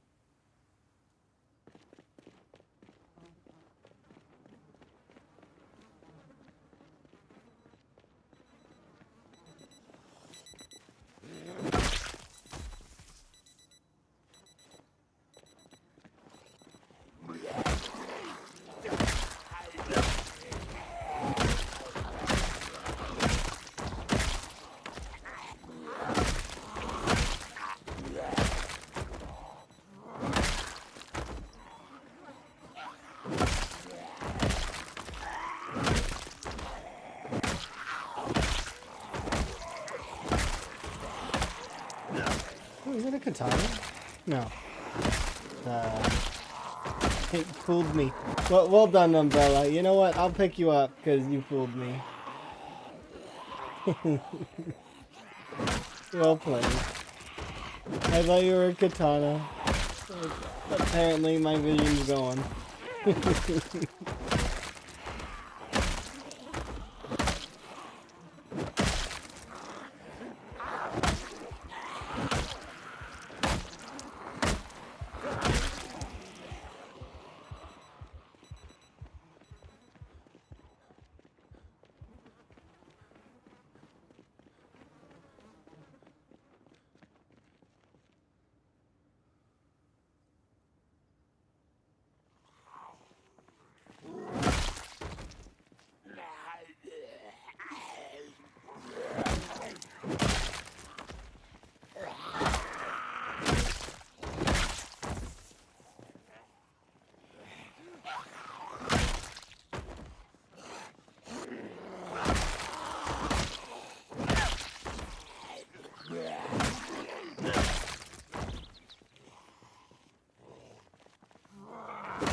Resting.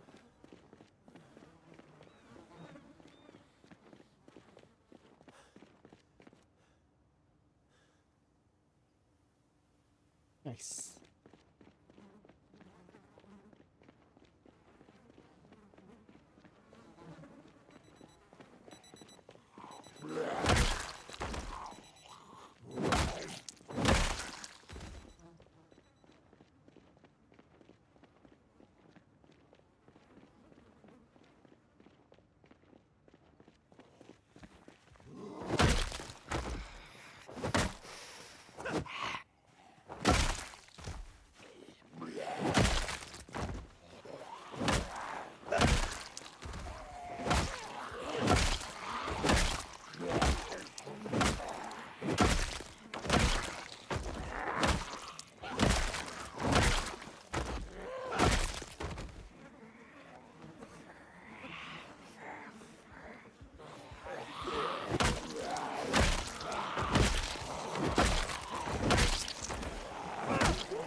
You very much I very much appreciate you.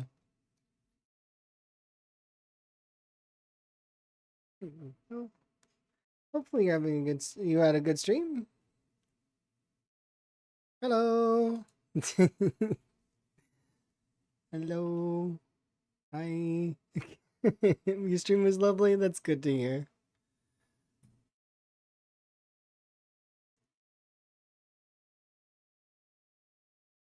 So did you have fun doing Rat Race? Hopefully you had a good time.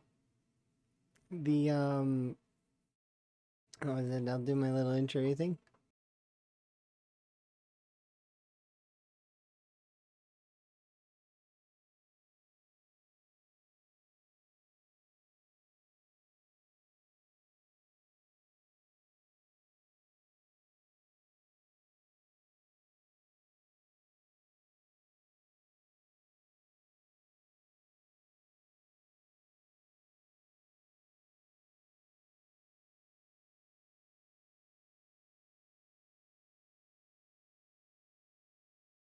Just, I am doing my Rat Race run still, and it's going pretty well.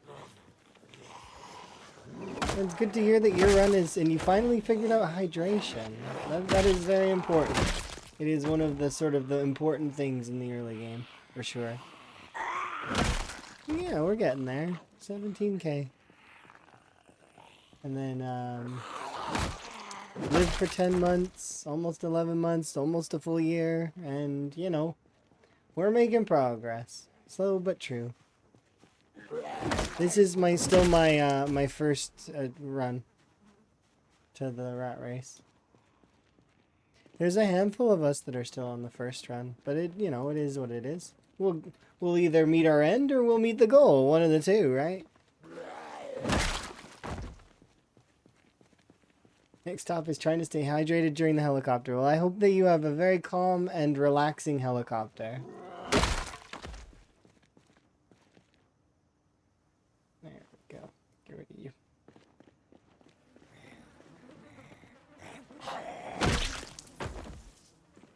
I'm sure that it'll go okay.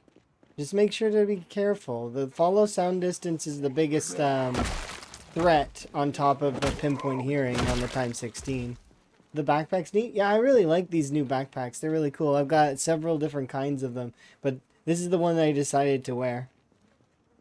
I've got blue one, I got red one, and I got this one. I haven't managed to get any better backpacks than these ones, but you know, that's fine. I also have disorganized, so backpacks aren't very good to begin with. But, you know, it is what it is. I did that on purpose. So that I would have extra points.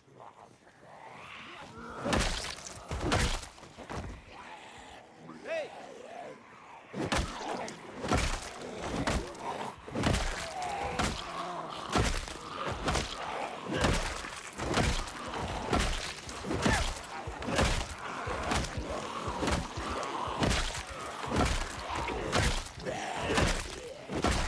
Delicious. Thank you again for the raid. You very much appreciate it. And I am very much looking forward to special effects next year.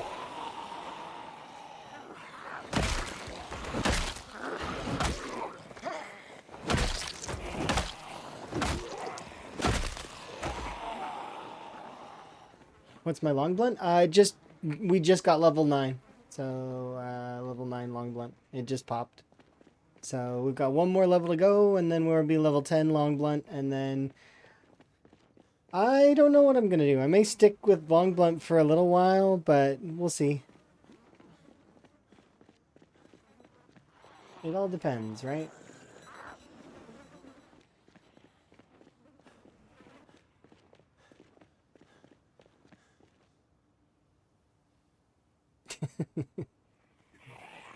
You'll get there too. I believe in you. You'll be just as capable. All it takes is practice and time, right? 100%. You'll be on your personal best soon. Maybe the run that you're currently on is going to be the one that is the run. You never know, right? I hope so. Yeah, me too. I said it. You typed it. Yeah.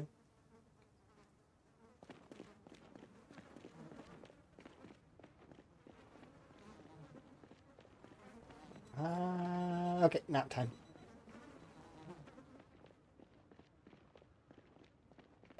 But yeah, we've taken pretty much full control over the gated community. There's not very many zombies in this area anymore, like in this particular section.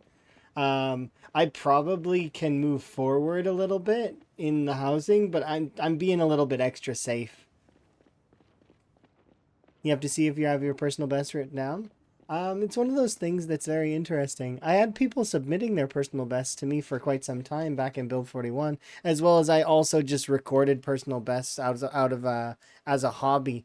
So there's a document that I have that's like an archive for Build 41, and then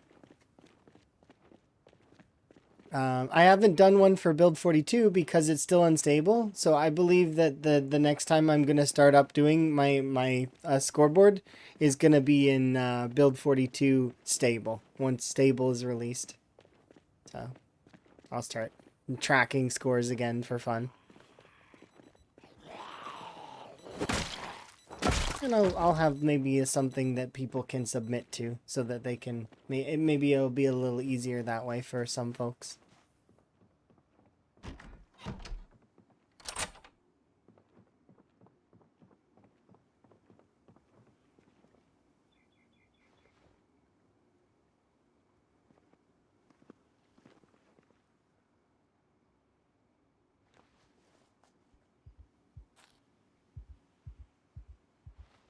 Let's put you back on.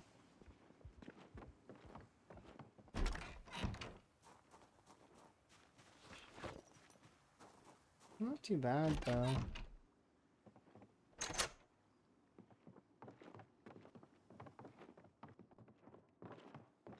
Oops.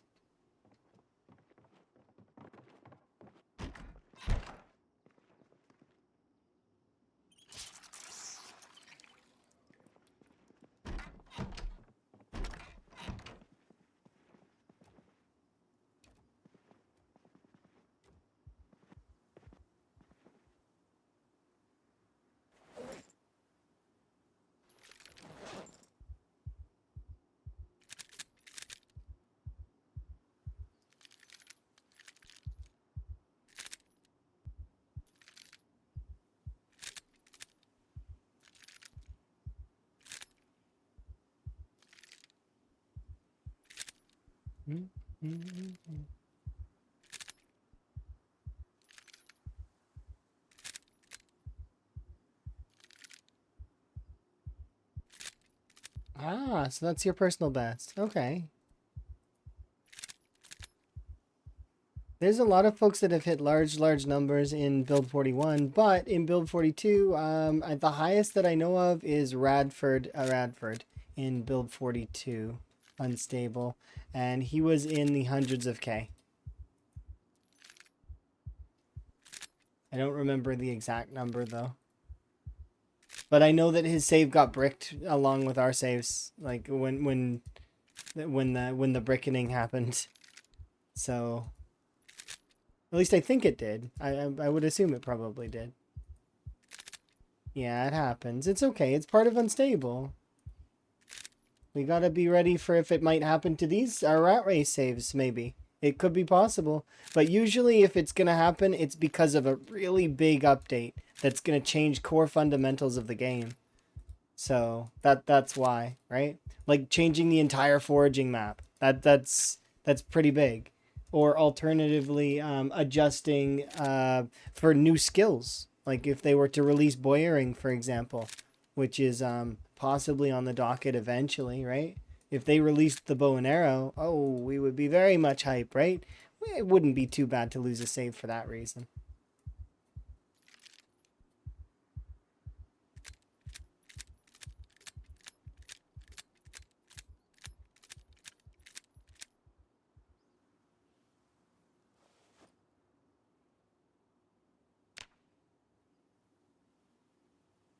Still not my record. Gotta try harder.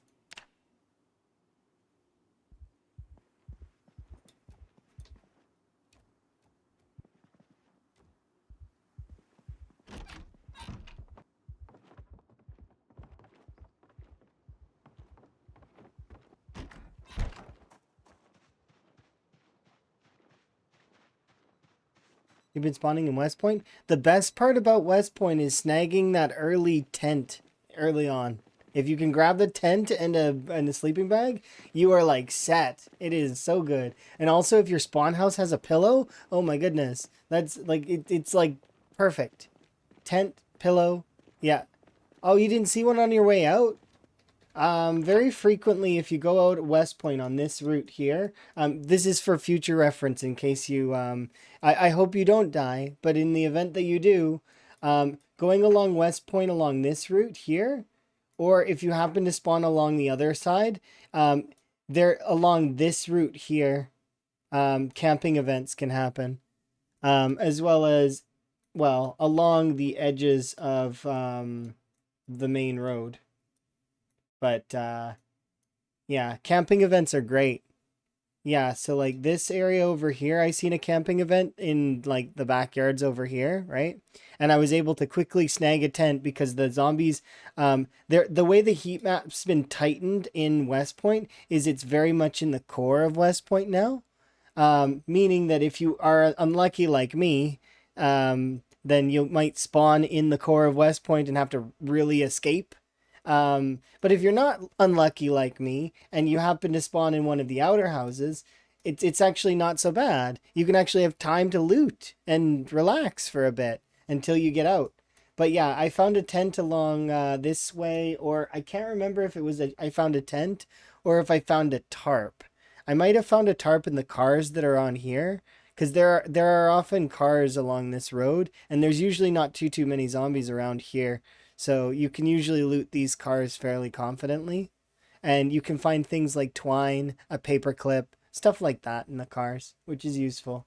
That's why I rated West Point a 1-star, is because it's, even if you spawn in some of the worst positions in West Point, if you can just finagle your way out, it's a pretty chill place. And most of the time, even the death spawns are escapable. Unlike in Muldraw, if you get one of the death spawns, you're pretty much gonna die. Like it's pretty much guaranteed. It's just like, for example, anyone who's played the rat race and done that Echo Creek area, and you get the trailer of Doom, or there's actually a couple of trailers of Doom. You know, the trailer that you ain't getting out of. There's no hope. Like, I mean, it's a scary trailer to spawn in. That's why I give Echo Creek a 3-star. Also because of Guns Unlimited. It's just down the street, and if you stick around long enough, you can probably make it angry.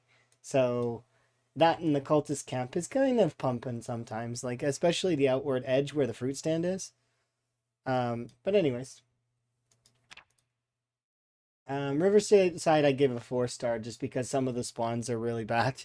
Some of them are really good though, and you can get some pretty good loot. But it's one of those things where in terms of full escape, especially if you were to stick around, I don't recommend it. Riverside can be very volatile during the helicopter.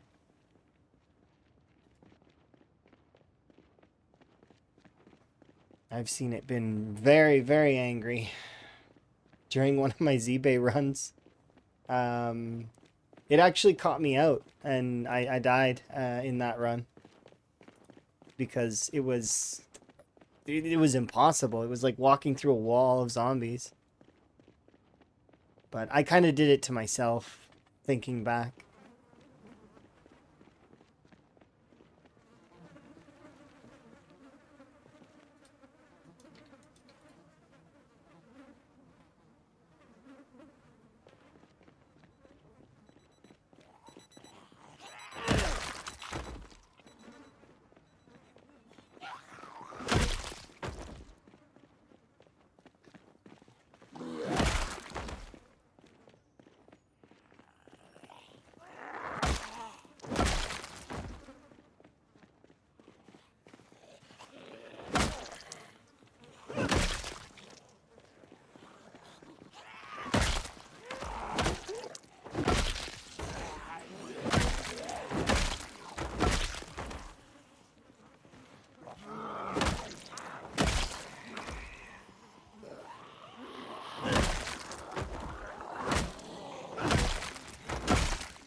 What's the mod? This one? Oh, that one's called Rune.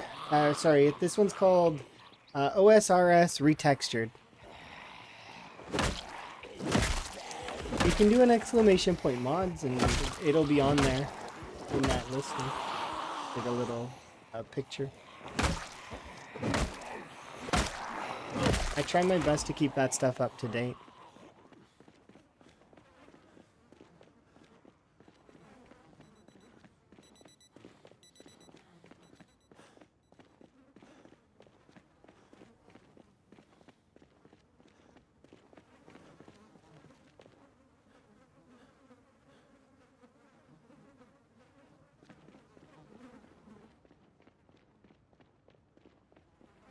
Yeah, I find it's a useful mod to just kind of keep an eye on XP in a visual way for some folks. A lot of people really love that mod. I think it's okay. It's cool to be able to see your XP, and it's essentially the same as opening up the skills menu, but it just shows the last one, right? Stopped at 99.7. Oh, so okay, so next time you play PZ, you're gonna be 1,000 hours into PZ. That's hype. Congratulations on your 1,000 hours of playtime.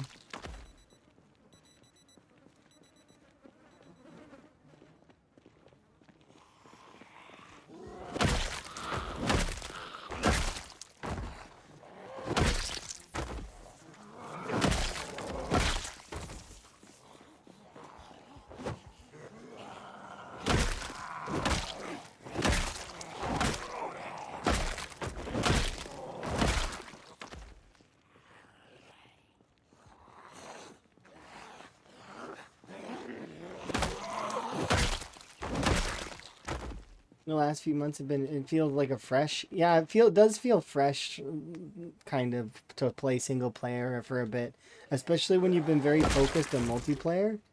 But that it'll be fun when multiplayer comes out. I'm really, really hyped for it because there's a lot of cool servers that are going to be active, that are going to be very interesting to get involved in.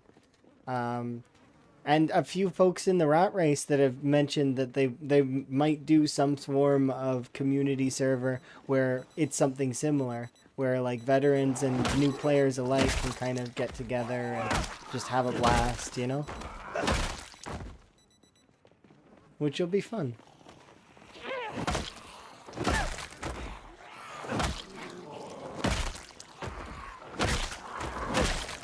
I'll probably play on a few of those servers, depending. I've had a couple of folks ask me if I would, and yeah, why not? I'm not averse to playing multiplayer. I've played multiplayer servers in the past. I played on the Wild West server. I've played a few of the BR styles. I've played on some servers. I've even done a little bit of the RP servers, which was really cool. And next time I want to be a little bit more active in the RP server. I didn't have the time this time because I had work related stuff getting in the way. But it would be cool to participate in that stuff.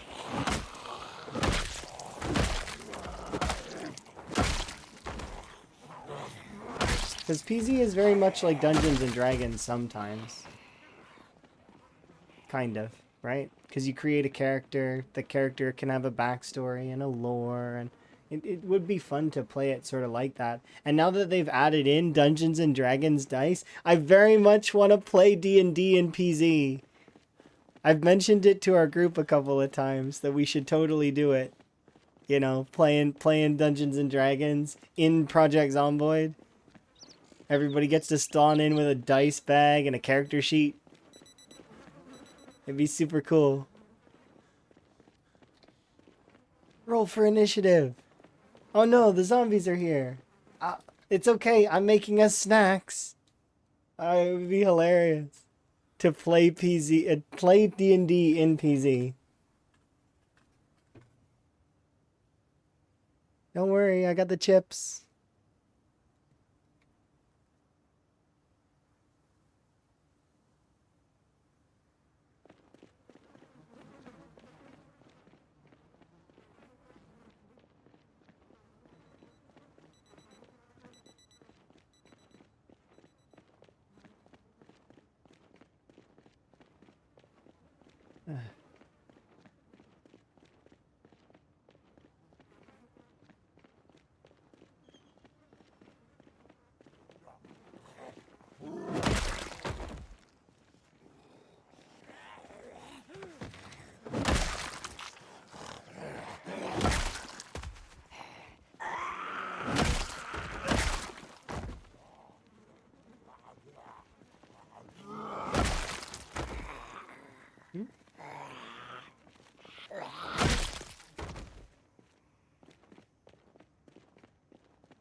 Backpack. Times 2. Hiking buddies.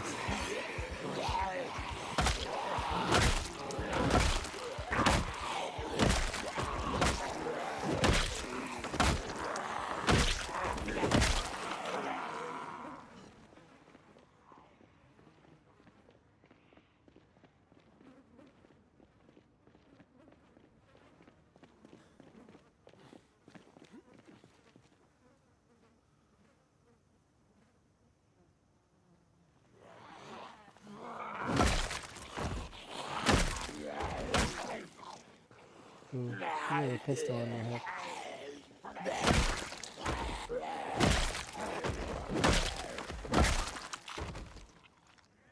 Sure enough, it's got ammo.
Ooh, done. Come with me, Mr. Hunter. I need to bring you over here so that I know where your gun is.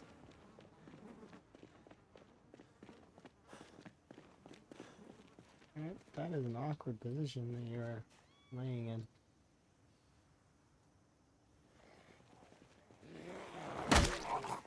Ooh, you have a fancy vest. Oh, a military bag! Well, I guess we're upgrading. I didn't expect it was going to be happening anytime soon, but alright. Where? Canteen, rifle, pocket knife.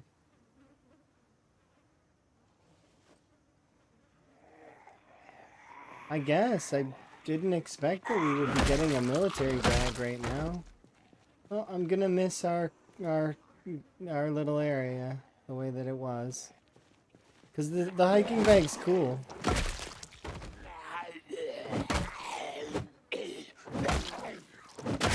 But definitely the military bag is a huge upgrade. Equip secondary.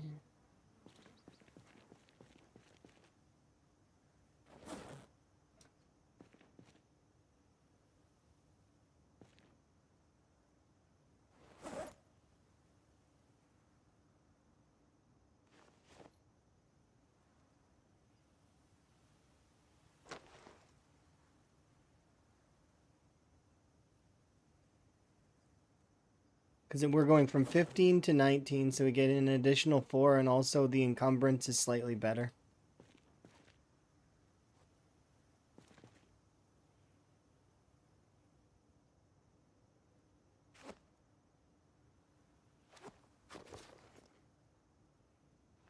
I can put these things in the chest rig.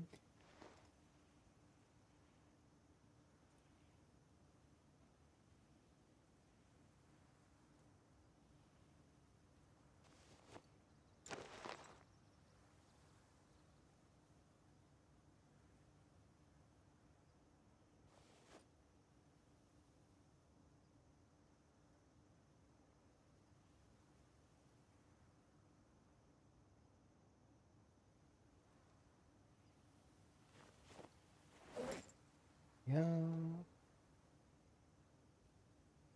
Alright. Yay for new bags. Yeah, we got a chest rig and we got the military bag. So big upgrades.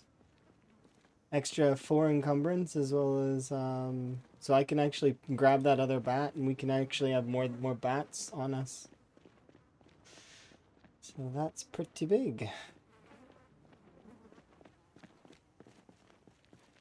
See, and that's why I don't worry about finding a bag, because eventually the bag, it comes to you if you just wait. Just wait patiently, it'll come to you. Don't have to rush looking for one. Patience. That's a huge part of Time 16. is just like patience. And if you add on any extra challenges like, you know, 0 to hero or doing a slow learner pacifist combo,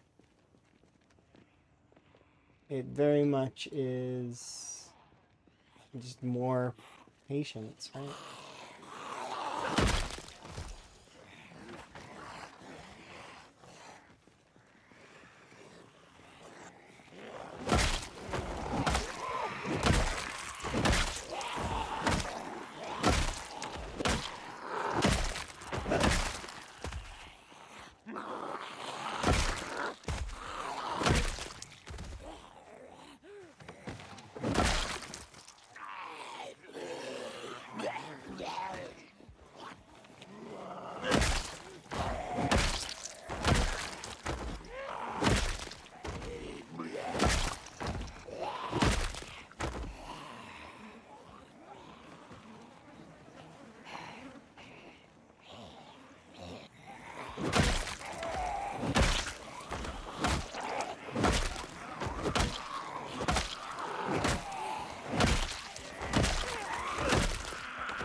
Yeah, I'd hope there's books soon. I've seen that the Enigma books though looks very bare. Like it looks like there's almost no books there. But quantitatively, we've got lots of houses here and residences, right? And sometimes they have bookshelves. So I can always hope.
I haven't really looked in very many of the houses. I've looked in some, and so far we found 3 total books. Agriculture 3, Aiming 4, and Maintenance 4. And then I found 1 reloading book in... Oh, look, what the heck has happened there?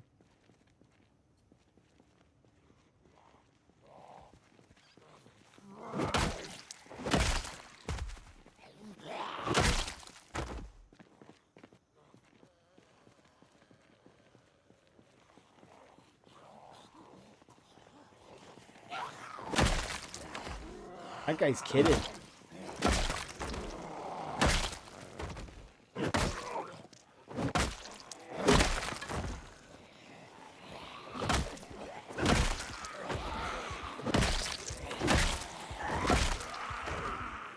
know how kidded that guy was?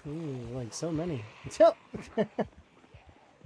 What am I supposed to do with that? Like, it's just like pouring out of that house.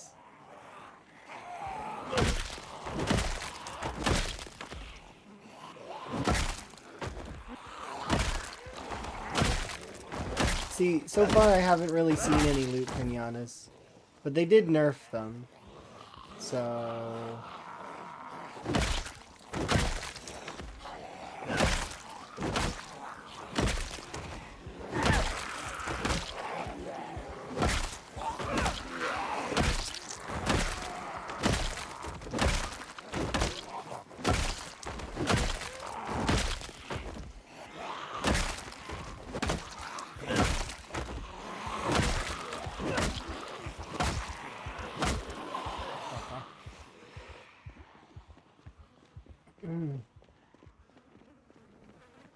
We'll have to see if that one actually is a loot pinata. It just looks like a military zombie though, so it might not actually have any good loot in it. But maybe not. Maybe it will. It looks like it's like a really, really kitted survivor though.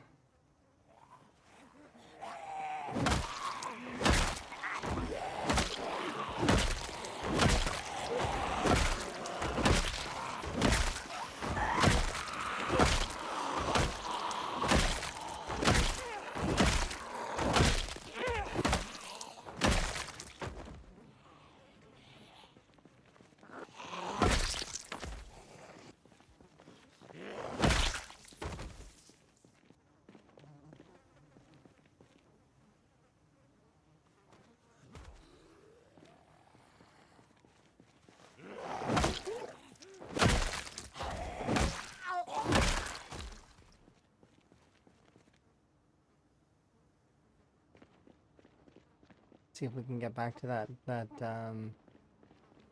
garage.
They're not gonna let me through.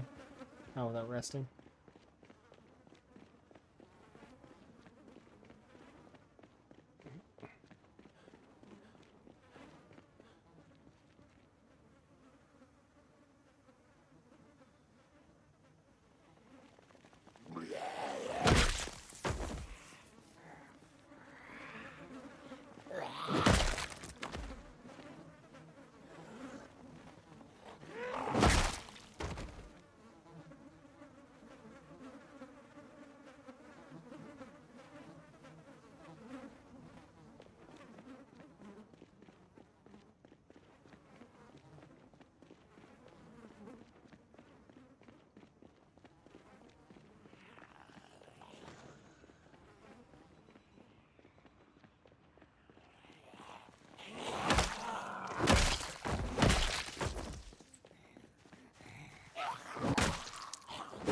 Oops. I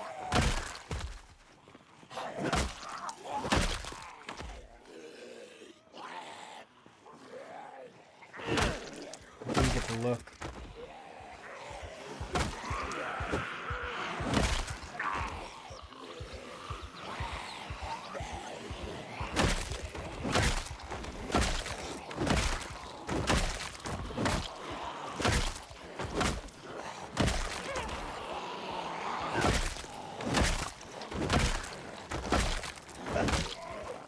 Don't think there was anything like that. Still, it's a large bag and I'd like it.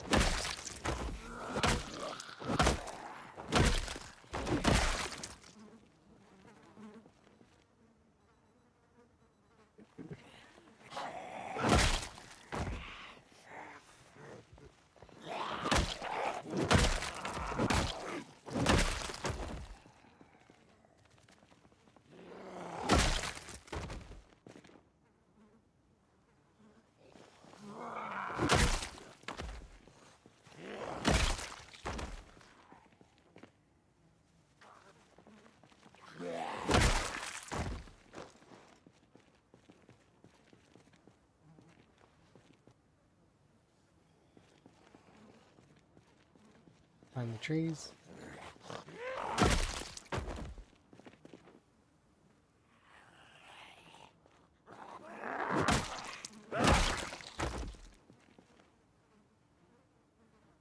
Nice. Okay, let's go.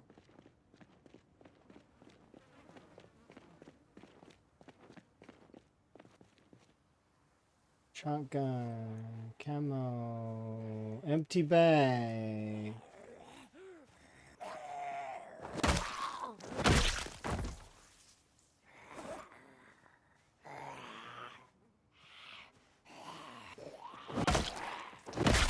Let me get his face thingy in.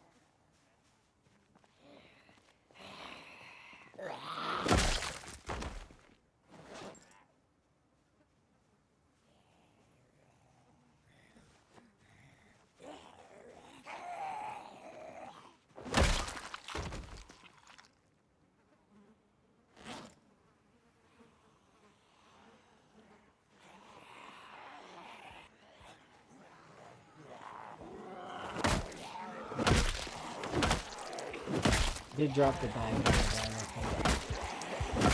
That's all I can do though.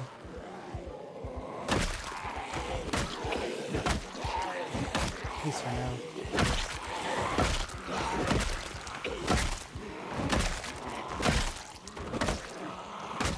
They just really don't want me to have that.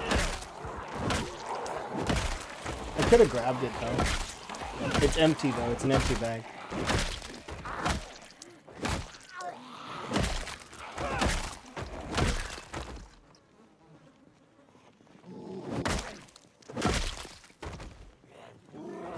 Really nice shirt.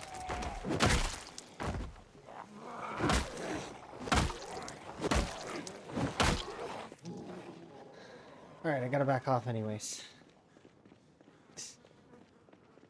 We did put in some good effort on that street though. I feel like we're making some progress. It's short, it's slow progress, but it's progress.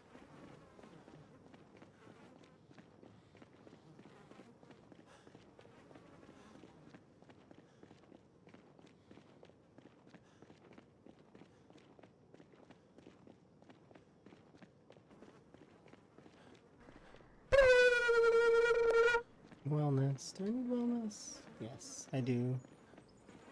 I kind of want dinner as well.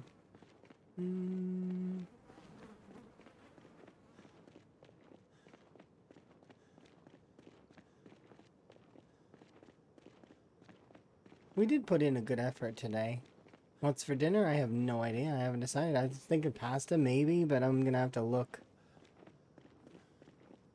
All I know is that I'm very much hoping that Emma's around to hang out with.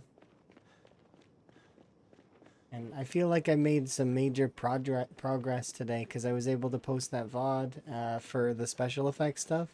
As well as I'm going to be doing, trying to keep up with it until all of those VODs are posted. To which then this playthrough is the next one that's going to get posted. So this the rat race. My previous ones, the brutality mode and all that, I'm not gonna post those ones because they're just not. They weren't long. I prefer to the VODs to be longer.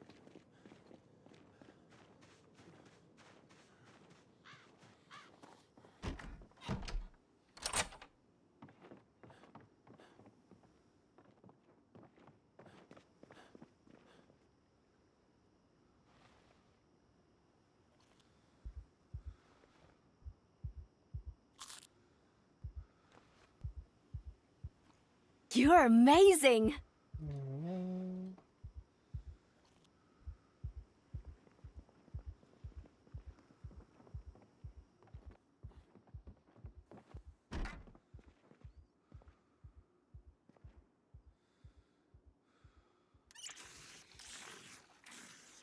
How's my weight anyways? 78. I mean, we managed to maintain weight throughout pretty much the whole stream because of all the fish that I managed to catch. And then, which I'm pleased with. There we go. Let's set our character right.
Again, 13% on level 5 to 6 reloading.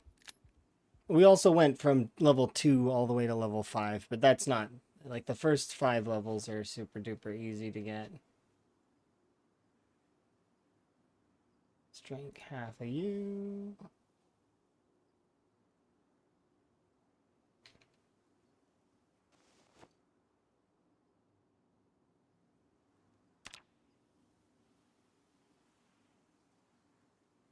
That's a new record. It's 376 in a single day.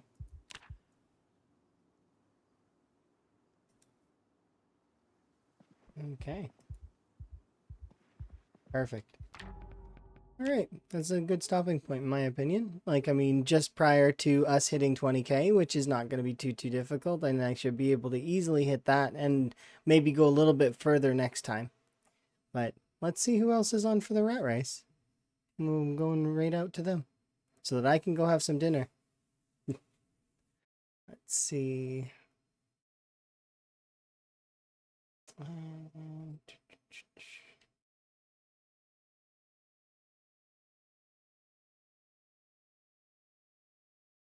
Hi, Cookie.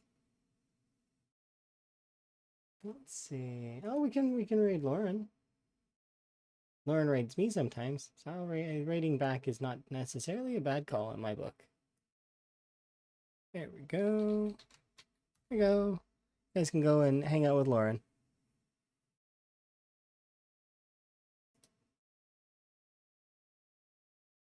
Yes, that is cute. I will see you guys all next time. Ta!